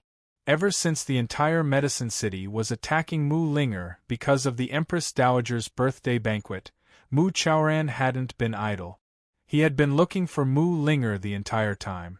It was a coincidence that they ran into each other today. Mu Linger was sick and tired of her brothers and sisters, especially this eldest brother of hers. In the past, she would have treated any provocation as a dog barking. But now that she had a case, it would be troublesome if Mu Chaoran exposed her whereabouts. Mu Linger hesitated for a moment, then said, "Chi brother, go away first. I'll discuss this with him." As she spoke, the person outside impatiently shouted, "Mu Linger, if you don't come out, I'll go tell mother right away." If he told father, he would probably cover up for this brat again. But if he told mother, mother would definitely make a big deal out of it. Even father wouldn't be able to handle it. Gu didn't say a word and hid behind a large rock. Mu Chaoran was still talking nonsense here, which meant that he wouldn't really tell the Mu clan's matriarch. He must have something to ask of Mu Linger. Seeing that Gu had hidden himself, Mu Linger walked out confidently. She stopped at the cave entrance and saw Mu Chaoran standing alone outside. "If you have something to say, then say it," Mu Linger said cold. "A wild child without a mother, this is the kind of upbringing you have." Mu Chaoran spat. Mu Linger narrowed her eyes. "What do you want?" "I want your 30 medicinal notes, not a single one less. Otherwise." Mu Chaoran was very direct. Mu Linger sucked in a breath of cold air. "You're robbing me." The medicinal notes were Mu Linger's treasure. It was the essence of what she had learned since she was young. There were also many of her secret recipes recorded inside. This thing was priceless, let alone 30 of them. "You're just going to treat it as being robbed?" Mu Chaoran shrugged, looking like he had no other choice. "What if I don't give it to you?" Mu Linger asked cold. Hee, it's fine if you don't give it to me. Either I go tell mother now, or... Mu Chaoran thought for a moment and smiled. "Alright, you're still my little sister. I'll give you a chance. Kneel down and admit that your medicinal skills are inferior to mine, and I'll treat it as if I didn't meet you today and didn't see you bringing outsiders into the medicinal herb storage." He was going too far and was taking advantage of the situation. Mu Chaoran was actually here to bully people today. If he told mother about this matter, and let mother make a big fuss, father would still be unhappy in the end. Mother and son wouldn't get any benefit. Even if he couldn't do anything to Mu Linger, he could at least humiliate her once and kill her spirit. Mu Linger's hands clenched tightly as her heart violently heaved up and down. She had always been giving in and hiding, but this group of people still couldn't tolerate her. It was said that the heavens were jealous of geniuses, but it should be people who were jealous of geniuses. "What if I don't?" Mu Linger asked cold again. Who knew that the moment her voice fell, Mu Chaoran shouted, "Someone come, you shut up." Mu Linger was anxious. The entire Mu family, except for father, wanted to hand her over to the Medical Herbs Association. At this juncture, she couldn't afford to gamble or make a fuss. She had to find the medicine. "What, have you thought it through?" Mu Chaoran smiled very cockily. Mu Linger clenched her teeth tightly. She didn't want to agree, but, this young master's patience is limited, Mu Chaoran urged. Mu Linger stared at him and almost knelt down. At this time, a red figure suddenly flew out from the cave. Gu's speed was very fast. Before Mu Chaoran could see his appearance, he had already landed behind Mu Chaoran. His well-maintained white and gentle hand suddenly grabbed Mu Chaoran's neck. "Don't kill him." Mu Linger was anxious. There were many cases of brothers killing each other in the Mu family, but she didn't want her hands to be stained with this kind of blood. Otherwise, she would have already asked Chi brother to silence Mu Chaoran and save herself a lot of trouble. Gu's lips curled into a sneer. He ignored Mu Linger's obstruction and slowly pierced his fingernails into Mu Chaoran's neck. No. I didn't see anything. Mu Chaoran was frightened. But soon, he couldn't make a sound. Blood flowed out and his throat hurt like needles. When he spoke, the pain was unbearable. I'm the only one who can bully this girl. Remember this. Gu's voice was so low that it sounded like it came from hell. He had always bullied Mu Linger, but he was so overbearing that he didn't allow others to bully her. Bullying was also a kind of special privilege. Mu Chaoran was so scared that his whole body trembled. He looked at Mu Linger for help. Mu Linger didn't hear Gu's words just now. She was also frightened. Chi brother, he's my brother after all. Gu threw him to the side and coldly said, If you dare to say anything about today's matter, I'll give it a try. Mu Chaoran was also a martial artist, so he was very clear about the weight of this threat. I didn't see anything. He almost rolled and crawled to escape. Mu Linger finally let out a sigh of relief. Chi brother is still the smart one. With a little threat, he won't dare to do anything for at least half a year. Half a year. As long as she could help Chi brother find those 2 ingredients, she didn't care about the sanctions of the Medical Materials Association. In any case, if she wanted to continue living in Medicine City, she wouldn't be able to escape in this lifetime. Gu slowly wiped his hands clean and asked, Who did you say had the bear chuan? Chapter 395. There were only 3 ingredients needed to cure Mute Granny's poison. Serpent fruit, bear chuan, and panoptic red lotus. Now that the serpent fruit was in Chang Fei Ye's hands and the panoptic red lotus was confirmed to be in the Mu family's herb storage, only the bear chuan was still missing. Mu Ling Er's eyes flashed with a sly glint as she smirked. Chi brother, do you think I'll become more powerful than Gu Chi Sha from Medicine Ghost Valley in the future? You will. Gu was very certain. There's only one bear chuan in the world. Gu Chi Sha probably doesn't know where it is either, Mu Ling said mysteriously. Still not telling me? Clearly, Gu's patience was running out. Mu Ling leaned over and whispered in his ear, Northern Li's Kong Wang. Jun Yi Xie. Gu was very surprised. How did you know? Jun Yi Xie had kept a low profile ever since he was defeated in Medical City, but Gu hadn't forgotten about him. He had always been a vengeful person. He would take revenge for both himself and Poison Lass. Even if Jun Yi Xie was poisoned by Poison Lass and could never be cured, it was Poison Lass who took revenge for him. Gu Qishao had been waiting this entire time to take revenge for Poison Lass.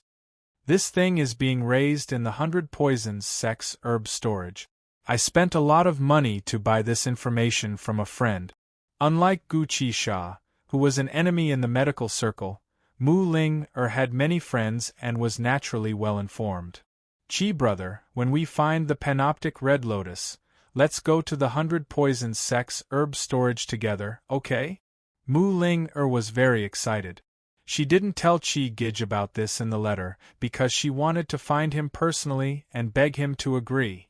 The happiest thing was to go on an adventure with Chi brother, to live and die together, to share sorrow and joy. Jun Yi Xie, Gu rubbed his chin and pondered for a while. There's no hurry. Let's find the panoptic red lotus first. As long as he was sure that Xiong Chuan was with Jun Yi Xie, he was relieved. Chi brother, Mu Linger was about to say something when she suddenly sneezed. His entire body was dripping wet, and when the wind blew it was really cold to the bone. Good girl, dry your clothes first. I'll keep watch for you. Gu had a smile on his face the whole time. He was in a very good mood. A casual word of good girl made Mu Ling instantly become obedient. She said happily, okay. When Mu Linger finished tidying up and came out, Gu was leaning against the wall with one hand behind his head and the other hand stroking his smooth chin. His long and narrow eyes were slightly narrowed, as if he was planning something. Chi brother, what are you thinking about? Mu Ling's intuition told her that there was something wrong with this guy. Nothing. Gu lazily rose to his feet. Let's figure things out and split up. Mu Linger was delighted. She could spend time with Chi brother for a long time now. In any case, she'd have plenty of time to ask him questions in the future. Aside from the places they'd already searched, there was still more than half of the Mu clan's medicine storehouse that they hadn't searched yet. The two of them discussed their routes and split up before meeting up at night. Their search ended up taking them over 2 months. 2 months later, it was already the end of the year. There wasn't much grain left in Tianning's disaster regions. Plenty of grain had been donated over the past 2 months, but it was still like trying to put out a burning cart with a cup of water. Thanks to Emperor Tianhui's incitement, all of Tianning from top to bottom began to pay attention to the disaster areas after the new year. However, His Highness Duke of Qin, who was in charge of the disaster relief efforts, was no longer in the region. Your Majesty, the spies in South Ning Prefecture sent news that His Highness Duke of Qin has left the prefecture. Eunuch Luo reported. Where to? Emperor Tianhui was surprised. He was the one who'd personally sent the Duke of Qin to the disaster regions, but he was the one who worried the most. Eunuch Luo replied timidly, The spies are still searching. At his words, Emperor Tianhui lost his temper and slapped the table. Useless trash. A bunch of useless trash. So many people were watching one person, but they still lost sight of him. For Emperor Tianhui, this was his last gamble.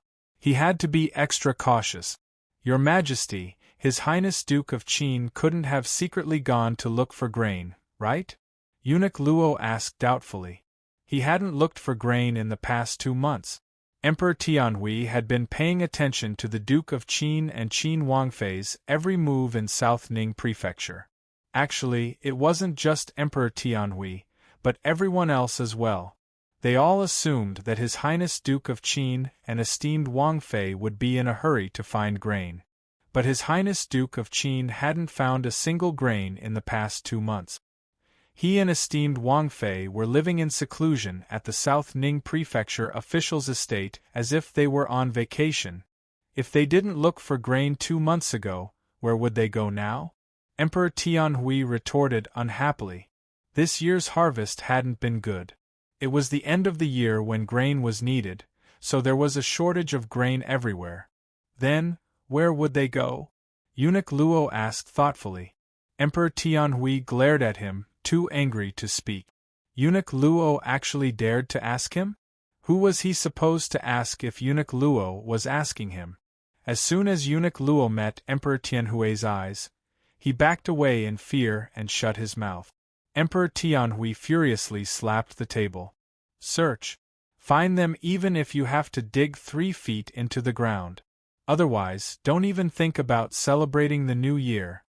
Scared to death, Eunuch Luo hastily went to announce the decree. Just where were Long Fei Yi and Han Yunxi? Emperor Tianhui was paying close attention, but Long Fei Yi wasn't hiding from him, but the Tang clan. There were only 10 days left until New Year's Eve.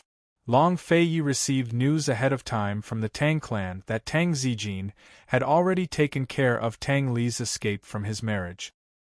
He was going to personally visit the South Ning Prefecture official's estate to invite him and Han Yunxi to the Tang clan for New Year's.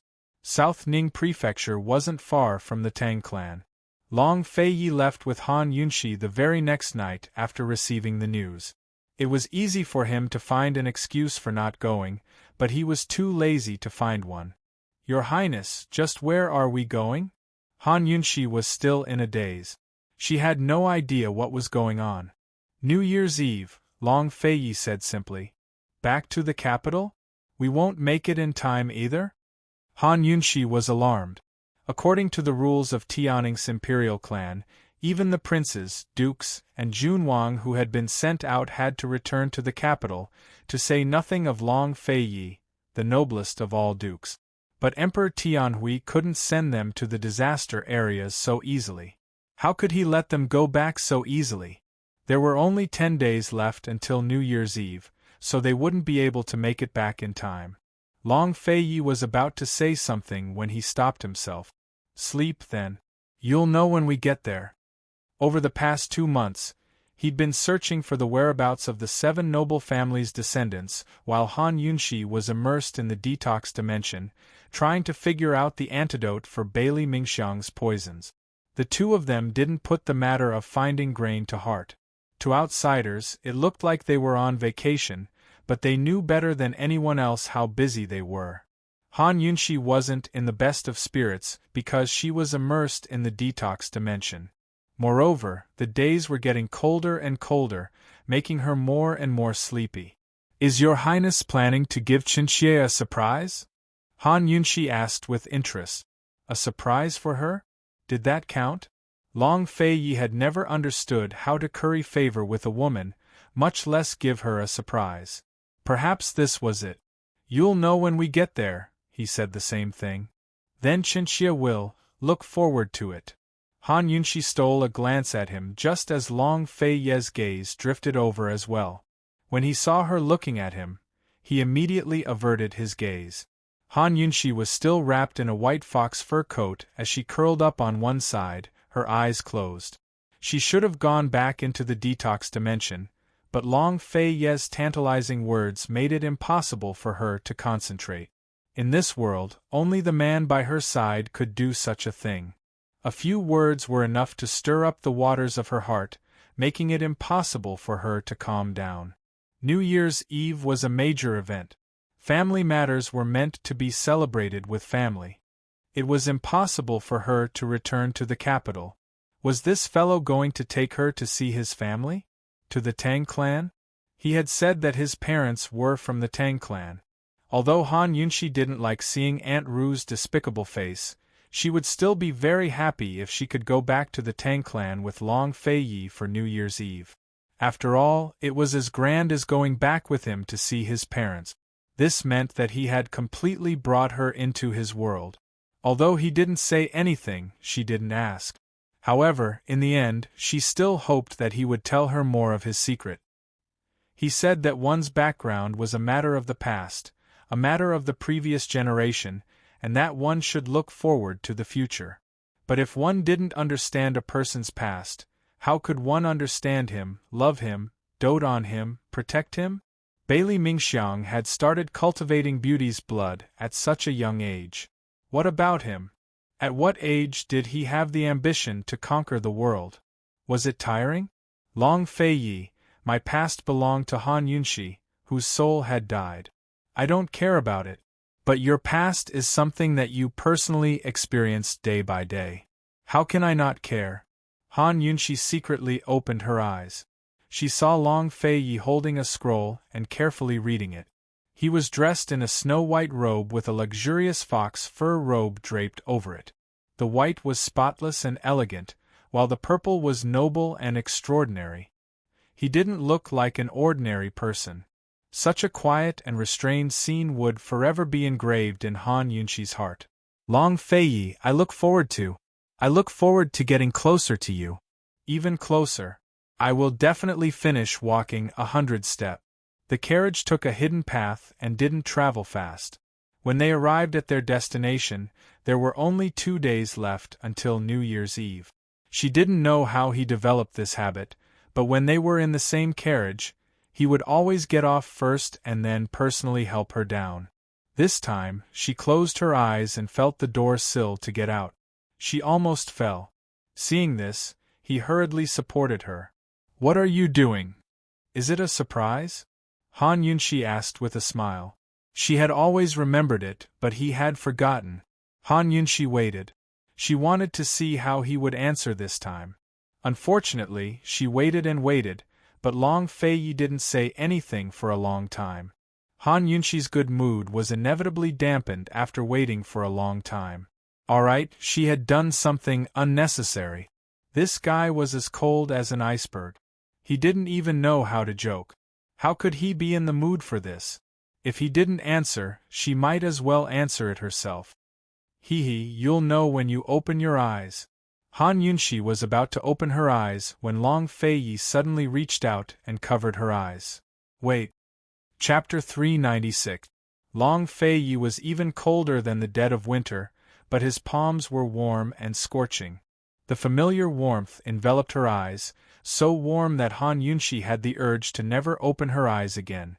Rather than seeing this man's existence, she might as well feel his existence. Although she knew this wouldn't last forever, she still hoped that this moment could last a little longer. Han Yunshi closed her eyes, enjoying the rare warmth as she waited. Who knew that Long Fei would suddenly carry her in his arms and take large strides towards the entrance? Don't open your eyes yet. There really was a surprise? She had clearly been looking forward to it the entire time, but sometimes she was still very surprised. She was nervous and obediently allowed him to carry her the entire way, her eyes tightly shut. After walking for a long time, apart from his hurried footsteps, she didn't hear any other sounds. Her hanging heart thumped loudly. After walking for a long time, Long Fei finally put Han Yunshi down. "Your Highness, can I open my eyes now?" Han Yunshi timidly asked. Long Fei murmured, but didn't say anything else. Han Yunshi immediately opened her eyes, instantly stunned by the scene in front of her. So beautiful! She discovered that she was in the depths of the plum garden. What a beautiful world wrapped in silver! The plum blossoms reflected the snow, just like a fairyland. Han Yunshi looked around and discovered that this plum garden was so big that she couldn't see the end. Rather than calling this a plum garden, it was better to call this a sea of plum blossoms.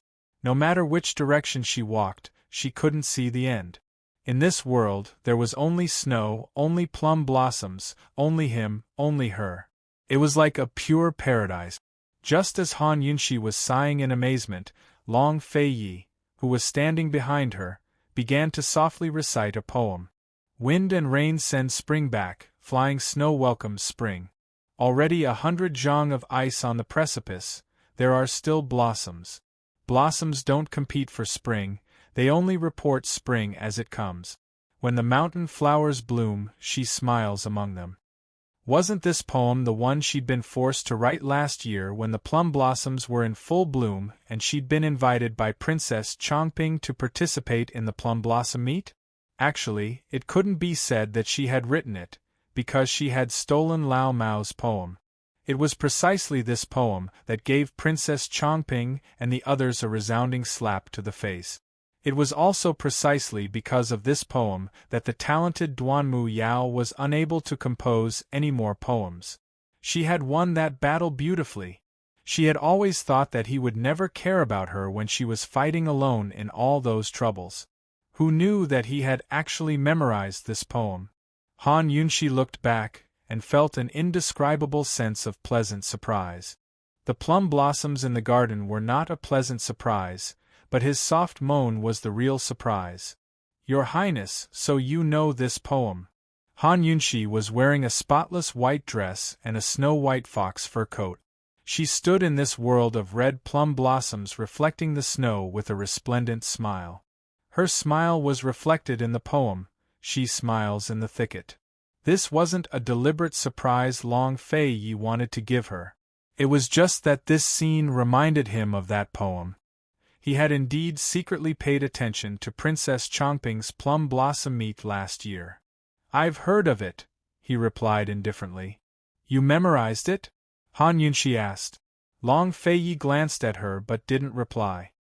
He moved deeper into the plum blossom sea to admire the plum blossoms. Han Yunshi stood in place, watching his back without moving. Long Fei had already walked far away when he saw that Han Yunshi still hadn't followed him. Only then did he stop. "The poem wasn't bad. I memorized it while I was at it." That was exactly what she wanted him to say. Han Yunshi was satisfied and eagerly followed him. "Your Highness, what is this place? It's rare to see such a large garden." "Jiangnan's Plum Blossom Sea. This garden is for you as a New Year's gift. We'll spend the New Year here this year." Long Fei casually replied while admiring the plum blossoms, as if he was talking about something unimportant. However, Han Yunshi was stunned.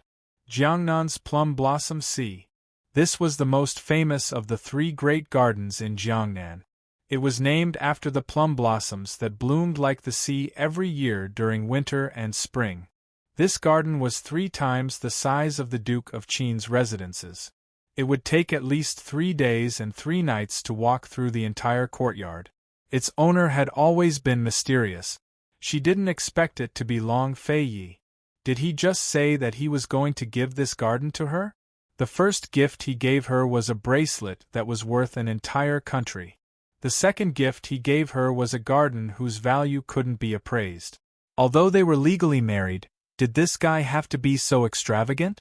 After Han Yunxi's pleasant surprise, she was a little shocked. Just how rich was this guy's family? Long Feiyi had already walked far away, but Han Yunxi was still standing in place. He turned back and beckoned with his finger. "Come here. Your Highness, it's too valuable." Han Yunxi replied truthfully. "You don't like it?" Long Feiyi asked. Han Yunxi immediately shook her head. How could she not like the 2 surprises of a poem and a garden? "It's good that you like it.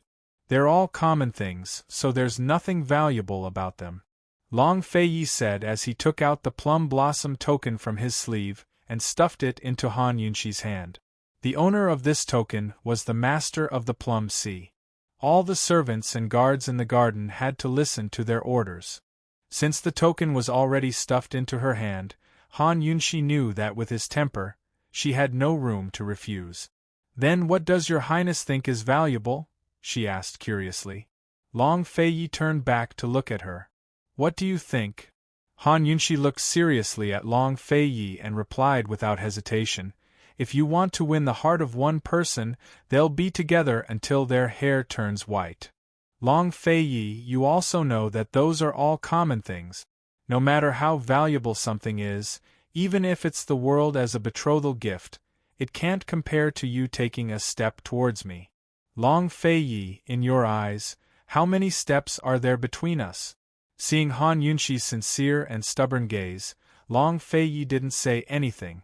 After a long time, he finally slowly pulled Han Yunxi into his embrace.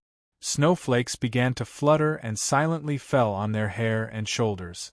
In the Plum Sea, the 2 people were silent for the entire world. If you want to win the heart of one person, they'll be together until their hair turns white. Long Feiyi, if you have to make a choice one day, what is the most important thing in your heart? In the center of the plum forest, there was a short, symmetrical Japanese-style house. In the middle was a tea room, on the left and right were side rooms, and in the back was a natural hot bath. Long Feiyi and Han Yunxi stayed here until night fell. Han Yunxi discovered the true meaning of Long Feiyi's words, "Let's celebrate the new year here." It really was just the 2 of them celebrating the new year together. Not a single person from the Tang sect was seen. This seemed even better. On New Year's Eve, good wine and delicacies were prepared. Long Feiyi and Han Yunxi sat across from each other and drank.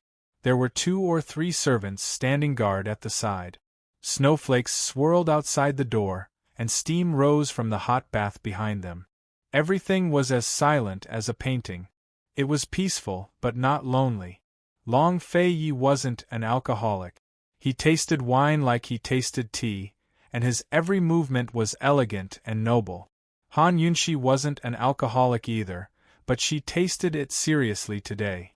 For the first time, she discovered that drinking wine was also a kind of pleasure. A distant bell rang. It was midnight.